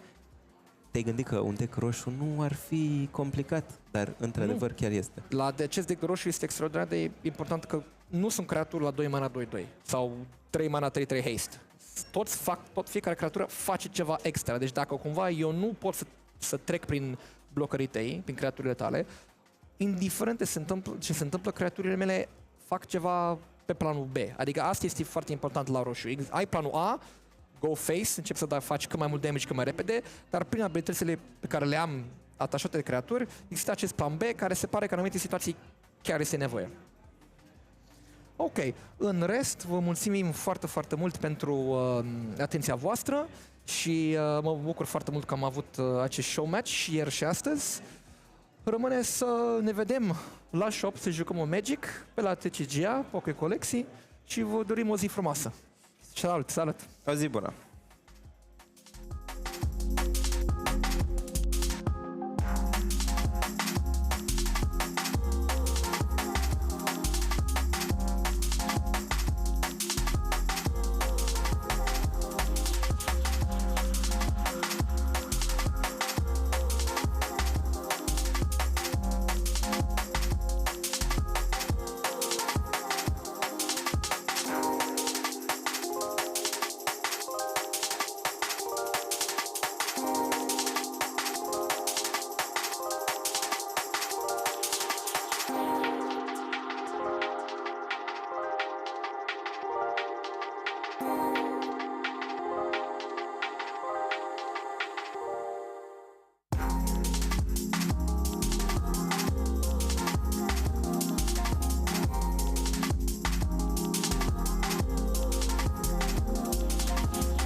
Ok, suntem deja aici? Salutare. Mă aud? Da. E Nu, bine. mă aud pe mine.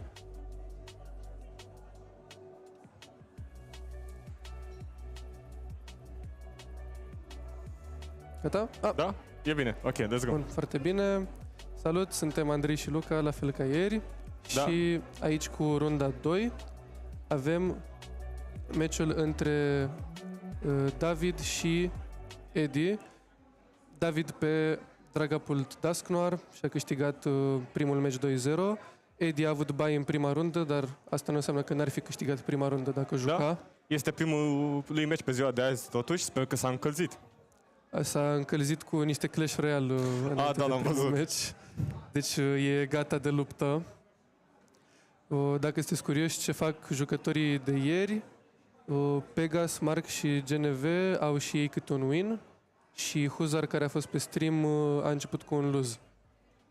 Da, s-ar putea să îi vedem pe unul dintre ei de nou pe stream, în funcție de cum se vor descurca astăzi. Da, am Pegas. ales să punem jucători care n-au fost ieri pe stream ca să highlight-uim alte decuri. Da. Avem un început. Au început deja. Și Charizard primul. Dragapult al doilea, asta vrea să vadă. Cu... Are și Pofin în mână, sigur o să dea bădiu, dacă nu Are. este în prize-uri. Nu, sunt 2 bădiu în deck. Avem Pofin energie pentru retreat. Un start superb. Cu 2 Dracloak în mână, evoluăm cei 2 Drippy. Hai să punem aici pe bădiu. Ocupă-te tot. Da, avem tastatura wireless acum. Avem 2 tastaturi acum. Păi. Așa, deci, bădiu, am explicat și ieri ce face, dar pentru cei care nu erau aici, un Pokémon Basic Baby poate să atace fără energie, atacul deși dă doar 10 damage, în tura oponentului următor. Acesta nu poate să folosească iteme, deci este foarte bună în a da slowdown la oponent. Charizard nu poate să dea Rare Candy către Charizard sau Pidgeot. Contra Charizard, cred că asta e cea mai devastatoare carte pe care o poți juca. Îmi amintesc că Charizard era top meta și când a ieșit Badiu s-a dus jos. s-a Da, dus foarte rău multe de tot. deck-uri cu Rare Candy s-au chinuit odată. Cred că David își va umple bench-ul tura asta. A tras un Duskull, avem Artazon și avem și Pofin. O să scoatem 4 Pokémon pe bench în această tură. Nu știu, you love to see it sau you hate to see it? Păi, e Dragapult, totuși nu N-am văzut atât de mulți Dragapulți yesterday, deci e ok. Am văzut mai mult Charizard. Și ăsta e un matchup groaznic pentru Charizard. Absolut groaznic. Cred că e printre bottom 3 matchup-uri pentru Charizard. Ah. Mai ales versiunea specifică pe care joacă David, dar nu vă dau spoiler. Să vedeți Nici eu nu știu exact ce versiune joacă. sosul secret pe care îl joacă David. Și avem și Neo Upper direct în mână. Neo Upper. Neo Upper Energy. Continuăm discuția despre ace-pack-uri. Avem aici, dacă mai știți, vorbeam ieri, Neo Upper Energy este un ace-pack de value, să zicem. Pentru un atașament de energie pe tură îți dă 2 energii de orice tip, dar doar pe Pokémon Stage 2. Dragapult își umple costul de atac fix cu un Neo Upper Energy și atât. Altfel ar fi trebuit să atașeze și un Psychic și un Fire.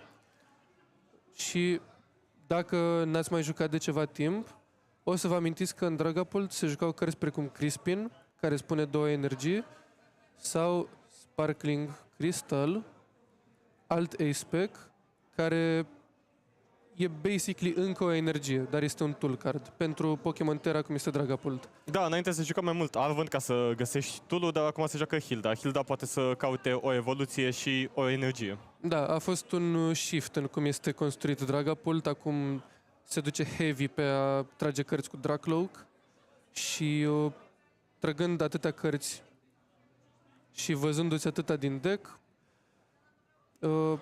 îți permiți să joci cărți precum Neo Upper, să nu joci Arven, să joci Iono și Research. Vedem ce face acum. Și te ascunzi după badiu câteva ture, evident, ai timp să-ți faci setup-ul. Eddie a pus un Clefa, am flashback-ul la ce s-a întâmplat ieri pe Steam la Charizard. Eddie, care joacă acum, este fratele mai mic al lui Vlad, care a jucat ieri. Și joacă aceeași listă. Joacă exact aceleași 60 de cărți, din câte știu. Și se pare că vedem un Clefa attack. Da, este sub item lock, deci nu a putut să facă foarte multe. Nu au evoluat.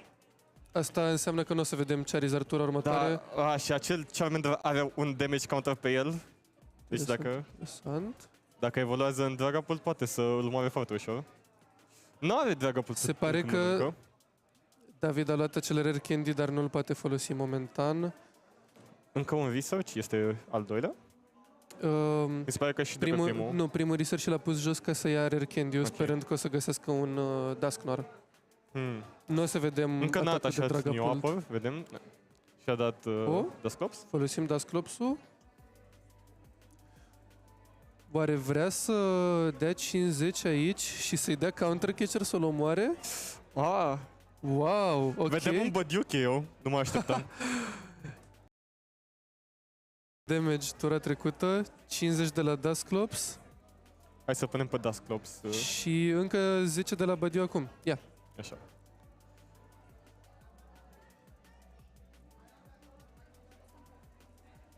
Și foarte frumos, folosește Artazon acum după Dusclops.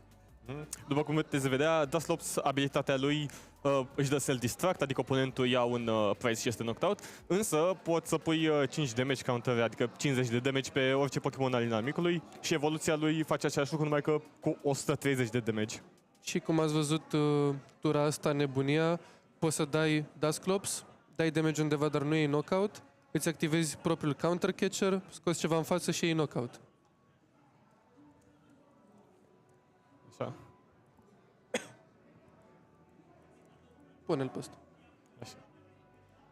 Counter catcher, muți un Pokémon al oponentului în activ, este un boss order numai că pe item card și funcționează doar când ești behind. Și cu Dusclops te pui behind. Vreau să zic tura trecută, deck-ul lui David joacă 3 Duskull, a pus 2 jos în prima tură, a dat un Artazon, sperând să-l găsească pe al 3-lea și nu a luat nimic. Putea să-și ia un Drippy, oare vrea spațiu liber pentru... A dat Research. Vrea spațiu liber pentru Haulucea, vrea spațiu liber... Sau nu, și-a luat Iono, este tura lui Eddie acum. Avem Dragapult în mână, dar Neo Upper Energy nu a fost atașat tura trecută. Totuși, simt că i-a dat o mână mai bună pentru că are Luminous Energy pe... Avem Luminous atașat. Dar Neo Upper era chiar acolo, poate era frică de un knockout. N-ar fi avut cum Eddie să ia un knockout în niciun fel. Dacă era sub Da. item lock, nu putea să dea Rare Candy. Nu știm de ce David nu a atașat Neo Upper energie. Că le întrebăm după. Acum ar fi avut knockout, garantat. Și cu arta zon n-a luat nimic, asta mă gândeam, poate vrea spațiu pentru Ursaluna Latias, Haulucea încă un Duskull, Putem să vedem a atașat Eddie nu vom Mist ști Energy niciodată. pe Pidgey și după aia a dat Grasping Draw cu Clefa pentru să țagă până are 7 cărți în mână. Nu putem să vedem câte cărți are right now, dar Are 7, corect, da. acum are 7. Mai prins. Mist Energie e cartea care întoarce match-up-ul puțin. Această energie spune că dacă este atașată, blochezi efectele atacurilor. Și el are Candy în mână, oare are Dust Noir? Da, are Dusknoir în mână. Totuși... ok, David, cam greedy astăzi. Dar nu are... N-are energie. Are Iono, totuși, își caută a doua energie. Scoate alta zonă. Ce vreau să zic, Mist Energy blochează damage-ul pe care Dragapult îl pune pe bench. Aici este diferența între damage și damage counters. Cărți precum Wellspring Ogre și Hydreigon X dau damage. Dragapult dă damage counters. Și Machidori de damage counters. Manchidori este o Le abilitate mută. totuși. A tras energia, a tras Psychic Energy. Ok. Are atacul. Wow. Ce mâini bune a avut, Ce- David, nu pot să cred așa ceva. Mâna bună pe care i-a dat-o Eddie. Da. Da, eu nu. Mâna lui trecută ar fi tras cu Dracloak 2 cărți. Și dacă dădea research, Trăgea o carte și după vedea 5 cărți. Vedea 5 cărți în total. Una din mână, 4 cu Dracloak. Găsea fix ce a văzut Iono, adică Dragapult. Deci, degeaba comentăm. Dusknoir, unde o să-l vedem? Pe Pidgeotto, scăpăm de Da. el. o să-l țină în continuare în item lock. Dar- Nu cred că se duce să Da, atace. s-ar putea să nu atace. Asta ar fi alegerea corectă aici. Oh! Haulucea. Da. Interesant. Dacă David ar fi Nu cred putut- că avea counter catcher. Dacă avea counter catcher, să dea... David ar fi putut aici să scoată un Charmander cu Dusknoir și să dea Phantom Dive pe celălalt, să scoată toți Charmanderii. Și... Acum îi lasă un Charmander jos. mai era unul în spate. Dar David mai are 2 prizuri de luat. Da, meciul ăsta foarte rapid. Încă un meci în care nu o să vedem ce a Wizard pus. Și am văzut acest Rare Candy, asta este secretul deck-ului. Rare Candy, cum am zis, poți da skip la un stage de evoluție și în Dragapult, on average, se joacă 0 Rare Candy, dar David joacă 4 Rare Candy.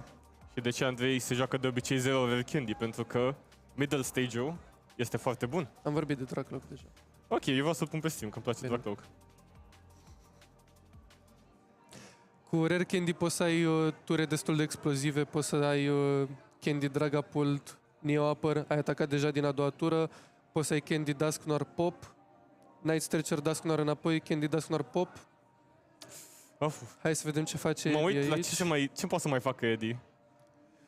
Eu mă gândesc, dacă Eddie face un Charizard aici, ce mai face David? Ok, deci, dacă avea 2 Charmanderi, punea Regigigas și accelera 4 energii. Regigigas o carte foarte... Pune 3 cu Charizard. Nu avem Regigigas, nu vorbim despre Regigigas. Bine. Hai să vorbim despre cât damage dă Charizard acum. Nu dă cumva 300. 300. Cu Defiance Band 330.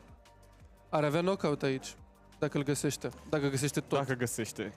Îi trebuie cam multe. Cred că a dat un Ultra Ball, deci s-ar putea să aibă. A folosit Fez. Pidgeot nu avem. Are nevoie de Candy. Dacă are Candy acum în mână, asta... Nu poate să dea Defiance Band. Avem Jamming Tower in play. Jamming Tower blochează tool cards. Defiance Band ar fi fost tool cardul care Da, i-ar fi dat lui Eddie văd, a dat... push-ul. Sau bănuiesc că a dat Ultra Ball. Da. A fost un Ultra Ball. Vedeam și Poffinul în față. Cu Ultra Ball, Și-a luat N-am Pidgeotto. văzut ce-a luat. Și-a luat Pidgeotto. Pidgeotto. Deci se gândește că... Da, nicio Rare Candy. Asta ne zice că nu are nicio Rare Candy în mână. Altfel ar fi luat Pidgeot sau Charizard. Punem un Charmander în față și pass, probabil. Da, foarte greu contra Turbo Dragapult pe care îl joacă aici David. Da, dar David nu poate câștiga tura asta. Chiar dacă mai trebuie 2 prizuri. Haulucea deja folosit.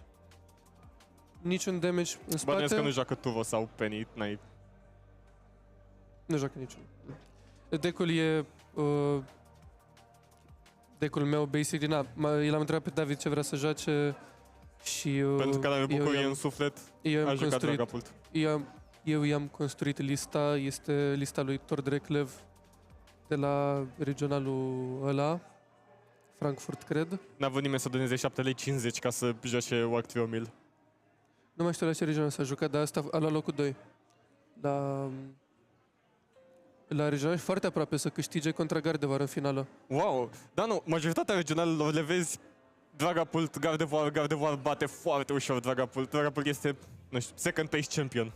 Da, Dragapult nu a câștigat niciun regional în ultimul an, mi se pare.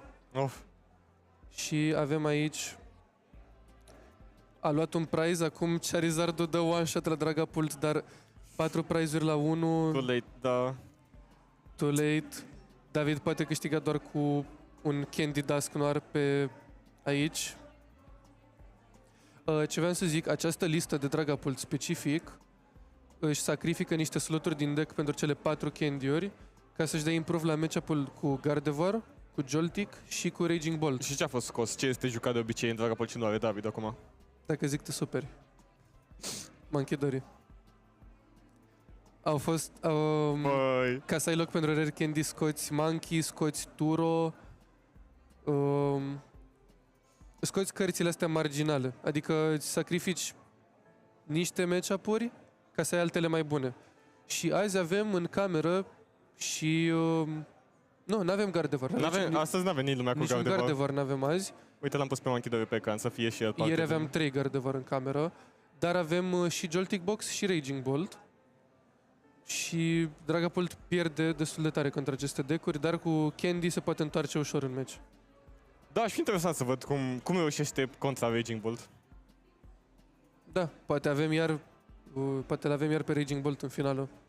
Ar fi crazy, GNV, 2 turnee așa unul după altul. E din puterea deck-ului și din faptul că la noi nu se joacă nimeni Raging Bolt și a venit așa cu el brusc, nu se aștepta nimeni. Da. Deck-ul foarte agresiv, foarte puternic, lumea nu se aștepta să joace contra el, așa că nu și-au ales chestii care să-l bată. Da, de exemplu, runda trecută a fost match-up Tinkaton versus Raging Bolt. A fost foarte close. A fost foarte close. Mi-au zis că a fost la un prize. Da, mi-a spus Tinkaton playerul și a scos Lily's Clefairy de dimineață din deck. Wow! You hate to see it. Am fost atât de fericit. Credeam că vedem Tinkaton pe stream. Cât timp Raging Bolt dă dodge la Gardevoir, este un deck foarte bun. Da, trebuia să scriu Lily's Clefairy. Raging Bolt este un basic Dragon type, l-ați văzut ieri. 70 damage cap infinit. Ca Tyrod în Mega Evolutions. Ca Tyrod în Mega Evolutions. Așa, Lily's Clefairy, abilitatea. Încercuim aici frumos, pentru că nu vedeți că scrie abilitate. Da, vorbim despre deck-ul de Gardevoir pe care nu o să-l vedem azi pe stream. Da, și de Tinkaton, mie îmi place Tinkaton. Dă mult damage. Tinkaton îi dă one-shot oricum lui Raging Bolt. Da, e acum mai puțin cărți. Anyway, Lily's Clefairy face ca Dragon-type Pokémonii să aibă weakness la Psychic. Da, ce este relevant, hai să-l punem pe Dragapult pe ecran. Dragapult EX, fiind un Dragon type, nu are weakness.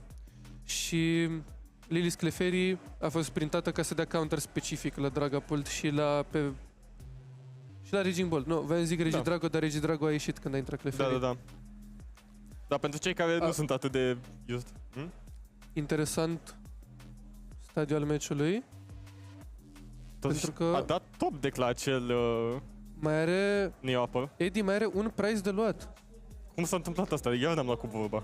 Unfair Stamp, knockout pe Dragapultul activ. Avem meciul într-un singur prize rămas. Vedem de ce este dangerous, oare, cum să dai acei Duskull. Și s-ar putea ca David să piardă acest match. Știu că e supărat right now. Vedem un Ultra Ball, era meciul lui. Chiar era meciul lui. Poate era mai bine să scoate cei 2 Charmander.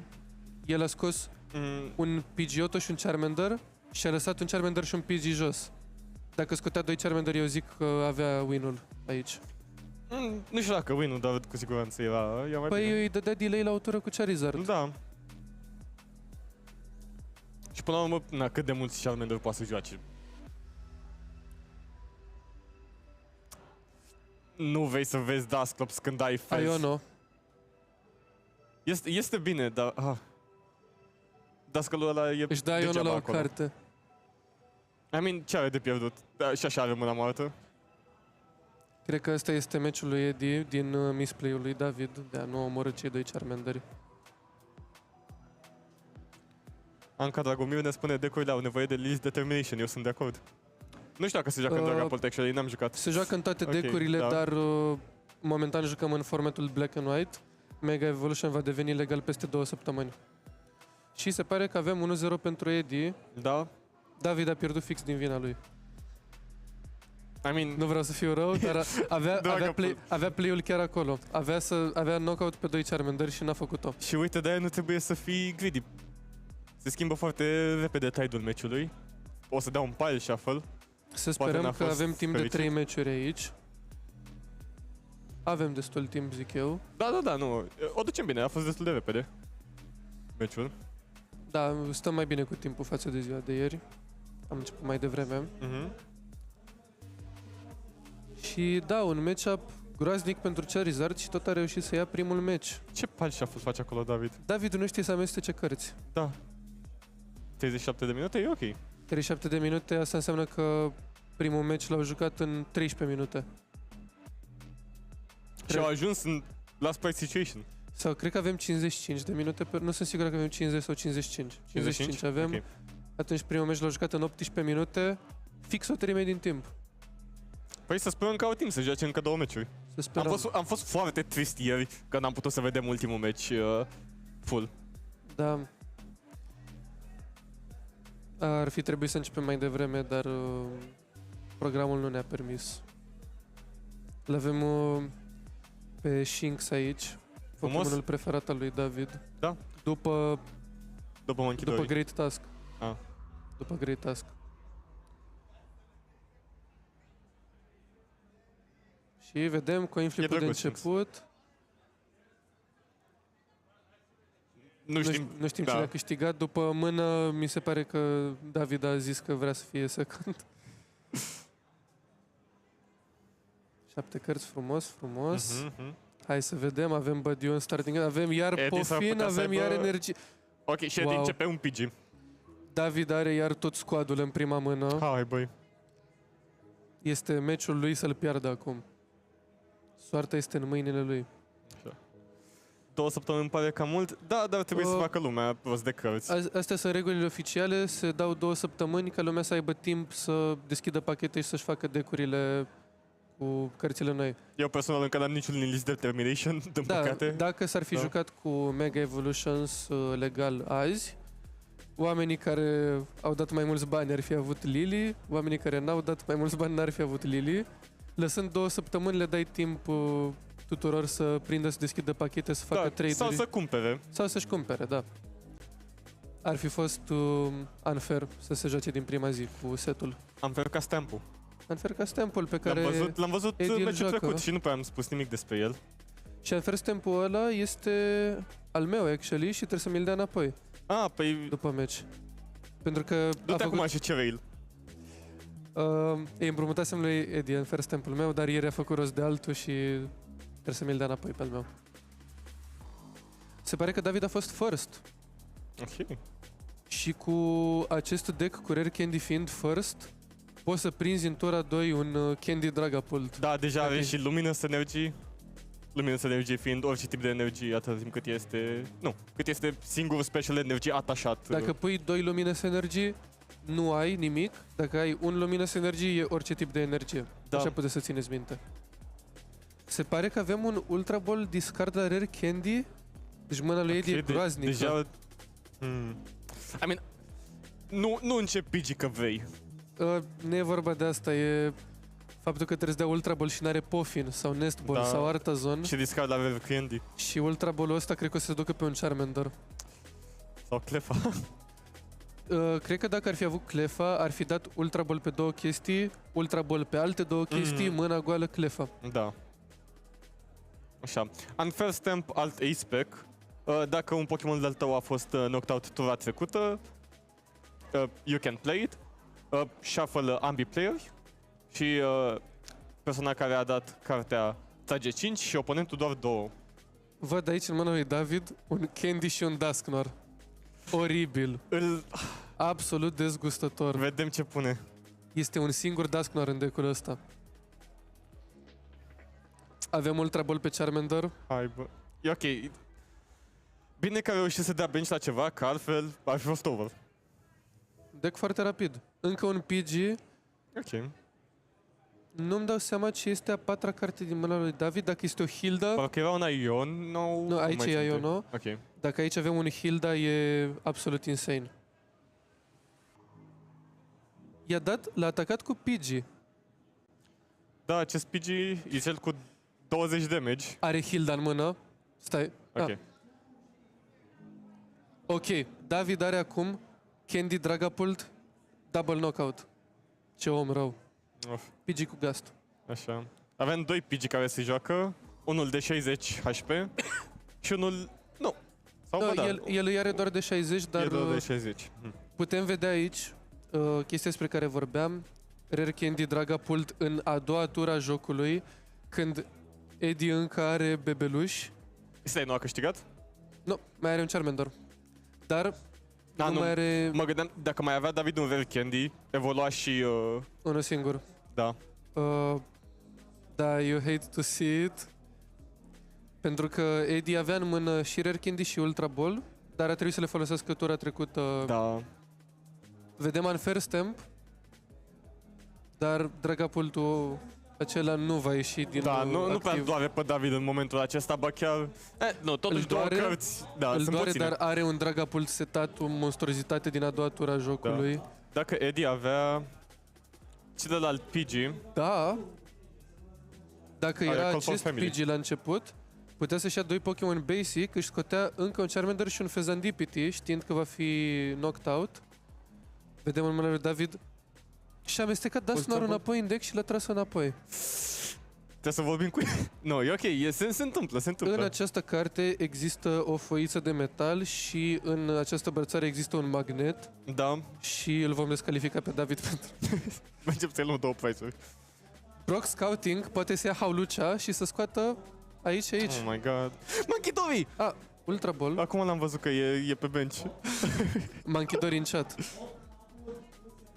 Întreabă Anca Dragomir dacă a fost Zaci în box ieri, nu a jucat nimeni Zaci în box de câteva luni. Îmi pare rău. Nu, l-am mutat pe Manchidori.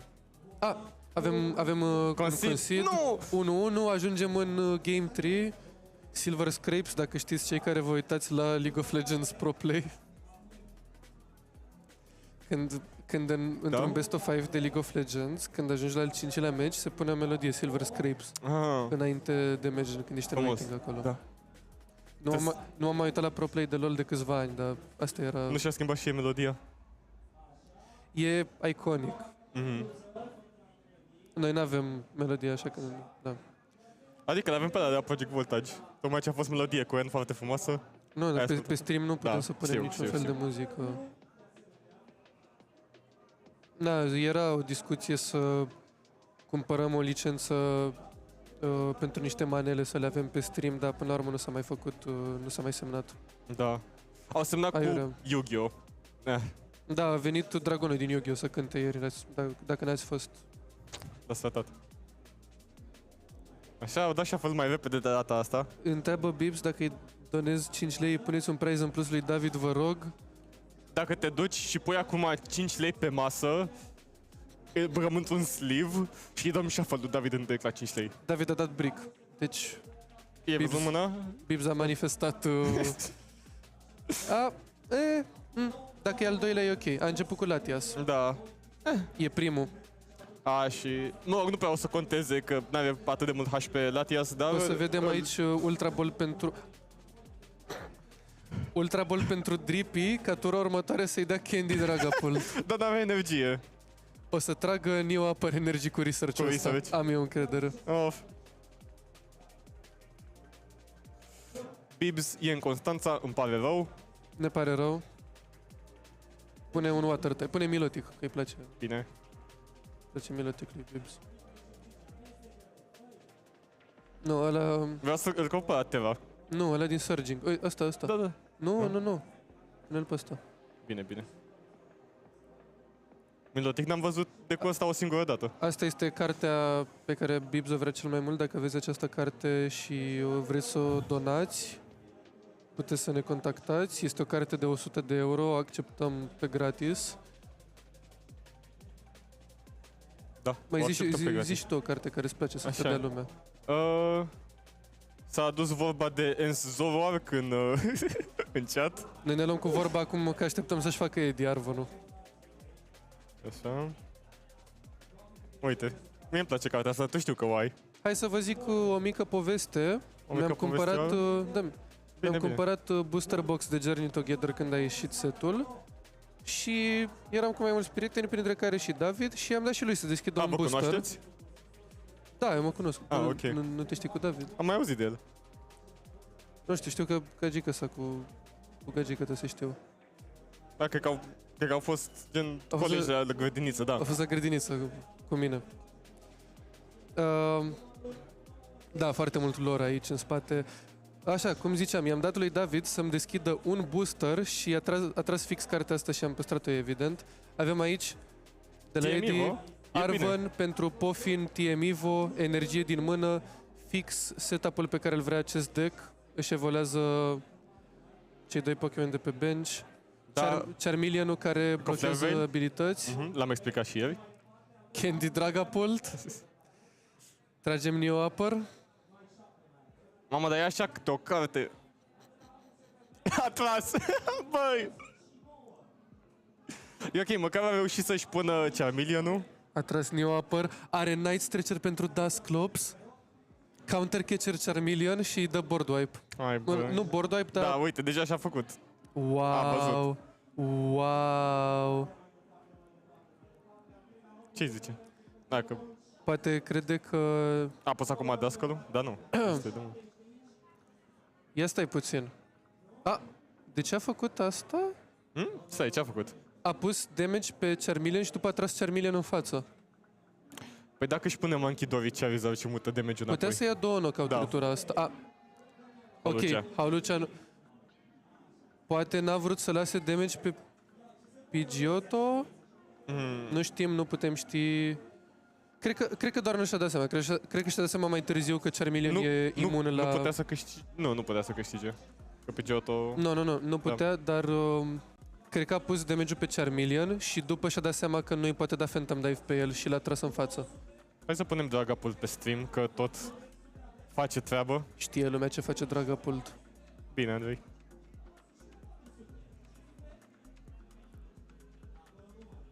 Da, e foarte frumos senzorul ăsta.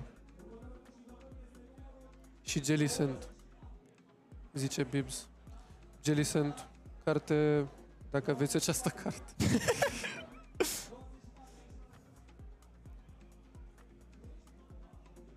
Eu am această carte și s-a supărat Bibs pe mine, așa că dacă o aveți, eu vă aștept să facem trade. Vedem Unfair vedem Pidgeot, dar prea târziu, pentru că nu avem niciun Charmander. Nu are cum să scoată Dragapult cu Neo Upper. Dragul cu Neo Upper, dar... Ce mână a avut David la început și ce a reușit să facă acum? Ia stai puțin. Niciun Drippy, niciun Dracloak, niciun Duskull, niciun Dusclops. David, tura următoare, cu două cărți în mână, o să dea Phantom Dive și atât. N-are cum să tragă nicio carte. N-are cum să mai pună damage în plus pe bench. Deci Charmanderul ăsta o să rămână în viață 100% garantat.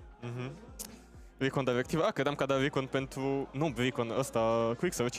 Pentru... Unfair dar se pare că l-avea în mână. Nu, s-ar putea ca meciul ăsta să nu fie așa de over pe cât vedem ziceam. că totuși David trebuie să mai ia 4 prize-uri. Eu aș fi văzut play-ul de a pune damage-ul pe Pidgeotto, Counter Catcher Charmeleon în față, knockout Charmeleon Pidgeotto și lași un Charmander. Așa i-a lăsat un Pidgeot. Și Eddie își poate continua meciul.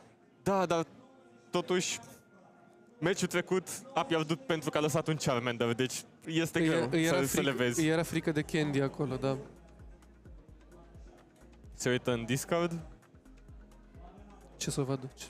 Ce vreau să văd acolo? Eu aș fi curios. O fire curioasă. La cum îl știu, o să tragă research acum și scapă din... A venit Ahmad să ne arate o carte, Foarte frumoasă. casterul de la One Piece de dimineață.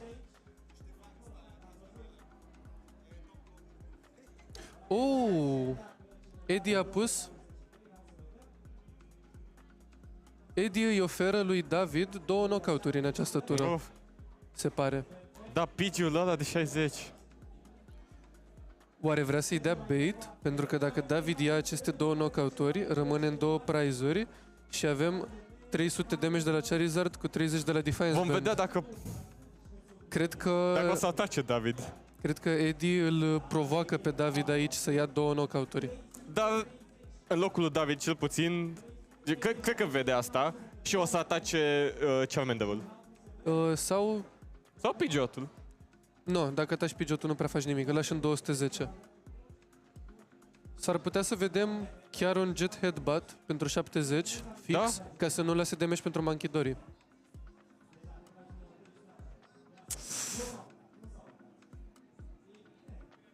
Stai, se gândește, s-a răzgândit. Ne-a auzit. Nu ne Da, aude. știu. Ok, se pare că La- la double knockout-ul și s-ar putea asta să fie finalul Vedem ce pentru are în David. mână Eddie, pentru că poate să Un caută Pidgeot. o altă piesă cu Pidgeot, da. Un Pidgeot jos, Arvan. Ok, are, da. Stai să vedem dacă are Defiance Band. Corect. Poate Air Balloon.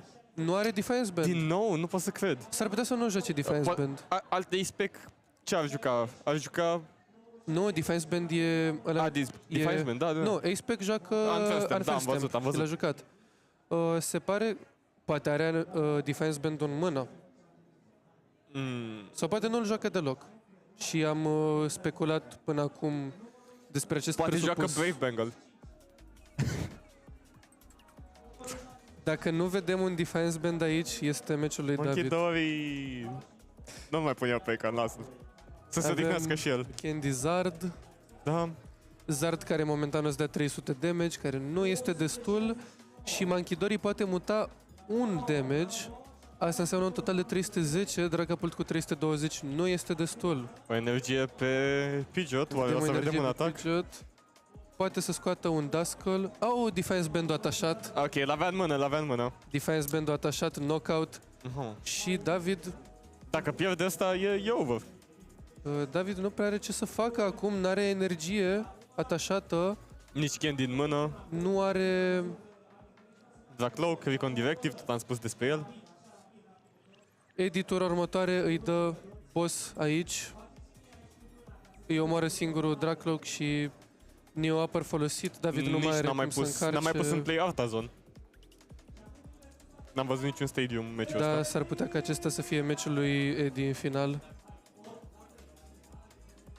Așa, aranjează mai frumos energia. O să vedem un boss N-are pe ce să Dracloak. facă nici cu acel Nice Stretcher. Tot la următoare să își ia un Dragapult, dar n-are energie, are nevoie de un Fire. Nu. În punctul ăsta din match, dacă nu ai 2 Dracloak cu o energie, fiecare pierzi. Și David are unul singur. Deci ăsta, în final, cred că va fi meciul lui Eddie. Da, nu are cum să dea pe one shot la Charizard. Și trist, pentru că Primul meci l-a pierdut atât de close. da, meciul ăsta A avut un start prost. a făcut alegerea să scoată Charmander, a lăsat Pidgeot. Totuși, când ești la masa aceea, bate și lumina pe tine, este greu să vezi play-urile alea. Noi vedem și Bird's Eye View așa de sus. Da, noi avem Caster Vision, că vedem counter-catcher pe Latias. Ok, The Sin of Greed, I mean, atacă, lovește la weakness. Ea rămâne într-un prize și îi opilește orice play de Dusknoir pe care l-ar avea David. Și nu știu ce poate să mai facă David, pentru că, din nou, nu ai cum să dai one-shot ca un Dragapult la Charizard. Și nu mai poate să dea niciun Dusclops, niciun Dusknoir, nimic. Va trebui să pună un Dragapult în față, să atace cu el și să-și ia boss tura următoare. Băi, a căzut Shinx-ul.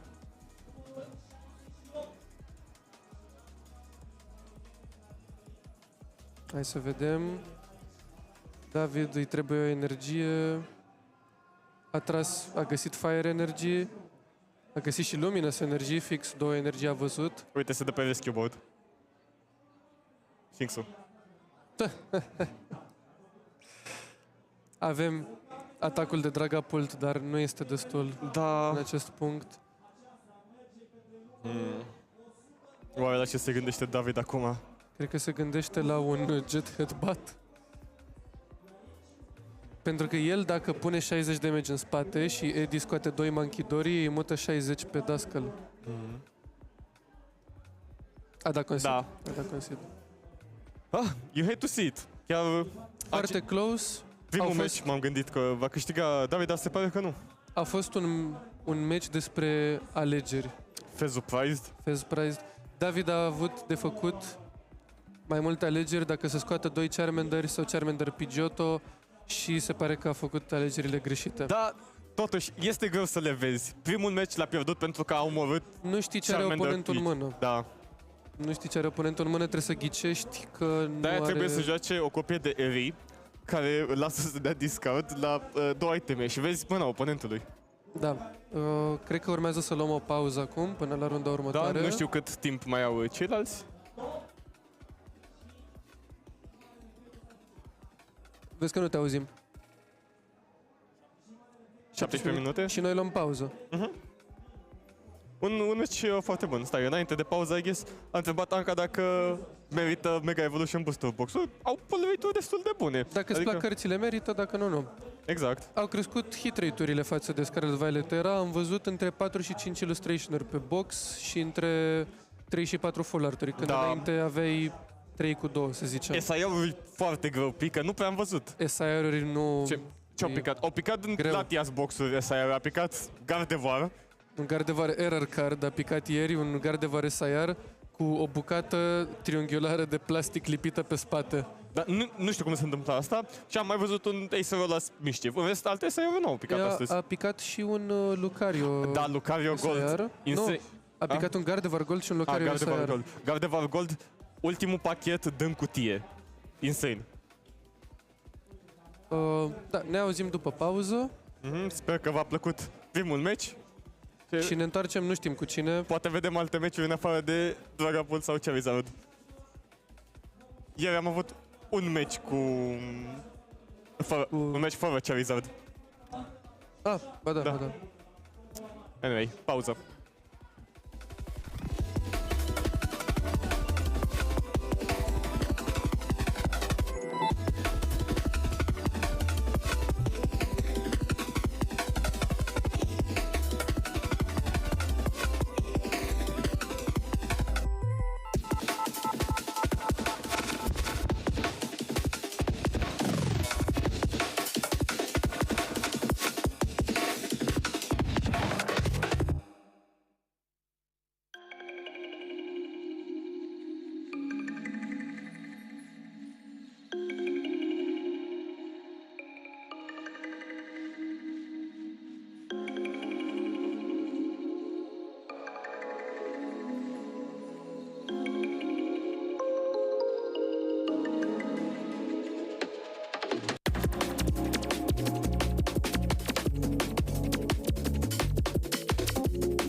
Ok, salut, ne-am întors. Ne-am întors cu meciul dintre Ștefan și Edi. Care a fost înainte pe stream. L-am avut pe Edi meciul trecut, îl avem și meciul ăsta.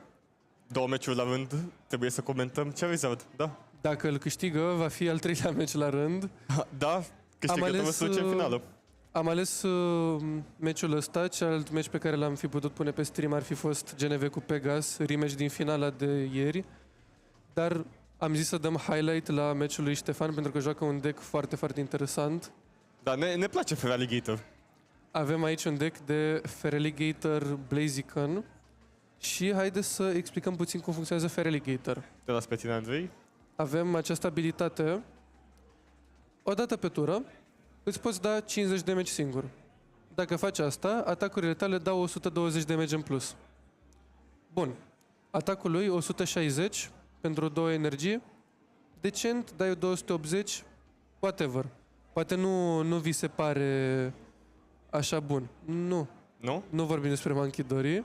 Am început să dau pre-type, pentru că cu Mankidori poate să muteace de damage counter. Da, Mankidori știm deja ce face. Da. Acum este important să vorbim despre combo-ul principal, Relicanth. Cum am zis, Feraligator își dă damage singur ca să dea 120 damage în plus cu atacurile lui. Orice atac pe care îl are. Asta înseamnă că dacă ai acest Relicanth care te lasă să folosești atacurile pre-evoluțiilor, poți să buffezi alte atacuri. Și ce alte atacuri avem pentru Feraligator? Ia vezi, Trebuie să-l găsim pe Totodile, așa, avem cum acest podă el. Totodile nemernic. During your opponent's next turn, the defending Pokémon can't retreat. Poți câștiga meciuri doar folosind acest atac și atât. Cu 10 damage. Nici nu ai nevoie să dai acel 120 în plus. Da, mă Poți gândesc că Edi știe asta, sper să nu pună ceva, pun Serendipity jos, că atunci e cam... El poate ști asta, dar poate să oprească asta. Da, nu știu, dacă ai nevoie, trebuie Pentru să că- joci cărțile. Dacă are acest Pidgey și îl face Pidgeot 280 HP, își ia 10 în fiecare tură. Dă 120 înapoi, da? Da? Cu Mankidori ne dăm heal și omorâm ceva din spate. În Asta sfârșit, un deck în care Mankidori este relevant. Sunt foarte Și- fericit. Dacă nu pune nimic la care îi poate da retreat lock, Feraligator îi dă 280. Da. Cu damage-ul de la Mankidori, 50, mută 280 cu 50, 330. Eu omoară orice. Da. Un Va deck, fi un match interesant. primul single prizer, mă rog, dacă nu juca cu Blaziken. Trebuie să vorbim și despre Croconaw. Nu știu cât de relevant o să fie în match-up-ul ăsta. Nu are nicio Rare Da? Candy, dar se pare că a dat discard la un Croconaw. Se scoate Torchic. Croconaw, 30 damage, îți dai switch. Ce poți să faci cu asta? 30 cu 120, 150. 50 ți-ai dat pe tine, îl muți. Dai un total de 200 damage și attacker-ul tău îl muți în spate și pui altceva în față. Ceva care poate nu și-a one-shot. Nu știu Precum- cât boss joacă Eddie. Vreo Sunt cam 3. Vreo 3. 3? Vreo 3. Și ce poți pune în față? Versiuni vechi ale deck-ului jucau Mimikyu ca să-l pui în față, dar Ștefan joacă aici combinația de Blaziken EX pe care l-am Blaziken găsit cu greu. EX pe care îl poate pune în față ca să tancheze cu 320 HP. Și folosește și abilitatea. Odată pe tură, atașează un Basic Energy din Discard Pile pe un Pokémon de-al lui. Da, Feraligator are nevoie de o singură energie sau de două? 2 energii dacă vrei Giant Wave. Da.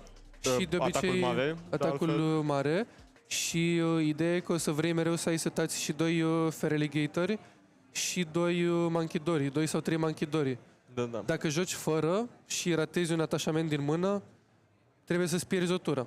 Dacă joci cu Blaziken, ceea ce mi se pare interesant, inițial n-am înțeles exact de ce ai jucat cu Blaziken, pe Să lângă vedem, că are TM-Evo? Dar îi dă discard cu discard la Vessel. TM-Evo, interesant.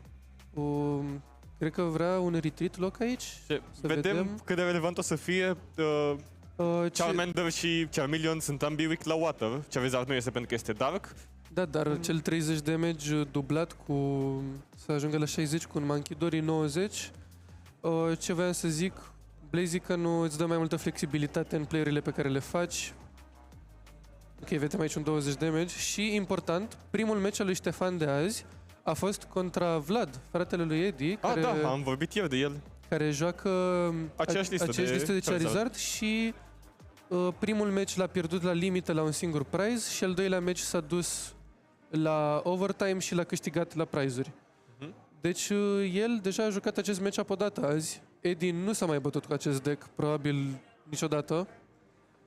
Și probabil nu este Și sigur. dacă s-ar fi bătut cu Feraligator, nu cred că în... După cum putem Așa vedea, cum Blaziken. a dat un boss pe Torchic. Nu cred că asta e... Da. A vrut să-i mănânce o energie, se pare. A dat boss pass, ok. Se pare că n-a avut ce să facă. Boss a fost... Am scăpat de un boss. Totuși. Da. Mai sunt probabil 1 sau 2 în deck. Counter-catchere nu cred că vor fi active. Asta s-ar putea să fie un match care ajunge la time. Da, Feraligator fiind un deck foarte lent. El în fiecare tură își va da damage singur, îl va muta și va da retreat lock la ceva. Retreat lock înseamnă că ce aici nu își mai poate da retreat, îi trebuie o carte de switch. Dar Charizard nu joacă. pretty sure că Eddie nu are nicio carte de switch în deck. S-ar putea să aibă un turo. Mai ales Eddie și Vlad sunt obișnuiți cu metaul de la regional pentru că au mai fost și își bazează decurile pe... Ei o să meargă și ei la regională Lille, unde o să merg și eu și ei și-au făcut deja lista pe care o să o joace acolo. Nu și-au făcut o listă, să zicem, pentru turnele locale. Da, este un meta destul de diferit la noi aici. De exemplu, foarte multe grăsi decuri nu poate lumea să joace Zoroark. Da, și dacă vrei să joci Gardevoir o să te bați cu Charizard, cu Ancient Box, cu Zoroark, am mai văzut, Da. adică avem un meta destul de skewed noi. Și și avem... nu avem astăzi, de asemenea, un deck Da. foarte bun. Și avem oricum persoane diferite în fiecare săptămână care vin la magazin. Asta e frumusețea. Sau persoane care vin în fiecare săptămână ca mine, dar eu vin cu un deck diferit în fiecare săptămână. Săptămâna viitoare te rog să vii cu Task Mill. După Mega vin cu După Task Mega. Mill. După Mega vin cu Task Mill. Asta e frumusețea metaului local, pentru că se schimbă de la săptămână la săptămână, bazați pe ce persoane vin și pe ce deck-uri vin. Și pe ce s-a întâmplat săptămânile trecute. Dacă este un deck care a dominat, a dat locul unui, a bătut pe toți, săptămâna viitoare probabil playerii și-ar schimba approach-ul. Da. De exemplu, unele săptămâni avem 3 sau 4 Gardevoir, alte săptămâni avem niciun Gardevoir. Am avut săptămâni fără Dragapult cu turnee de 20 de persoane, fără niciun Dragapult, dacă vă vine să credeți. Meciul destul de slow, avem Pidgeot setat și, cum ziceam, Feraligator poate da one-shot la Pidgeot. S-ar putea ca meciul ăsta să nu stăm pe stall, să stăm pe prize-uri. Poate, iar knockout pe Pidgeot, Eddie pune Fez jos, Da, nu putem să vedem ce a luat cu acel Pidgeot. Eddie și-a bait în a pune un Fezandipity jos și își ia retreat lock. Ar trebui să... sau să dea develop puțin la Charmeleon-ul ăla de pe bench.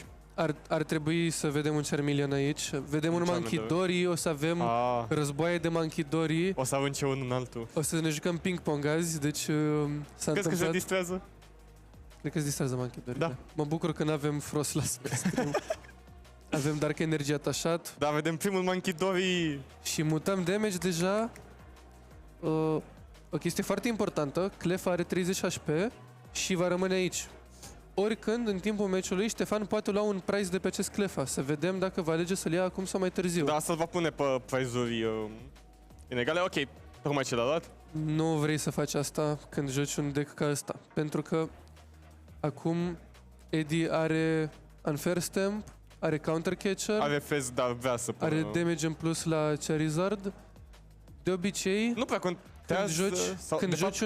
de obicei când joci un deck cu Mankidori și știi că ai acel 30 damage și oponentul are Badiu sau Clefa, îl lași pentru finalul meciului să iei așa, pe gratis, cum ar veni să iei un prize în plus. Dar cum vedem, totuși nu contează, pentru că Feraligator are 180, își ia one-shot de la Charizard de la început. Avem decât dacă retreat pune lock. Retreat lock pe Pidgeot. Pidgeot. Ce se joacă în Feraligator? Nu știu dacă Ștefan are Luxury Escape, care Are. dă mai mult HP la Feraligator. Tot, nu știu dacă îl pune în match-up-ul Nu prea ar trebui să-l pună. Nu, e luxurios. Ce observ eu este că Ștefan încă stă pe Totodile, nu are Crocono, așa că nu poate să facă Feraligator tura următoare și Nu sunt sigur dacă are Rare Candy. O să dea Chemivo? Iar trebui lui Ștefan, tura următoare, dacă acest Totodile și-a knockout de la Pidgeot, îi trebuie Candy Blaziken, Candy Feraligator. Îi trebuie prea multe. A venit domnul Ahmad aici. Bă, ziua. A plecat domnul Ahmad. Avem 3 energii, 2 pe Pidgeot, cum am zis, vom vedea atacul de Probabil Pidgeot. va pune una din mână. N-are nevoie, atacă cu Pidgeot. Da, Pidgeot are 2? Da. Ok. Și este retreat locked acel Pidgeot. Unfair Stamp, cum am zis. Da, acel Clefa. Clefa putea să rămână în viață mai mult. Misplay-ul lui Ștefan aici. Totuși, Ștefan, chiar dacă avea mâna moartă, acum vede doar 2 cărți. Da. Vrei să lași acel Clefa în viață? Nu știu dacă joacă research sau I don't know, ceva să... Dacă lași Clefa în viață, e... Oricând în meci ai butonul de ok, iau un prize. Da. Văd o carte în plus, avansez prize trade-ul, acum ok, a luat un prize, dar i s-a blocat meciul. Da, o să mor aici Totodile cu siguranță. Mutăm damage să-l scoatem din joc. Ok, da. Atacăm. Și pentru Ștefan, sincer, dacă este nevoit să dea pes în această tură, cred că e gata meciul. Mai bine ne ducem să-l câștige pe al doilea și pe al treilea. Așa, n-am apucat să spunem lui Jury Escape ce face. Când îl pui pe un Pokémon primește 100 extra HP, însă dacă și-a knockout dă cu un prize extra, adică single prizerii devin two prizerii, nu putem să-l punem pe E ca și un EX. cum îți transformi un Pokémon într-un Pokémon EX. Da.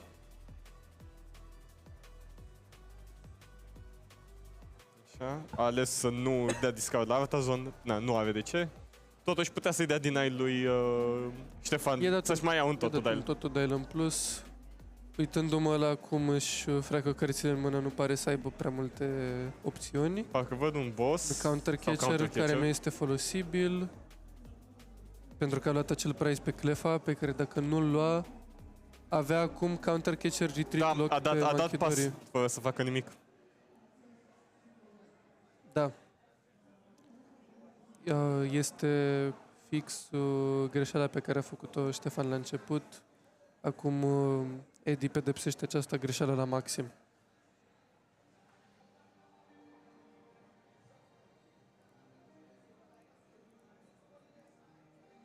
PGTX. Da, l-am pus așa că a atacat.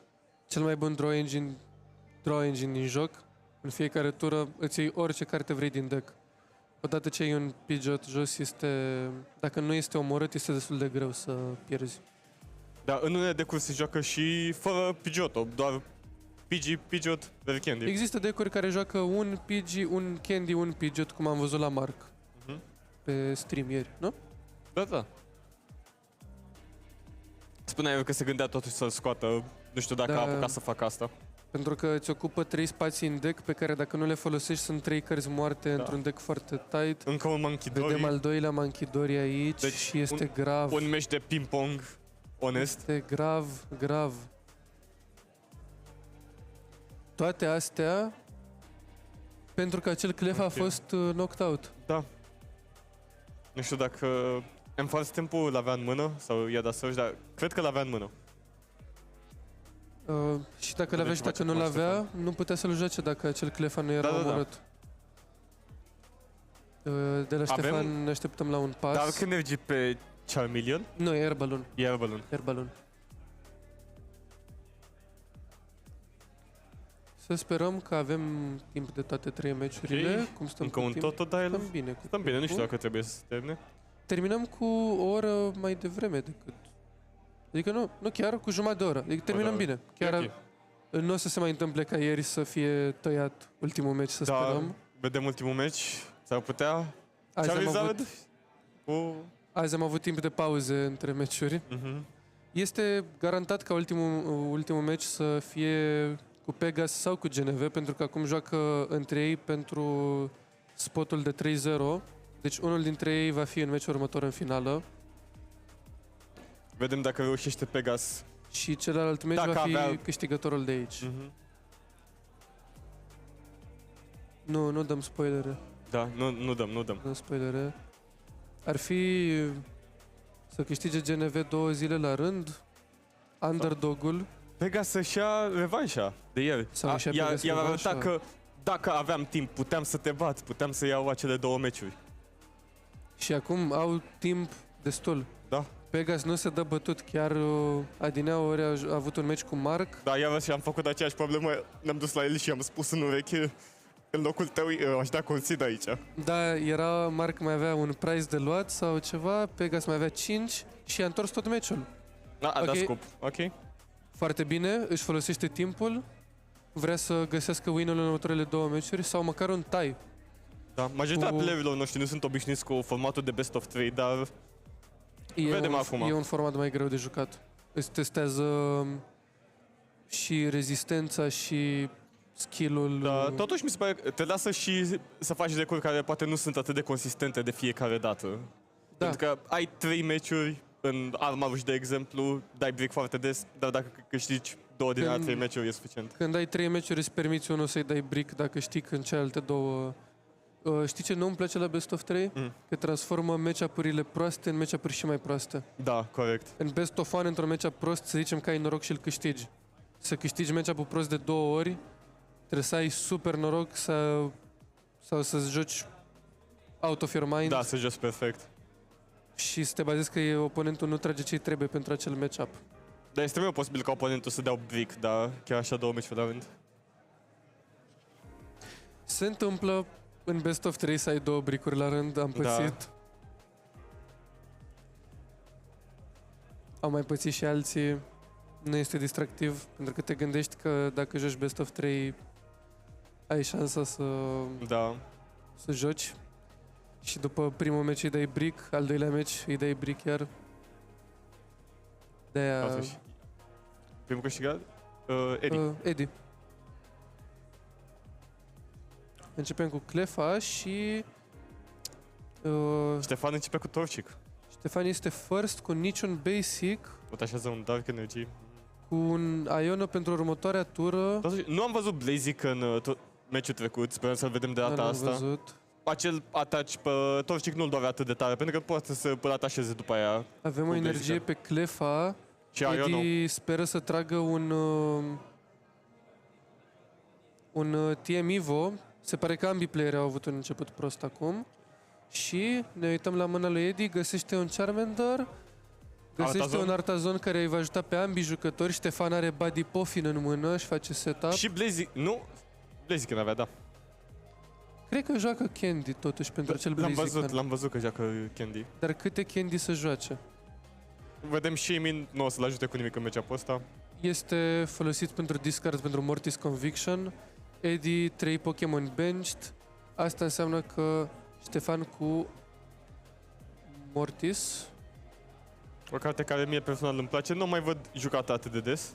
foarte rar se joacă această carte, Mortis Conviction, discard la o carte din mână și trage o carte pentru fiecare Pokémon de pe benchul inamicului. Cu 3 Pokémon bench trage 3 cărți. Este insane cartea asta când te bați cu ceva Terra, unde poate să-și umple bench până la 8. Să tragi 3 cărți nu e neapărat ceea ce vrei să vezi. Discard 1 draw 3 pe un suporter, dar Câteodată te poate salva. într-un meci așa slow ca ăsta poate să fie salvarea lui. Este rândul Ștefan acum? Avem aici Shinx, by the way, Da, n-am apucat. spiritul lui David. Dar am decis că David nu mai merită după ce a pierdut meciul trecut, așa că l-am luat la noi Avem aici. custodie împărțită. Vedem Mortis Conviction, discard la Artazon, ține Shamin în mână, poate e frică de Fezandipity. Chiar mi-a zis că în meciul cu Vlad îi dădea trap la Fezandipity inactiv Și după aia a atacat și cu Fez. Vlad a început să atace cu Fezandipity și Ștefan a pus Shamin jos.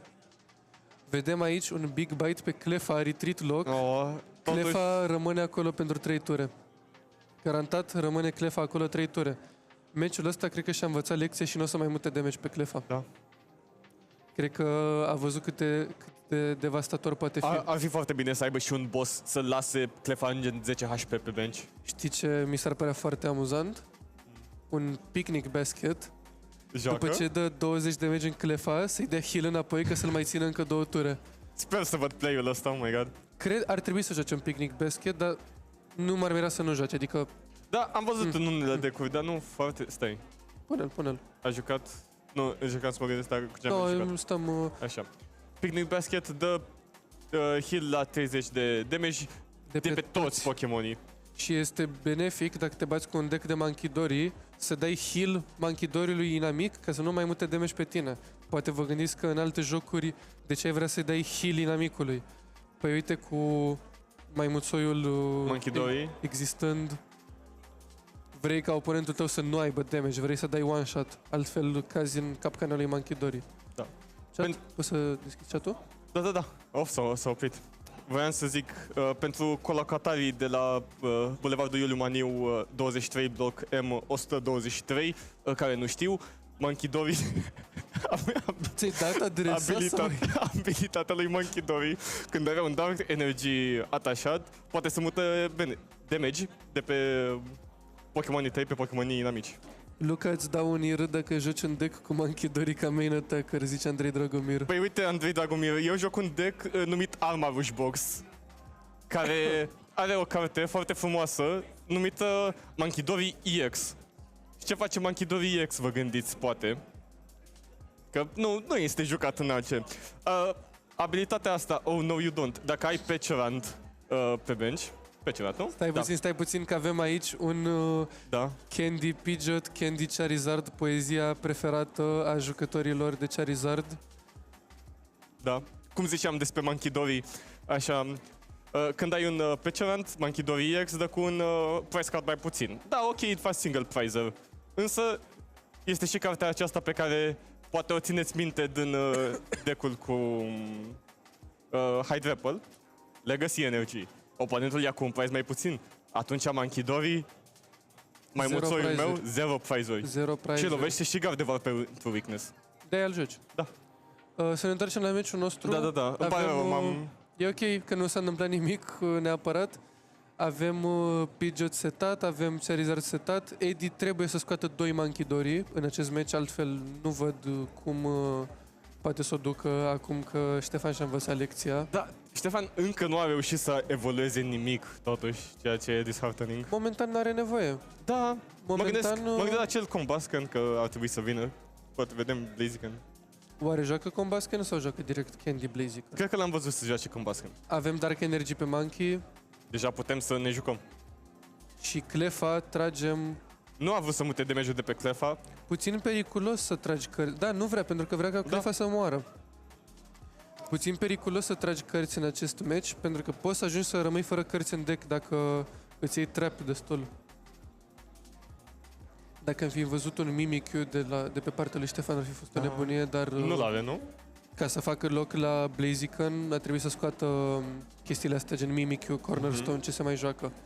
Cam asta e alegerea. Vrei Blaziken pentru mai multe opțiuni și consistență cu energiile, sau vrei Mimikyu și Cornerstone pentru mai mult stall, mai mult wall. Mimikyu este un Pokémon basic care este imun la Pokémon EX, Hai să-l punem sus. adică la Charizard, la Pidgeot, dar nu ne așteptăm să apară în acest match. Nu prea avem decuri de wall la noi, unde Foarte mai bine este că nu jucat. avem, foarte bine că nu avem. Așa, Am văzut un abilitatea Rare Safeguard. Candy.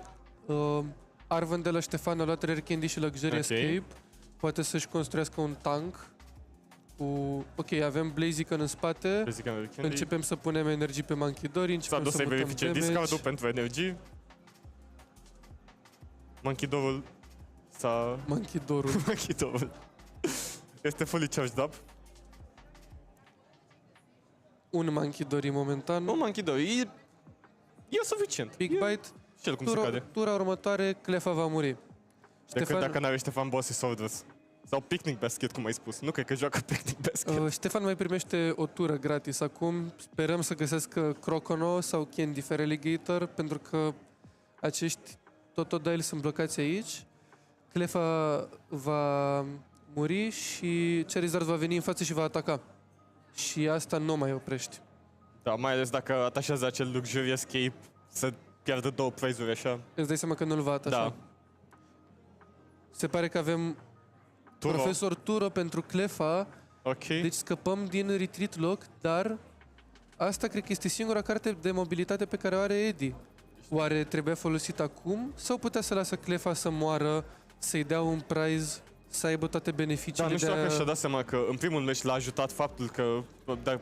Da, poate A luat era mai kill pe bine Clefa. să lase beneficiile de a avea prize-uri luate și va ataca cu Pidgeot, se pare.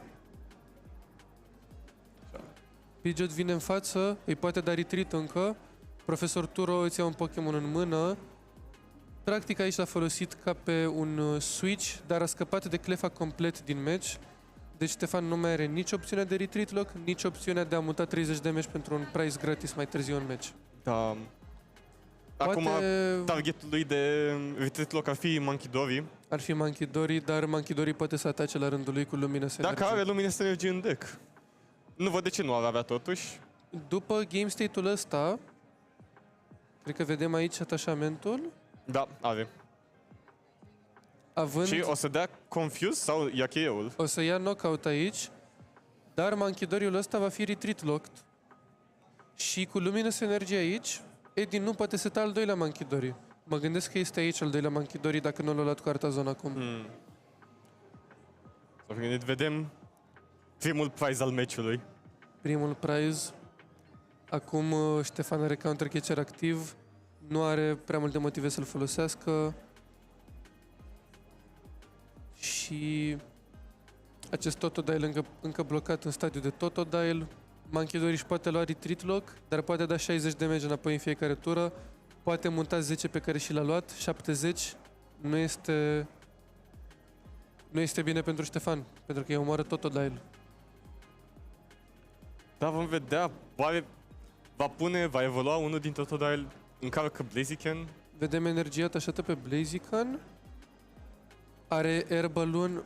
Ok. Are Air Balloon atașat și a pus o energie ca să dea TM Evo, Ok. dar nu poate să facă asta. Nu cred că și-a dat seama. Cred că a uitat că are Air Balloon Air Balloon atașat. și-a dat seama acum. A văzut acum. Cred că îl roagă să-l lase să dea în spate. Oare îl lasă Eddie?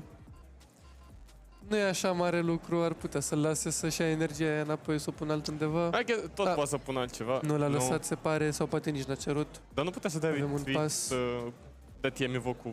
I guess își pierdea Monkey Dory-ul. Își pierdea un Monkey Dory. Păcat. Air Balloon-ul uitat acolo. Avem o tură pierdută complet de la Ștefan. N-am observat când l-a pus. Îl avea mai de la început. Și ăsta se pare că va fi meciul lui Eddie. Din Da, acest acum punct. bănesc că a dat Quick Search. Nu știi niciodată când un Fezandipiti ajunge din greșeală pus jos. Dar cred că știe să nu-l pună. Știe să... Da. N-are de ce, nici Nu nu știu. este activat. Totuși, trebuie să ia 5 prize-uri. Asta este bine când joci un deck de single prize-uri, că lungești foarte mult meciul. Da. Șanse mari să vedem pe Eddie în finală, garantat să joace contra deck-uri de Grass type. Raging Bolt Da. care are Ogre Ponul și Hydrapple care are... Hydrapple. I-a dat boss pe... Totodile cu energie. Retreat, Săracul de el. knockout. Vedem și un Quick Mai dă Search. și Quick Search. Credeam că a dat Quick Search la început. Nu știu, își dădea Nu. Țuritan în deck. Artazon. Artazon, mă scuzați. Cu Artazon, stadionul te lasă să spui un basic din deck pe bench în fiecare tură, dar ajungi la un punct în meci în care nu mai ai nevoie să pui Atacă basic-uri, Charizard. poți doar să verifici ce ai în deck folosind acel Artazon în fiecare tură. Blaziken în față. Vedem, a dat top deck la un boss Sworders. Ștefan într-o situație complicată aici. O situație precară. Vedem acel Blaziken cu un Water Energy, nu cred că joacă niciun Fire Energy. Da, am mai pus un Totodile, Opțiunea de dar... atac nu cred că există.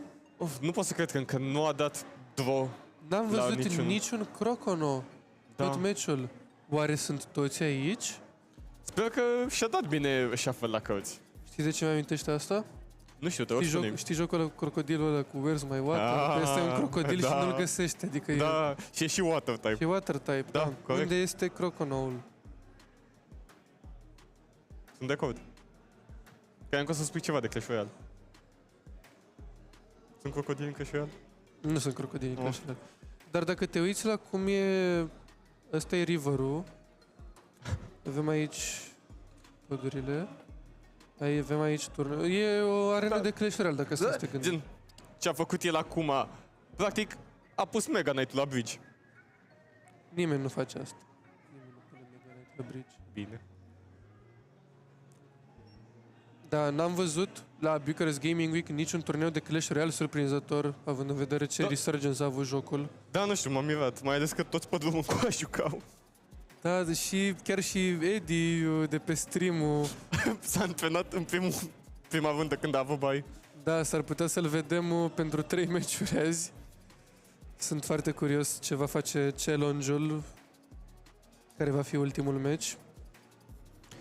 Avem un Ultra Ball, Papa Shamin, Papa Tiemivo, pentru că nu putem folosi Crocono, primul Crocono a fost găsit. Acest Totodile. Să nu fie prea târziu. A pus Luxury Nu. Escape. Cred că va evolua aici, pentru că acest Totodile are 170 și va fi omorât de Charizard. Dar Crocono cu 90 HP ajunge la 190 Nu poate. și nu poate fi omorât de Charizard. Da, vedem, îl punem în față. Boss's Orders. Ce vom vedea? Nu am văzut Relicant. Pidgeot în Până acum. față și Retreat Lock. Eddie este forțat aici să dea 120 damage, care nu este destul pentru acest Totodile. Și se pare că nu a evoluat în Crocono. Da. Mă gândesc, oare, nu are Relicant, probabil este la prize pentru că putea să-l pună jos cu Artazon. Da, cu Artazon a luat Totodile totuși. Poate era frică de un knockout, poate se așteaptă la încă un turo.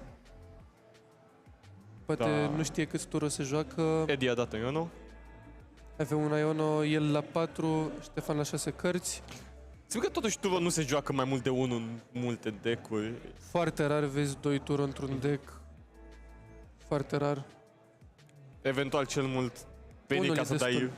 de nou cu Monkey 2. Mai sunt versiuni de Dragapult care joacă un Penny, un turo, ca să-ți iei Ursaluna sau Latias. Da.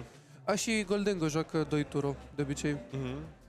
Unul ca să iei Genesect înapoi în mână și unul ca să iei un Goldengo damage de înapoi în mână. Acum în Zoroark mi-am pus mai mulți Monkey 2. Normal că ți-ai pus mai mulți Monkey Dory. Da, păi aveam nevoie. Așa. Și joc Penny ca să pot să dau recycle la Monkey 2. Avem încă un Luminous Energy. Deci asta ne confirmă că acest deck conține 2 Luminous, 1 Dark. Mutăm damage, 120, vom vedea un discard. Vom vedea stadionul discard de atacul lui Pidgeot. Da, cred că nu a evoluat în Crocono pentru că nu are Relicant valabil. Și jucăm Totodile only acest match. Când eu nu știu câte joacă, bănuiesc că joacă 1 sau 2. Nu văd de ce au jucat mai multe. L-a folosit ca să pună Blaziken. Dacă găsește un Fire Energy să atace cu Blaziken, dar apoi doar își ia cheiul de la... Nu cred că joacă Fire. Nu joacă Fire. S-ar putea să joace Luminous. Da, e pentru Monkey 1-2 pentru Monkey. Pe lângă abilitatea pe care are Monkey, are și un atac foarte bun. Nu înțeleg de ce l-au făcut așa. Avea nevoie, nu știu, e și el drăguț cum se cade. Eu tot uit că Monkey 2 este gen legendar. Da, Monkey 2 este legendar. Și Fezandipit este legendar. Și Fezandipit. Hai, vezi că folosești X-ul des, da? Și Pidgeot, cum ar veni, e o pasăre de pe drum, adică... Da, uite, e pe drum right now, în artul ăsta. Dacă îți juca jocurile, le găsești pe Pidgey în prima zonă a jocului.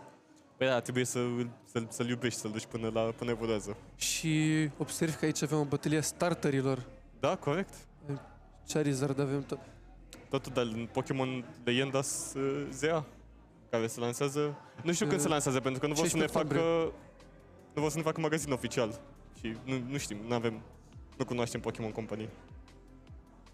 Avem camera mai sus. Ce vreau să zic? Compania Pokémon nu folosește termenul de starter, se numesc First Partner Pokémon, știi asta? Am mai auzit asta, da. De așa, adică de ce n-ai zice starter? Primul tău partener. E mai frumos. Și Shiny, le-a luat foarte mult să folosească Shiny oficial. Îmi place în TCG că sunt Radiant. Da, dar după ai special. Shining, Fates, nu știu ce. Da, un meci mai slow, de-aia ne luăm cu vorba trebuie să stea foarte mult să se gândească jucătorii noștri, acest meci al minții, acest meci de șah. Mă uit acum și mă gândesc. Honestly, un deck foarte brainiac, așa, pentru care m-am închidorit. Ăsta, Feraligator. Mi se pare un deck foarte dificil de jucat și foarte inconsistent. E greu de pilotat, mai ales trebuie să faci atât de multă matematică să te gândești când vrei să pui acei Luxury Escape. Știi ce nu-mi place la deck-ul ăsta? Nu știu, te vă spune. Pentru că ai nevoie de Totodile, Crocono, Feraligator și cu Water Energy, Mankidori și cu Dark Energy, Blaziken, Candy și așa, nu mai ai loc de draw. Are setup foarte greu. Nu mai ai loc, trebuie să tragi cărți doar cu suporterii. Da, uite, acum vedem un Arv în jos, poate se duce... poate evoluează Totodile de pe bench, apoi... Fire Energy. L-ai văzut? De unde? Earthen Vessel. Da. A dat un Fire Energy. Se pare că avem atacul de Blaziken posibil, nu știm dacă va fi folosit.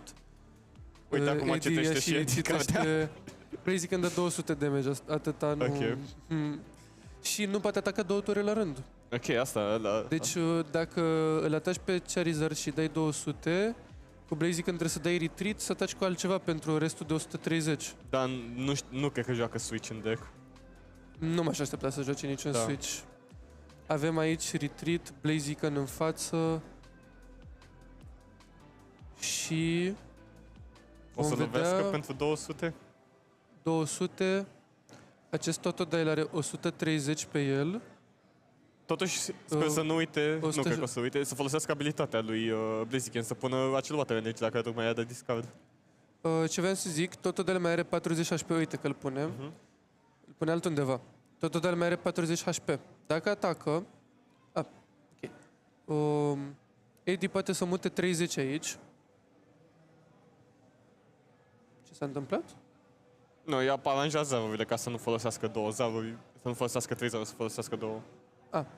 Păi, stai puțin. Are doar 100 damage? A mutat. A mutat damage. Bun, ce vreau să zic. Eddie nu poate să omoare acest Totodile de pe bench momentan. Cu 70 HP rămas, îi trebuie 3 Mankidori, are unul jos și presupun eu că are unul aici, pentru că dacă îl avea în deck, cred că l-ar fi pus până acum. Da. Aș și dat discard la Artazon când a atacat cu Pidgeot. Da, e clar că acel Mankidori este undeva în vacanță în prize-uri. Eu sper că se relaxează, n-a avut... Are pe ambele părți în ambele echipe. Greu la muncă cu Mankidori. Da, Vedem, eu nu știu, eu nu sunt imploid. Interesant, zarurile puse 5, 5, 5, 5. Eu când dau 200 damage, personal îmi place să pun 6, 6, 6, 2. De ce? Pentru că îmi place să folosesc cât mai multe de 6, să număr în bază 6. Da. Eu am zaruri de la ETB care sunt cu numere așa și... Nu-mi plac alea cu numere deloc.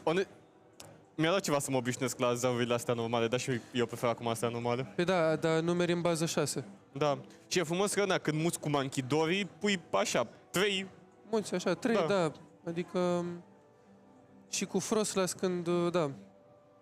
Poate la evenimentul viitor vom avea Frostlass pe stream, dacă facem stream. Da, nu prea l-am mai văzut jucat, nu știu. Nici n-am mai fost la turnee eu de mult. Da, n-am mai avut Frostlass de mult, s-a cam plictisit lumea. Da, păi te doare mâna cât stai să pui damage counter. Se joacă în Grimmsnarl și mai avem pe Iulia care joacă Spatra Frostlass, dar a fost plecată ultimele 2 săptămâni. Hai să punem Frostlass pentru cei care nu ne știu. Bine, trebuie să scriu pe toți. Ce mișto arată rotomul ăla. Da. Sigur, ăsta în Twilight. Andrei joacă creștere, te provoc la 1v1. Nu știu cine ești, dar o să-ți dau link-ul să mă adaugi. Îl pui în chat în pauză. Razapist e bridge la mate. Razapist, cât ai avut în bac la mate? 10 curat. Bravo! Și eu. Am avut 10... I-am dat bacul economic. Am avut 10? Da, am avut 10. Ai dat la economic. Da, am dat bacul ușor. Avem boss pe Totodile, knockout, 2 prize-uri. Da. Cred că va veni Charizard în fața aici, totuși, pentru că acest Pidgeot cu 80 HP rămas este Nu tot are mai de safe. ce să-l lase. Are și free retreat. Se pare că îl lasă în față pe Pidgeot. A mutat damage cu Monkey ca să ia KO. Nu, că n-avea suficient. Nu. Se pare că a atacat cu Pidgeot, Ok. foarte interesant. Și Blaziken poate veni înapoi să atace acum. Și Eddie nu are neapărat un răspuns pentru asta. Da. Andrei Dragomir spune că vă vedeți duminică, deci să fii pregătit, fă-ți decul de Clash Royale, Andrei. Ne vedem. Așa, a tras Devolution. Dacă avea cum să mute damage, putea să facă un play cu Devolution. Dar nu are damage pe... Ok. Se pare că Ștefan nu vrea să dea knockout la Pidgeot?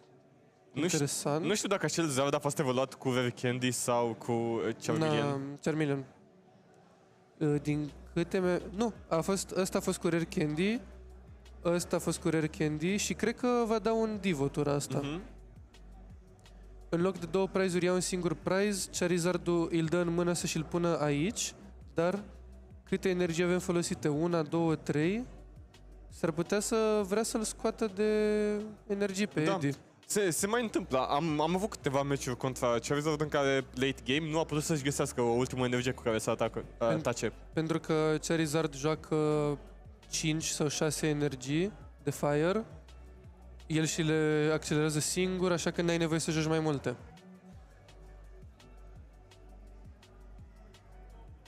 Există multe cărți cu Charizard, mi-e greu să-l găsesc unde. Caută Charizard DX. Da, avem 6 pagini de cărți cu Charizard, stai puțin. Pentru fanii Charizard din chat, spuneți care este fructul vostru preferat.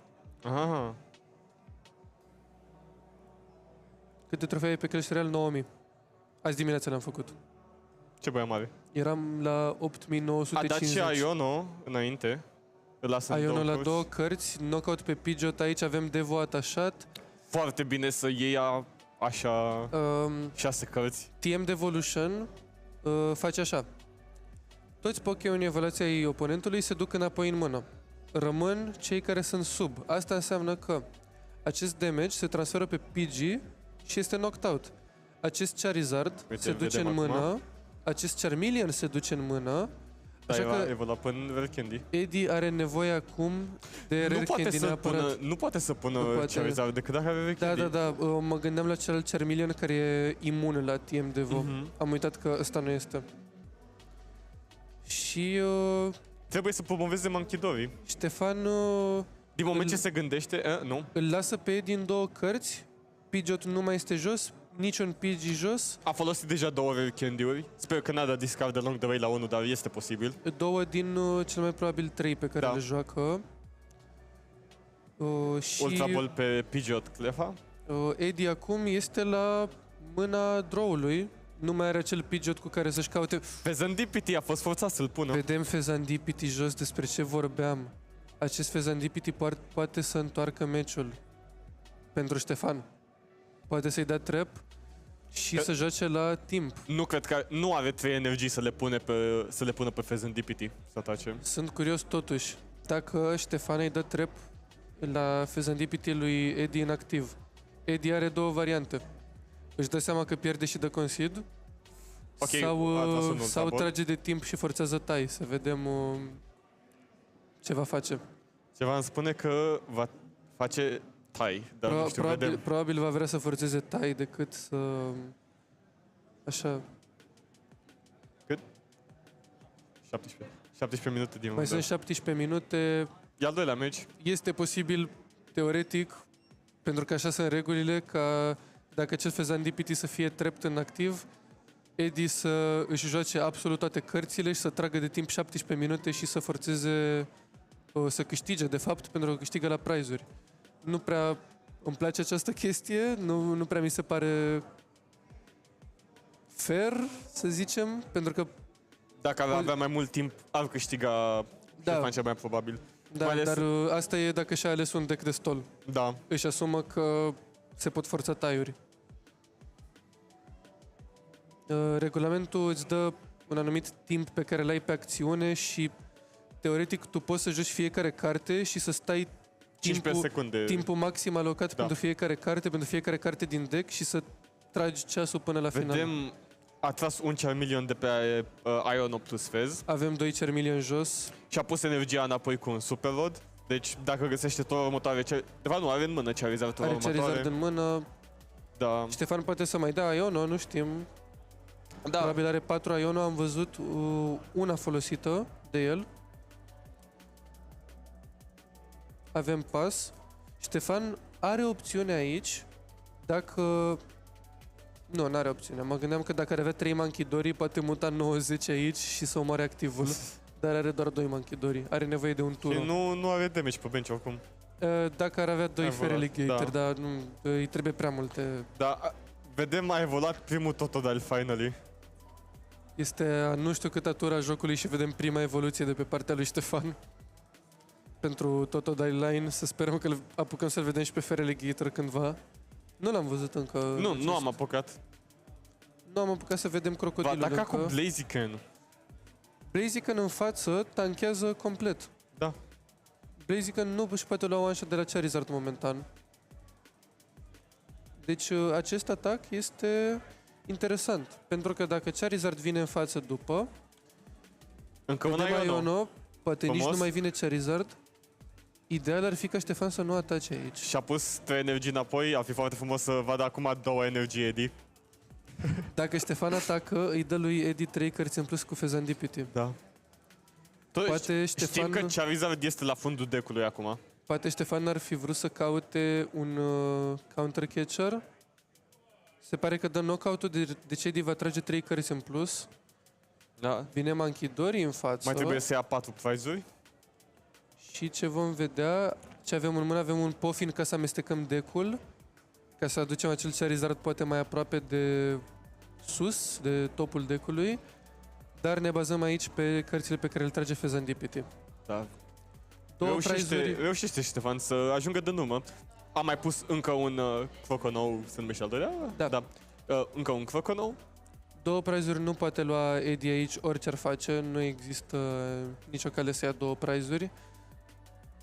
Deci putem vedea situația în care Eddie ia un prize și Ștefan are counter catcher Fezandipiti și A tras câștigă. Vercandy, cred că și-a tras Ace-Pack-ul. a tras Unfair Stamp. Fair Stamp. Acela Unfair Stamp. Îl întreabă câte cărți are în mână. Vedem punish pentru knockout contra acest deck iarăși. Alvan mai întâi. Poate dacă nu ataca, era mai bine. Totuși, nu avea ce să facă, pentru că este... Îl sună ceasul. Clar, clar. Vedem un Ultra Ball Air Balloon, cred că o să vedem un Charizard jucat aici. Da, poate. Sigur are suficiente cărți în mână. Ultra Ball, își ia frumos Charizard Air Balloon pe Monkey, ca Nu o să să ia pierdem KO. energia. Numai că nu știu ce o să facă Ștefan după acela în Fair Stamp. Acela Unfair Stamp devastator. Dacă vine Charizard în față și atacă, Ștefan poate să-i dea knockout înapoi și să ia 2 prizuri. Totuși. Putem să jucăm acest meci la prizuri. Da. Cum am zis, 280 cu Feraligatr, 50 mutat cu Manchidori de pe abilitate, 330. Mai ales dacă lovește în Blaziken, ceea ce cred că o să facă tura asta. Lui Eddie îi trebuie... A Wow, încărcat vedem Fezul. 3 energii pe Fezandipiti, se pare. Never mind. S-ar putea să vedem un atac de Fezandipiti, nu un atac On de first Charizard aici. Și-a luat cele 3 energii cu Super Rod, tura trecută Cât HP are înapoi. Croconou? Are 90? 90. 90. Un Croconou unul poate moare. fi scos. Și după dacă Feraligatr omoară Fezandipiti, Charizard omoară Feraligatr. Eddie își setează aici pentru orice scenariu să aibă knockout tura următoare. Vedem că Ștefan a tras Research. Și un Croconou. Asta vrei să vezi, asta vrei Foarte să vezi frumos. când îți ia Unfair Unfair Stamp. Stamp nu există de fapt. Doar îți dă Vedem o mână Fezandipiti cu în research. față. Cred că ar fi vrut să aibă acel shame în jos. Da, avea loc acum. Nu i-a dat discard. Nu-i mai trebuie acum. Decât? Eu aș vedea să pună shame în jos, Feraligatr în față, counter catcher, knockout Zard. Vedem Feraligatr jos. Citește cartea. Prima oară când o vede în acest best of 3 în al doilea match. Feraligatrul. Știai că... Dai să-l pun pe ecran. Te rog. Un micuț fun fact pentru oamenii cu job de acasă. Nu cred că mai avem, că e David aici la turneu. Da. Feraligator, vezi cum scrie? Da. Pentru că avea o limită de 10 litere pe Game Boy. Acum ar putea să schimbe numele, dar a rămas așa. Da, e frumos așa, mie îmi place. Acum există Pokémon cu nume mai lungi, dar pe vremea aia ăsta era cel mai lung nume. N-au avut loc să scrie Feraligator și l-au pus așa. Da, de exemplu, dacă ai jucat Fazan cu Pokémon, e ca și cum ai spune restaurant, Feraligator. Nu, că ai târă. Cu târă ai atâtea... Zi un Pokémon care începe cu târă. Trevenant. Da, bravo, uite, eu am uitat că există Trevenant. Păi, Ce vedem aici? Numără câte cărți are în deck. are suficiente. Wow, deja ne gândim la asta. Nu cred că a fost o alegere așa bună să aduci în... O să dea că eu la fez, probabil. Să aduci în Best of 3 un deck de deck-out. Totuși s-a descurcat până acum Ștefan, este 2-0. Are un win și un tie. Da? Ok. Da. Și Eddie are un win și un bye. Deci, Vedem acel knockout pe Fez. acum vine Charizard, boss Sorceress, boss pentru felicitări. 2-0 pentru Eddie. Ambele meciuri pe stream le-a câștigat el. Sunt curios Și o să-l totuși, vedem și în al treilea. cel mai probabil. Nu știu dacă ar mai fi altcineva cu 2-0-1 sau cu 3-0. Vedem cum se vor face match-up-urile. Da, din păcate, sau din fericire pentru Eddie, din păcate pentru Ștefan, acest meci ne-a arătat cât de mult punish îți poți lua dacă dai knockout la un Pokémon al lui Charizard. Da, acel Clef i-a făcut tot meciul, nu pot să cred. Îți iei unfair stamp, îți trage cu Fez, Charizard dă mai mult damage. Nu vrei să iei knockout early contra Charizard, vrei să-l lași pe Charizard să inițieze price trade-ul. Da, Charizard un deck foarte bun și chiar are un resurgence acum în formatul de Mega Evolutions. Da, în ultimul timp Charizard a prins popularitate. Cel mai prost match-up al lui Charizard, Dragapult, o să fie nerfed foarte tare în Mega Evolution format pentru că apare Psyduck. Da. Charizard bate Gardevoir. Gardevoir. Da, arată-l pe Psyduck și luăm pauză după. Pentru cei care nu știu, este un promo Psyduck nou apărut. Noi încă nu-l avem. O să-l avem. O să avem duminică. Avem. O să sperăm. Probabil. O să-l avem. Acest Psyduck oprește abilitatea lui Dusknoir. Acest Psyduck îl face pe Charizard să nu mai piardă așa tare contra Dragapult. Da, am văzut în meciul lui David cum a tot folosit Dusknoir ca să dea KO la Charizard one-shot cu Dragapult. Acest Psyduck mai blochează și Fortress și Magneton. Da.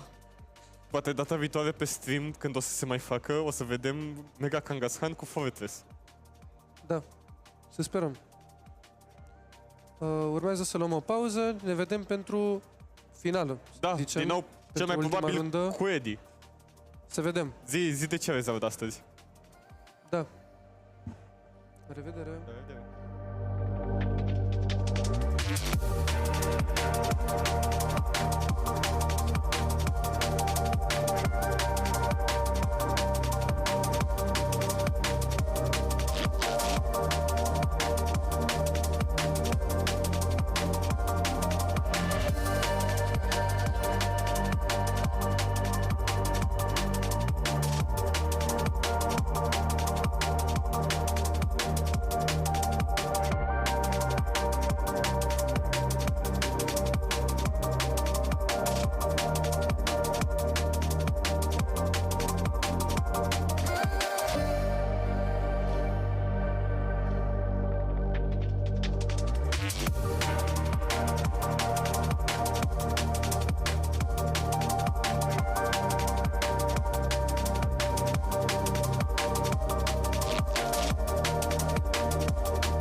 Și bună dimineața, Oradea. Ne-am Da? întors pentru finala, cum ar veni, nu chiar... E ciudat când joci Swiss, nu prea poți să zici că e real o finală, e doar meciul între GNV, campionul de ieri, care acum stă confortabil la 3-0 Și Eddie, care a fost până acum pe stream, îl știți foarte bine, știți Charizard ce face. Eddie momentan 2-0 plus un bye. Acest bye, din păcate, cam strică standing-urile. Da, adică și dacă câștigă, va fi... Nu, dacă câștigă e locul 1. E locul 1, garantat. Dacă ok. pierde, totuși, din păcate, s-ar putea să nu fie în top 4. Deci ar fi trist. Pentru Da, că nu e you hate vina to see lui, it, nu da. e vina lui că a avut bye, a avut ghinion. Totuși, vreau să vă arăt această carte. E foarte frumos. Arată ca mine. Da. Așa au mai spus unii, nu știu. Nu prea o Și văd. vedem Mulligan, Raging Bolt, trage o carte în plus. Avem, cum am zis, GNV la fel ca ziua de ieri, Raging Bolt, Eddie, Charizard, îl știți. Un Dar- match-up foarte back and forth. Vom vedea. Au început... Începem cu Fezândipit inactiv, ok, vedem. Are Latias măcar, Da, dar mâna asta...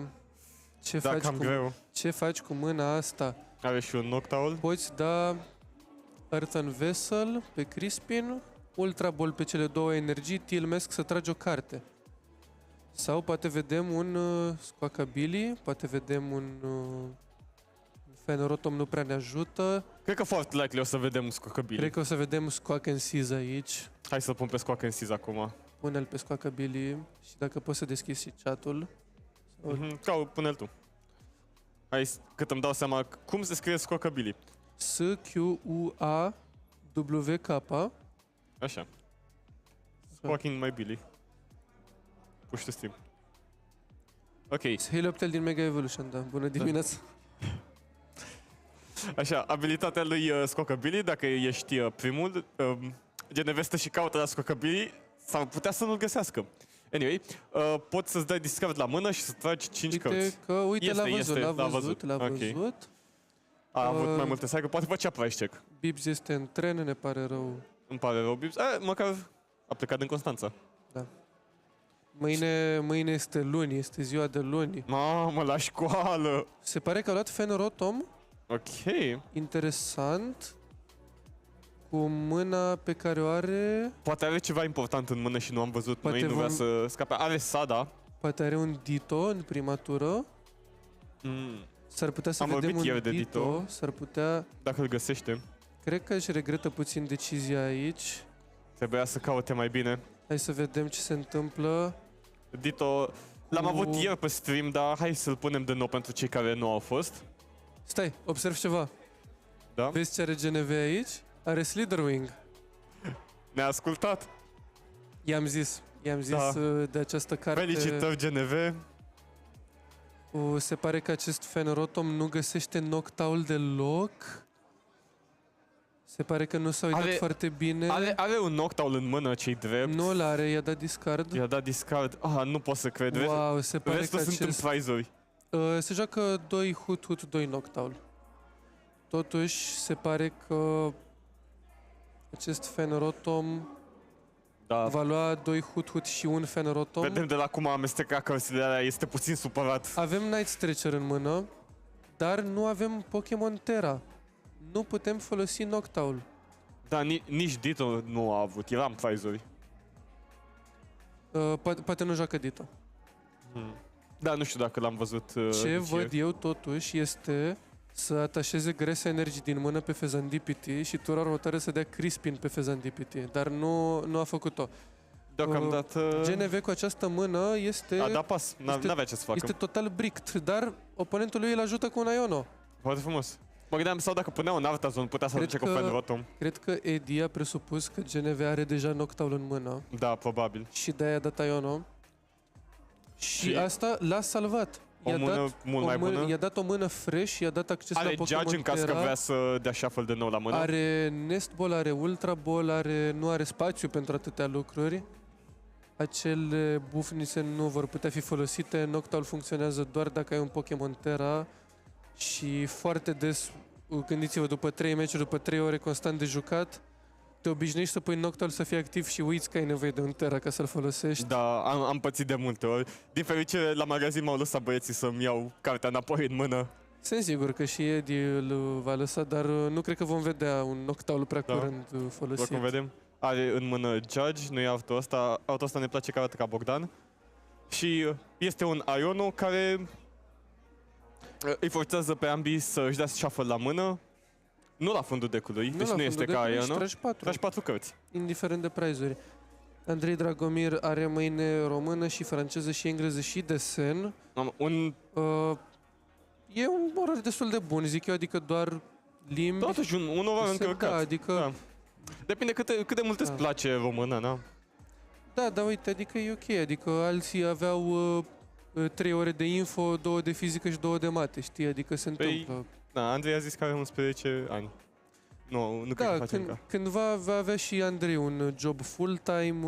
Ca să poate să-și cumpere cartonașe strălucitoare cu Pokémon. Din generația 13 sau ce o să fie atunci, din ultra evoluții, ce o să avem. Da, o să avem mega evoluții la ultra beasturi. O să avem evoluții la mega evoluții. Și nu uitați setul Mega Evolution. Doar la TCG Arena sunt cele mai bune prețuri din România. Chiar da. Chiar da. Acum fără glumă. Chiar da. Și apreciem foarte mult. Noi nu suntem sponsorizați în niciun fel, nu suntem nici angajați, suntem doar clienți voluntari. Pentru că ne place această comunitate și ne place magazinul. De când s-a deschis, venim... Eu nu vin chiar în fiecare weekend. Eu am venit săptămânal. Da. Eu, unapologetically, îmi iau fiecare duminică să mă duc să mă joc Pokémon. Este foarte frumos. Da. Of the Bibis nu-i merge netul. Ce să-i faci? Vedem aici Arten Vessel pe Squawk. Da, o să-și ia 2 energii. GNV va căuta acum 100% un Tilmesk. Are nevoie de Area Zero aici, altfel nu are atacare. Se uită... O să pun... Are nevoie de Night Stretcher pentru acel Noctowl. Cu un Noctowl în discard și un Noctowl în prize-uri, acei 2 Hut ocupă spațiu. Ar fi fost mult mai bine pentru el să-și ia Squawk Ability în prima tură, să caute un Raging Bolt, să caute un atașament. Să facă deck switch-ul ăla prim mai bine. Da, dar cine mai stă după 3 ore de jucat să se uite în primul search să-și caute, să-și planifice așa? Adică da. Sunt și ei oameni... Nesball probabil o să pună Ogre-Pon, foarte important pentru acest matchup. Pe lângă abilitate își atașează un Grass Energy și trage o carte. Și hai să facem puțină matematică acum. Da, asta urma să zic. Ogre-Pon dă 30 plus 30 pentru fiecare energie de pe ambii Pokémon, de pe ambii Pokémon. Bun. Cât dă un Ogre-Pon cu 3 energii, Luca? Un Ogre-Pon cu 3 energii dă 120, pentru că este 30 plus. Așa. Ce se întâmplă dacă oponentul tău are și el energie? Are 2 energii atașate. Păi în cazul acela ai da 120 plus 60. Hai, nu le mai punem unul sub altul.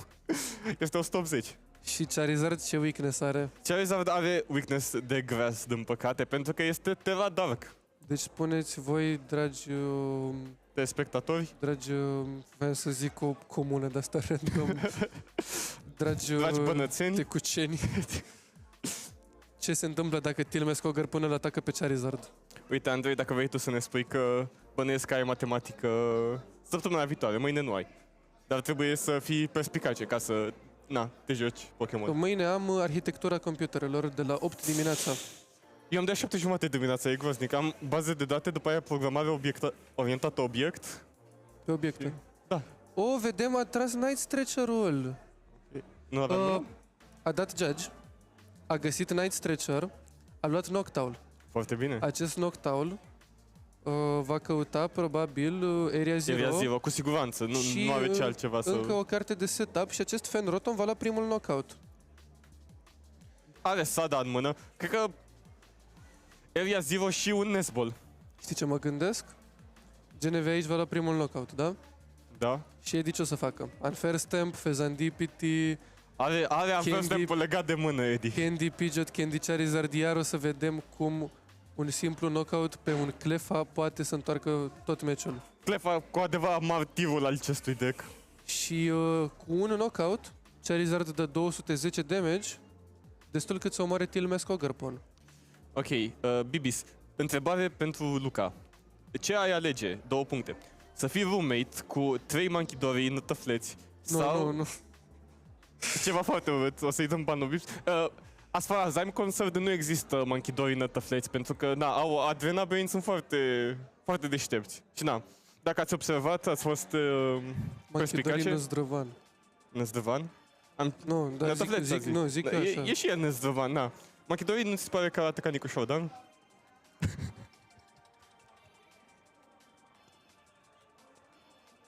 Vedem aici Raging Bolt pus jos, Fenrotom knockout pe Clefa, primul prize luat, Fezandipiti deja jos, nici n-a așteptat. Probabil Unfair Temple are în mână, mereu l-are în mână. Da. A tras și 3 cărți. Acum se gândește câte cărți joacă până pune Unfair Stamp. Da, nu știm, poate are un candy. Cred că îl folosea deja dacă avea un candy.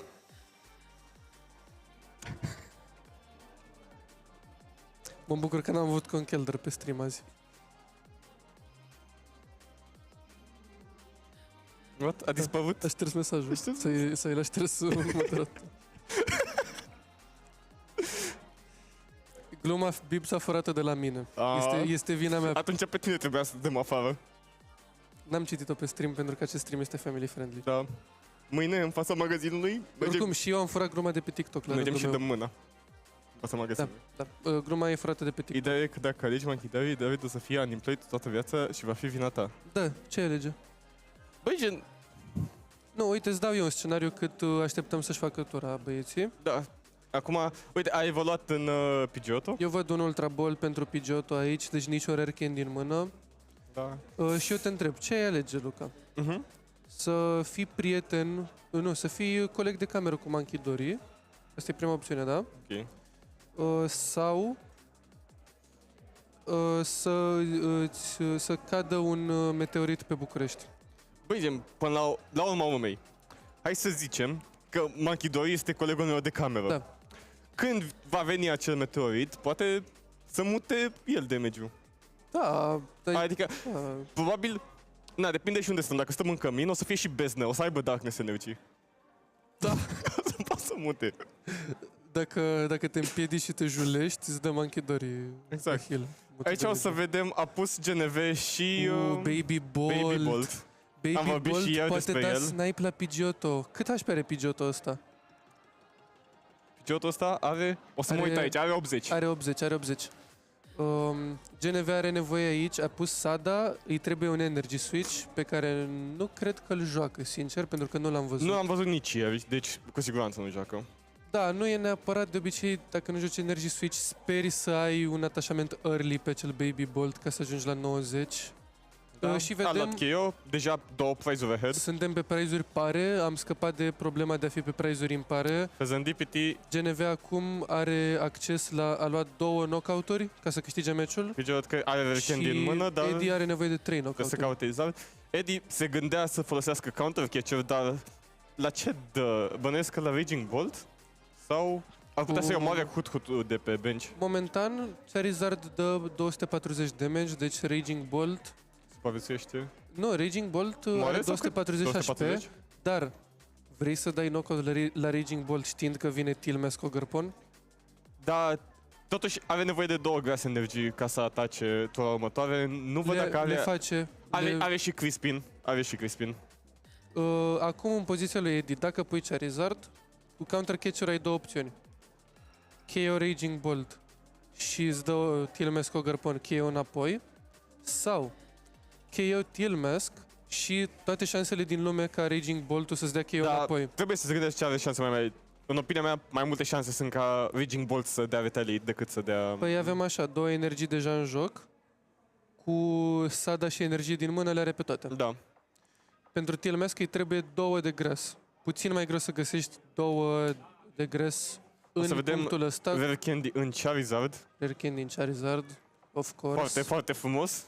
Cum știm deja. Nicio energie în discard pentru GNV. Ne uităm, deja a folosit 2 Autumn Vessel-uri. Vedem counter-catcher pe Fezandipiti. Asta aveam zis că este a 3-a opțiune, dar opțiunea asta lasă 3 energii în joc.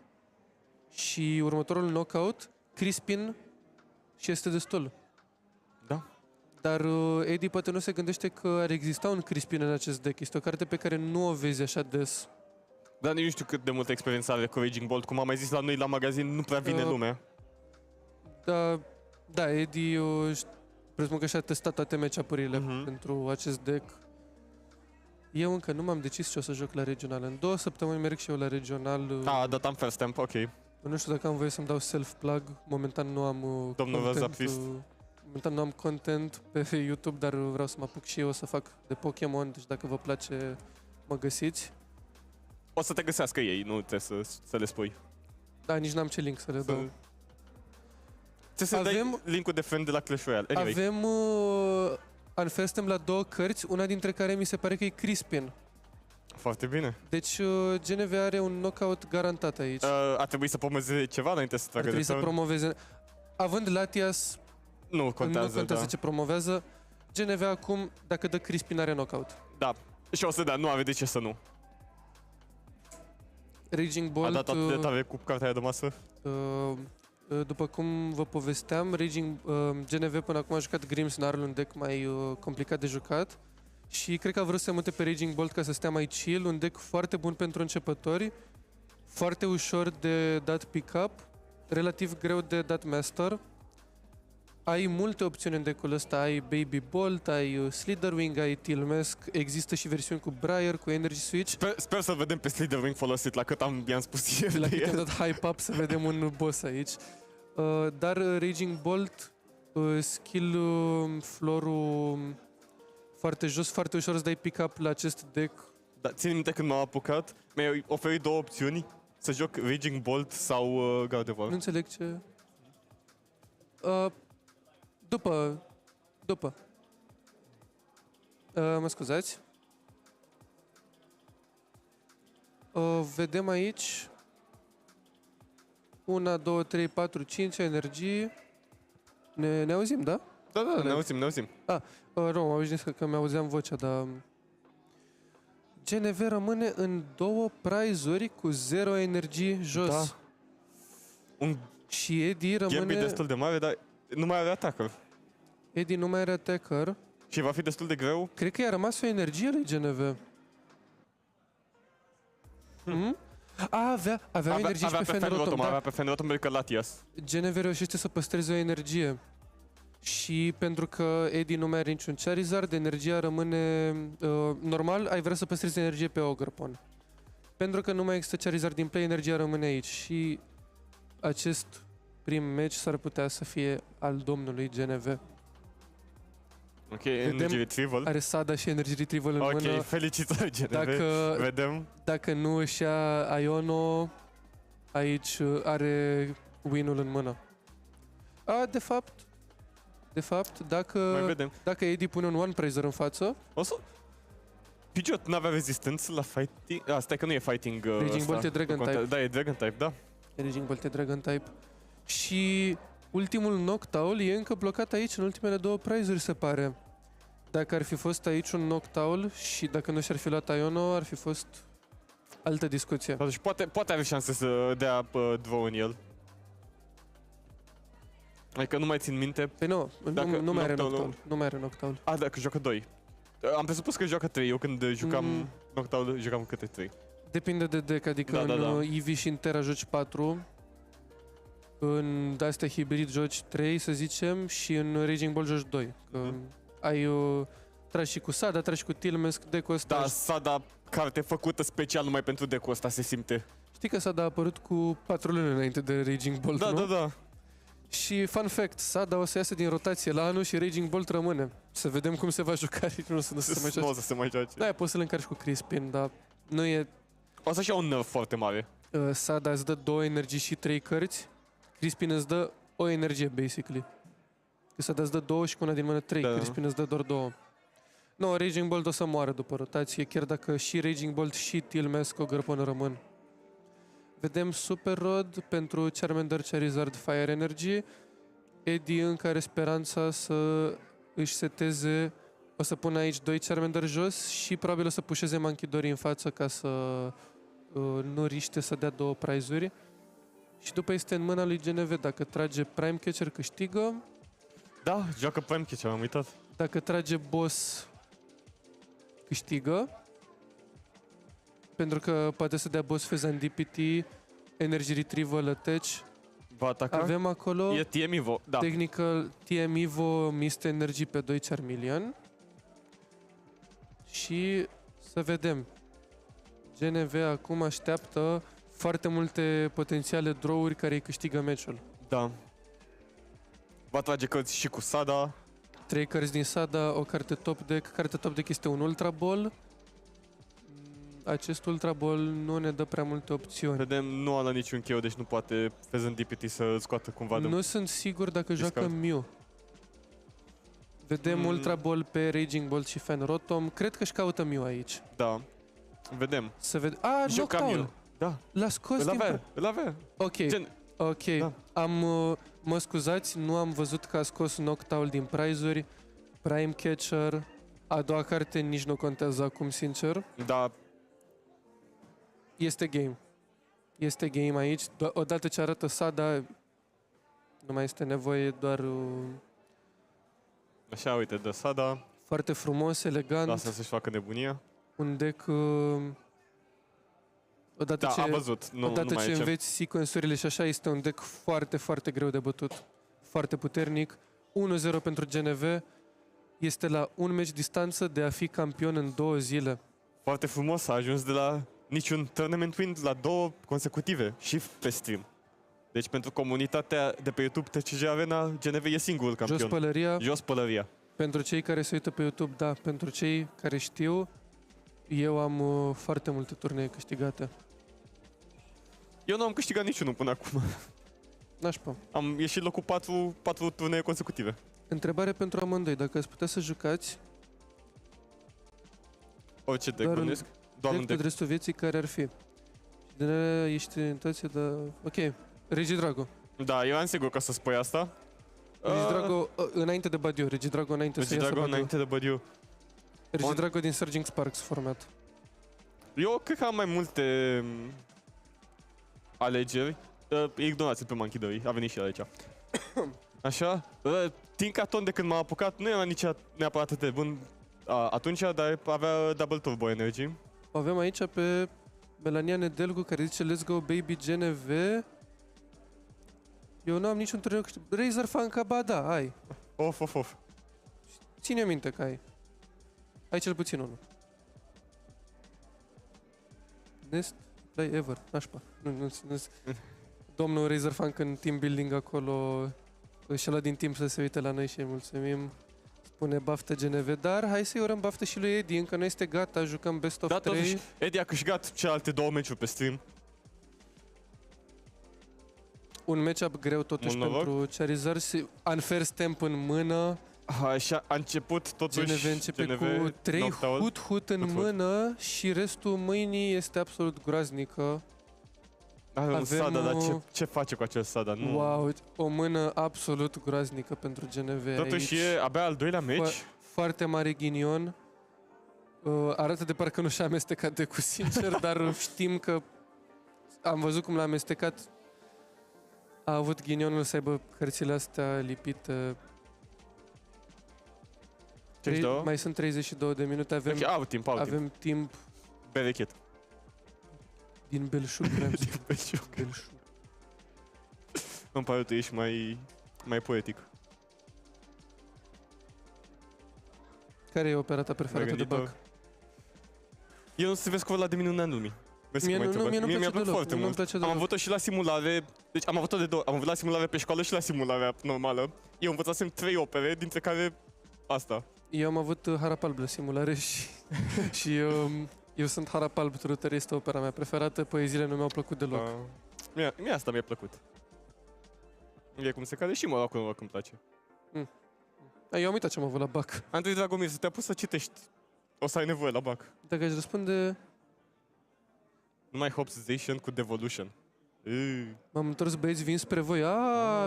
Bună ziua, domn! Dacă vii, domnul Razor Funk, eu o să plec mai devreme azi, nu cred că ne vedem. Of. Am treabă mâine de dimineață. Da? Da, nu, poate ajungi. Pentru poate cei ajungi. din sistemul educațional. Pentru oamenii de la facultate, mâine curs la 8 dimineața și eu fac o oră pe drum până la facultate. Da, e ca și cum ai începe 3 hut-huți. Da, Și nimic altceva. mai ales când mi-au închis toată strada pentru că se face maraton. Trebuie să merg pe jos. No props. Wow, nebunie acest live. Mă bucur că avem astfel de lucruri în țară. Cu siguranță. Și noi ne bucurăm și sperăm să avem mai multe. Și sper să apuc și eu să joc. Eu sunt jucător bun, zic eu. Da? Și am ales... Ai câștigat și tu un turneu odată. Am câștigat și eu un total de 40, actually, cred. Le aveam... eu mi le notam. Da.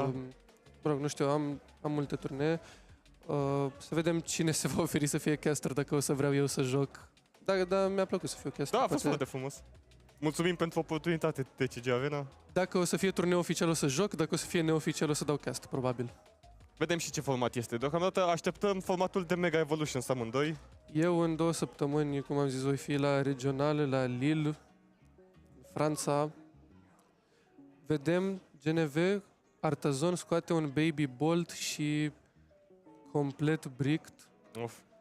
În locul lui știu că am mai zis asta și poate nu e frumos, aș da concede ca să câștig al 3-lea meci. Asta i-am spus și lui Pegas de 2 ori și un meci l-a pierdut foarte close și pe celălalt l-a câștigat. Are timp să mai vadă 2-3 ture ce trage, dar... Uite, face domnul Vețe fancast. fac eu cast. Mulțumim, Robert, trebuie să te învățăm totuși. Trebuie să te învățăm. Noi acum suntem experți. Da, Bibs și mie mi-e dor de Cempao. Primul deck pe care l-am jucat ever când m-am apucat era Cempao Online, pentru că ți-l dădea gratis. Și eu voiam să-mi fac Cempao, că îmi plăcea cum arată Cempao. Da. E hazliu. Îmi e dor de el. Era gen... Cempao era ca Manchidori pentru mine înainte. Uitați-l pe Cempao pentru cei care nu știu. Este un pisic leopard de zăpadă lung. E foarte drăgălaș. Hai să punem Cempao frumos, care îi place lui Bibis. Învăț opere de bac la 11 ani. Da, apucă-te de acum, Andrei Dragomir. Nu știi când o să vrei la 14 ani să investești în cripto sau să te faci... Ca să-ți cumperi cărți colorate cu Pokémon. Să te faci guru de ăsta de e-shopping, adică... Da. Deci da, asta este Cempao. Meciul ăsta de 5 minute nu se întâmplă nimic. Se gândește dacă să atașeze pe Baby Bolt.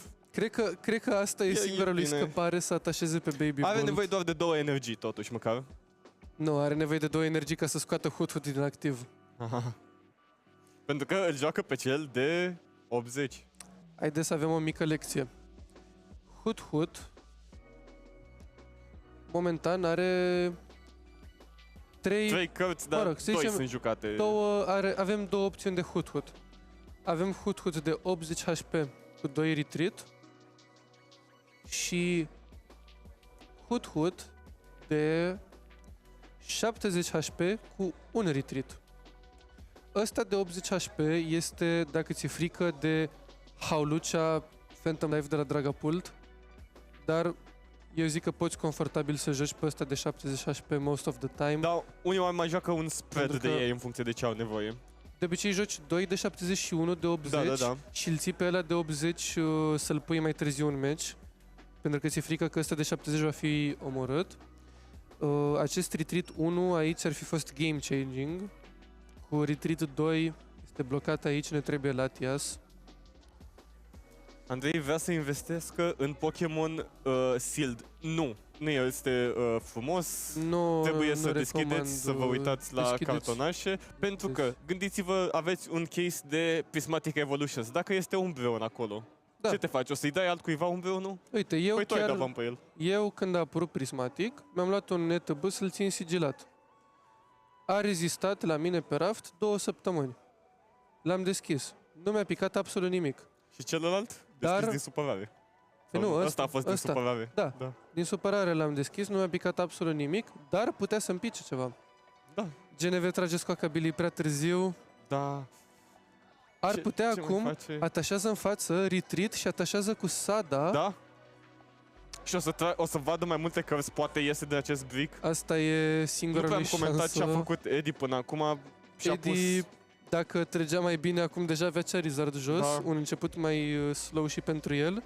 GNV acum, cu Baby Bolt, va avea knockout pe PG. Trage 3 cărți. Mist Energy nu blochează damage-ul. Da, pentru că damage-ul Și nu este un trage- efect. Învățăm lecția asta foarte des la magazin. În Când... fiecare săptămână avem discuția asta, ce e damage counter. Eu plănuiesc să fac zilele astea un full tutorial video, tot ce trebuie să știi pentru a juca Pokémon TCG. Self-plug iar, mă găsiți, cei din comunitate, O să-l găsiți. mă găsiți. Da, Hai și să astăzi vedem. aici am avut Learn to Play cu câțiva oameni. A fost foarte drăguț. S-a ocupat Luca de Learn to Play când eu mi-am ars-o la One Piece. Am jucat pe stream și am câștigat. Da, câștigat. Am avut 1-3, dar am câștigat pe stream, asta contează. Vedem de la GNV Ogre-Pon, în sfârșit, Ogre-Pon poate să ăsta- folosească hut-hut. tura viitoare, dar Cât a așteptat după el? știi ce văd eu? Ok, avem knockout aici. Charizard, Counter Catcher. Da. Vedem ce face GNV acum. Are și Bolt în mână, în sfârșit. Simt că acel Sada i-a salvat mâna. Folosește Evoluează. Noctowl acum frumos. Trebuie să căutăm... Mă întreb dacă a scos Mew. Știu că avea unul din Paldean Fates. Nu l-am văzut până acum. S-ar putea să fie priced? Și meciul trecut? Nu eram foarte atent. Am observat cam greu lumea să facă rost de Mew. Este o carte din 151 set care... Da, pe țin minte lângă- că el îl avea. Dar Mew este din 151, care pe lângă că a ieșit acum 2 ani, acum 2 ani și un pic, și urmează să iasă din rotație, a fost și un set foarte căutat și dacă te-ai apucat în ultimul an, să zicem, foarte greu să faci rost de Mew. Da, eu încă nu am Mew. Aia e ideea, iau 50 booster box-uri și le deschid la mine pe canal, zice Andrei Dragomir. Andrei Dragomir, dacă reușești să iei 50 de booster box-uri, dăm și mie unul. Dacă ai bani de 50, ai bani să... ai bani să donezi și la o caritate. Dacă Pe ți-a placul plăcut tău. stream-ul până acum, suntem Nu, aici. nu, eu zic să chiar Da. tu. Așa, nu. Dăm în toate. Se uită GNV în... Vedem, am first tempo ăla l-a folosit foarte early. Încă sunt la... Așa, Ba nu, GNV este cum ziceam. înainte cu...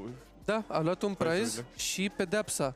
Unfair Stamp la 2 cărți, Fezandipity, Charizard plus 30, atâtea efecte pe care nu vrei să le vezi jucând contra Charizard, dar din poziția lui GNV, din mâna de început a lui GNV, nu a avut altă opțiune. Dacă avea... S-a redresat.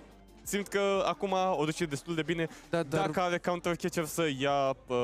asta e ok, dar stai puțin. nu are pidget încă, da? A dat Unfair Stamp? El are 4 cărți Are în 4 mână. că poate a dat discarda în first stamp. Nu știu de ce ar face asta. Și-o dat. A tras cumva... Nu-mi dau seama ce s-a întâmplat, că alea sunt clar alte cărți în mână Nu. De pe price vrea lăsa, da?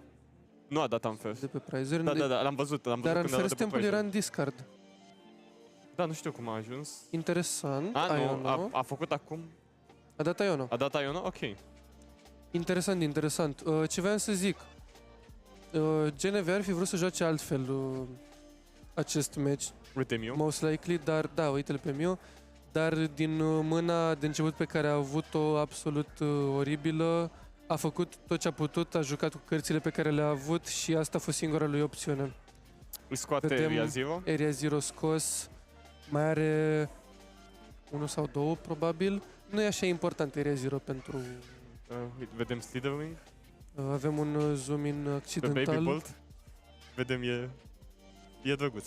Îmi place cartea asta. Reglăm Ok. puțin. Țin minte, la Comic-Con acum 2 ani am deschis un pachet de ăsta, Stellar Crown și mi-a picat Raging Bolt-ul ăsta din... la Așa, final, în ok, holo. am- Și doar mi-am amintit și eu așa. Am Na, cartea asta de 8 ori. Păi tu descrii așa, pentru mine fiecare pachet contează, Andrei. Da, mie mi se zice că sunt lipsit de bucurie în suflet. Vedem Charizardul... o să vedem și Counter Catcher. Dacă vedem Counter Catcher este dur, este greu, va fi un meci dificil. Da, sincer, ar trebui să întrebăm ce s-a întâmplat cu acel Unfair Stamp. Poate ne uităm. Acest playback. Teal Mask, Da, counter-catcher, da, cred că ne ducem la al treilea meci. Nicio energie pe el. Totuși, Vedem. Raging Bolt, ne trebuie Area Zero, Latias, Raging Bolt. Există opțiuni. Da, dacă dădea bench la Raging Bolt tura trecută, și-a luat Iono, dar avea și în mâna cealaltă. Ne trebuie... Își verifică de... No! Wow. Artazon te lasă să iei... Așa, ok, a folosit Nestball. Așa, voia să ia Fezandipiti cu Artazon, dar nu ai voie cu Artazon, nu poți lua Pokémon EX. Și-a luat Fezandipiti din greșeală, dar a folosit Nest Ball ca să îl ia pe bune. Aceste 3 cărți vor fi vitale. Și să vedem... Bibs ne spune, nu mi-a picat un SIR din aprilie. Bibs, mie nu mi-a picat un SIR niciodată. A tras Noctowl, a tras Area Zero, a tras Nest Ball. Tot ce avem avem mâna, dar nu poate activa Noctowl, îi trebuie un Teal Mask Ogre-Pon. Hai să vedem, va pune GNV Noctowl fără Terra? Nu va pune. Nu. Știe. Cum am zis, după 3 ore de jucat, este ușor să uiți. A dat double check, foarte bine. Se întâmplă și la mesele mari, se întâmplă și la regionale, se întâmplă și în top 8. Am văzut. Se mai întâmplă? Noctowl fără Terra, am văzut în top 8-uri la regionale. Bun, acum, cum găsim noi acest knockout? Ne trebuie Raging Bolt. Dacă se gândește acum ne trebuie ce Sada. trebuie să ia cu Noctowl acela. Noctowl acela trebuie neapărat să găsească un Latias. Avem Raging Bolt în mână. Da, îl pune jos. Avem Crispin în mână deja. Atașat deja de tură? Nu cred. Nu. Poate să atașeze 2 cu Crispin. Nu, cu Crispin să ia Electric Grass. Grass aici. Electric aici. Fighting din mână aici. Se duce spre Earthen Vessel. Earthen Vessel este și asta o opțiune. Cred că și-a numărat bine energiile. Sigur, le are separat în discard, nu cred că e o problemă. Se duce pentru un play de Sada. Ar fi avut play-ul și cu Crispin. Are nevoie de Latias totuși. Vrea să tragă cărți. Unde este Latias? Nu este în deck Latias? Dacă avea Latias în deck, cred că ar fi luat Nest Ball Hai să vedem. Sada. Hai să vedem unde este acel Latias. Așa GNV nu Prime Catcher, nu a luat Prime Catcher. Dacă lua Prime Catcher. Da, dar cu Prime Catcher ar fi tras Fezandipiti în față? Nu avem Latias. Latias este în prize-uri. Păcat. Cu Latias aici ar fi avut knockout-ul garantat. Cred că se va duce pentru un knockout pe Charmeleon aici. Stai puțin. Da, bine. Fiind pe prize-uri impare, jucând Raging Bolt aici, nu te deranjează să iei prize-ul ăsta și să lași Baby Bolt în față. Și să iei knockout pe Charmeleon. Da, vedem ce va face. Continuați ideea. Așa, voiam să caut aici Latias EX, pe care nu-l găsesc, așa, cu Skyliner. Este jucat în foarte multe deck-uri, de basic deck-uri. Abilitatea lui face ca basic și tăi să nu mai aibă retreat cost, adică poți să-i muți, să-i învârți cum dorești tu. Este una dintre cele mai jucate cărți, acum îl vedem și în deck-urile cu basic-uri și în deck-urile cu evoluții care vor să dea bădiu în prima tură. Vedem aici de la GNV 2 energii atașate. Baby Bolt acum are snipe de 90. Foarte păcat acel Latias, foarte unfortunate că este blocat în prize-uri, este plecat în vacanță Latias, Latias. S-a dus. N-am prins referință. E cum nu e o referință, doar am spus cuvinte. Credeam că, da. Nu. Faci referință ceva. Nu. Dar editura următoare... uite-l pe Latias era în discard. Era în discard, oh my god. Și Eu nu n-aș fi căutat. Sau l-a tras cumva nu și-a luat Latias, a tras Nest Ball, a luat Latias acum cu Nest Ball. Never punished. Eu nu l-am văzut ce... A atacat totuși cu Baby Bolt. Cred că se gândea că dacă omoară Charizardul din față, oricum vine altul.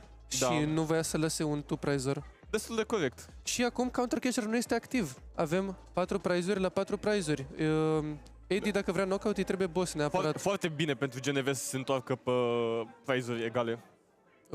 Un play foarte bun, chiar și cu acel Latias, poate ne-am grăbit să presupunem acest play. Nu l-am văzut când a făcut deck search, nu știu unde era. Da, credeam că este în prize-uri, dar play-ul de a lăsa one prizer-ul în față îl forțează pe Eddie să caute un boss acum. Și dacă l-avea, cred că îl dădea deja. Da. Nu reușim să-i vedem mâna și o ține foarte aproape de piept. Văd acolo un Ultra Ball pe un TM Evo și pe un Fire Energy. Mă aștept să caute un Pidgey sau un Charmeleon aici. Nu sunt sigur dacă mai vrea să facă un Pidgeot meciul ăsta, nu sunt sigur dacă mai are timp să facă un Pidgeot meciul ăsta. Da, nu știu cum stăm cu timpul. Nu, mă refer la timp în sensul de să nu-și ia knockout full până... Așa, timp pentru meci cred că e destul. Da. 15 minute. Mai sunt 15 minute. Da, cum se termină la 1-0 pentru GNV. deocamdată, da. Și meciul ăsta este egal la prize-uri. Momentan egal, nu riscăm acest meci la time. Când o să ia knockout, o să se ducă acele 3 energii în discard. Are Sada în mână? Nu mai are niciun Sada în mână. Niciun Sada, are Energy Retrieval, are un Crispin parcă. Da. Slitherwing Opțiunile, și Mew. opțiunile sunt acolo, o energie setată aici înseamnă că încă 2 îl vor omorâ pe Charizard. Are nevoie de Grass Energy. Auzi, cum pot să zic că nu mai vreau să zic că îl omoară, că îi dă knockout. Dar noi nu avem verbul ăsta în îl română. scoate din joc. Îl scoate din joc. Că în Pokémonii nu mor, ei doar leșină când îi bați. Se odihnesc. Doar Dusknoir moare. E fantomă. Bătrânii nu sunt... De TCG, ai fi surprins. Ai fi surprins. Să știi că vârsta medie la magazin este... Sunt niște copii, niște adulți, niște adolescenți. Vârsta medie cred că este peste 20 de ani, sincer. Da, toată lumea vine să joace. Da, era o perioadă în care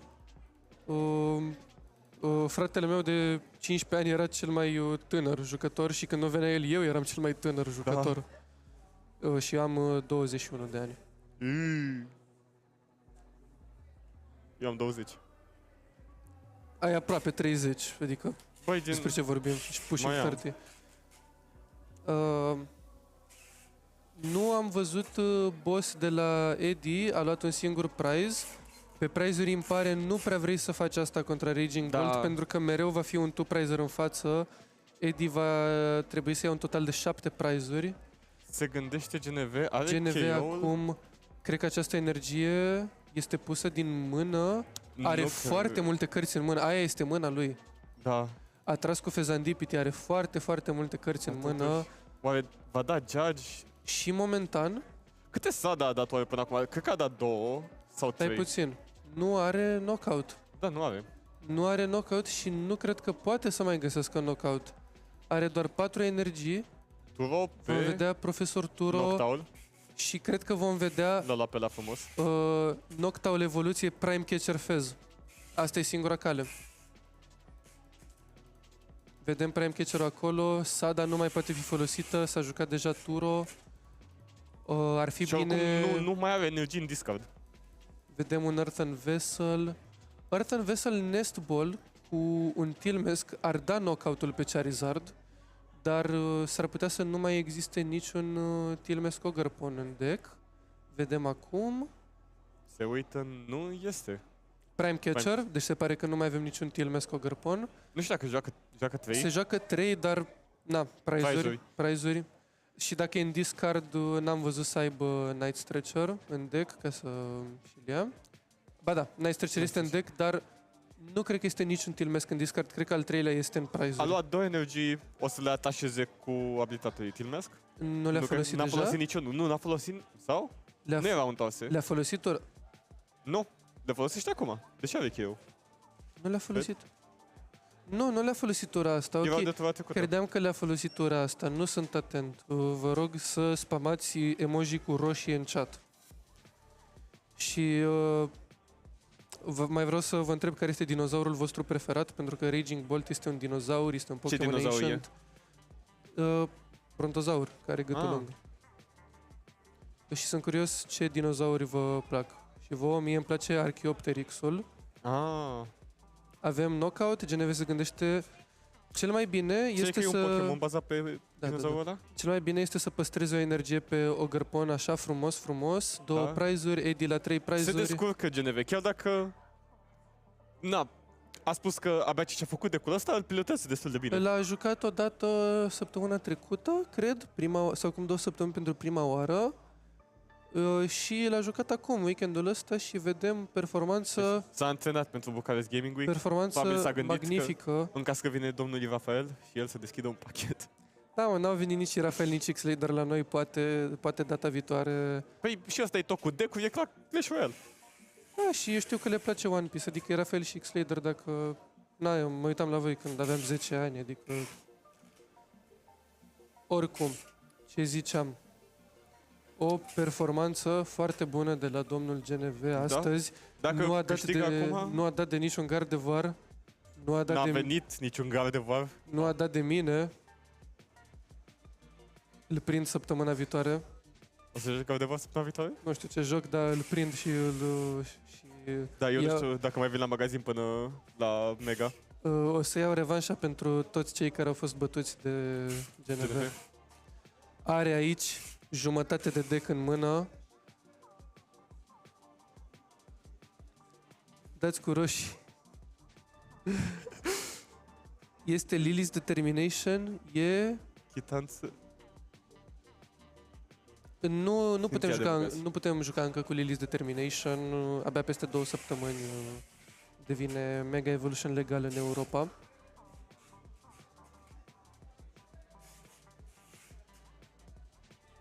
Da, domnul Razorfunk. Unde sunteți? A spus că veniți. Care este fructul dumneavoastră preferat? Până răspunde domnul Razorfunk, vorbim de fructe preferate. Ce-ai păpa bună, Zendui? Popcorn. E bine, mă bucur. Mi-a adus Luca, foarte drăguț, când mă jucam One Piece, mi-a adus popcorn. Păi m-am plimbat și eu puțin pe aici, pe la Bucharest Gaming Week și am prins să aduc așa s-a dat la chesterul meu popcorn înfometat. Gratis. Avem vine Charizard în față, knockout pe Raging Bolt. Da, și... Dacă ar fi găsit un knockout aici, ar fi fost, zic eu, meciul lui. Rămâne pe un price, dar totuși nu știm dacă poate să găsească... GNV dacă găsește, uite câte cărți are în mână. Are și retrieval, parcă. Îi trebuie 2 energii și câștigă meciul aici. Are energy retrieval. Îl are în mână? Parcă l-avea. Dacă nu l-a dat rață. Punem 2 Raging Bolt jos, flexăm puțin. Eu nu văd retrieval-ul. Poate se duce spre judge. Sada, cu Sada vrea să tragă 3 cărți. Da, nu sunt... Nu cred că îl mai are. Nu cred că mai are acele energii retrieval. Cred că a fost folosit ora trecută pentru cele 2 energii de gras. Atașează din Prime Catcher Fezandipid, bun. 2-0 clean pentru GNV, campionul nostru în ambele zile. Te prind eu. Mai vedem, lasă să aplauze în chat pentru GNV, aplauze. Felicitări, 2 win-uri consecutive. Un total de 8-0 în 2 zile. Da. Performanță excelentă. Campionul la Bucharest Gaming Week. Campionul Bucharest Gaming Week este domnul GNV. Eddie cu 2-1 și un bye. S-ar putea, din păcate, să nu ia premiu azi, dar... Păcat, pentru că a jucat chiar foarte bine. Eu zic că premiul lui este faptul că a fost 3 meciuri întregi pe stream. Are oportunitatea să-și vadă meciurile din o a treia perspectivă și să le dea review. Da. Poate cine știe, se gândește și să pună un Monkey 2 în deck. Are deja 2. Păi, nu strică al 3-lea. Vă așteptăm la magazin în fiecare duminică pentru Pokémon, în fiecare sâmbătă pentru One Piece. Libertății, la spaiul comercial numărul 2, parcă. Căutați TCG Arena pe Google Maps. Chiar m-am uitat de dimineață ca să știu adresa. Uitați ce am pregătit. Păi. Sâmbătă One Piece se joacă, duminică Pokémon, restul jocurilor nu sunt sigur. Este schedule-ul pe grupul de Discord, care ar trebui să fie undeva în descriere la stream sau aici pe canal. Uitați aici am mini-team frumos cu Zoa, mie îmi place Zoa. Avem și grup de Facebook. Intrați acolo, sunt toate noutățile legate de comunitate, de tot ce ține de trading card games în România. Sperăm că v-a plăcut. Mulțumim de vizionare și de chat activ astăzi. Mulțumim pentru toate roșiile. O să mâncăm bine de seară. Roșii cu brânză. Da, păi, Bravo, Luca. da. Ne-a părut bine. Vă salutăm. Revedere.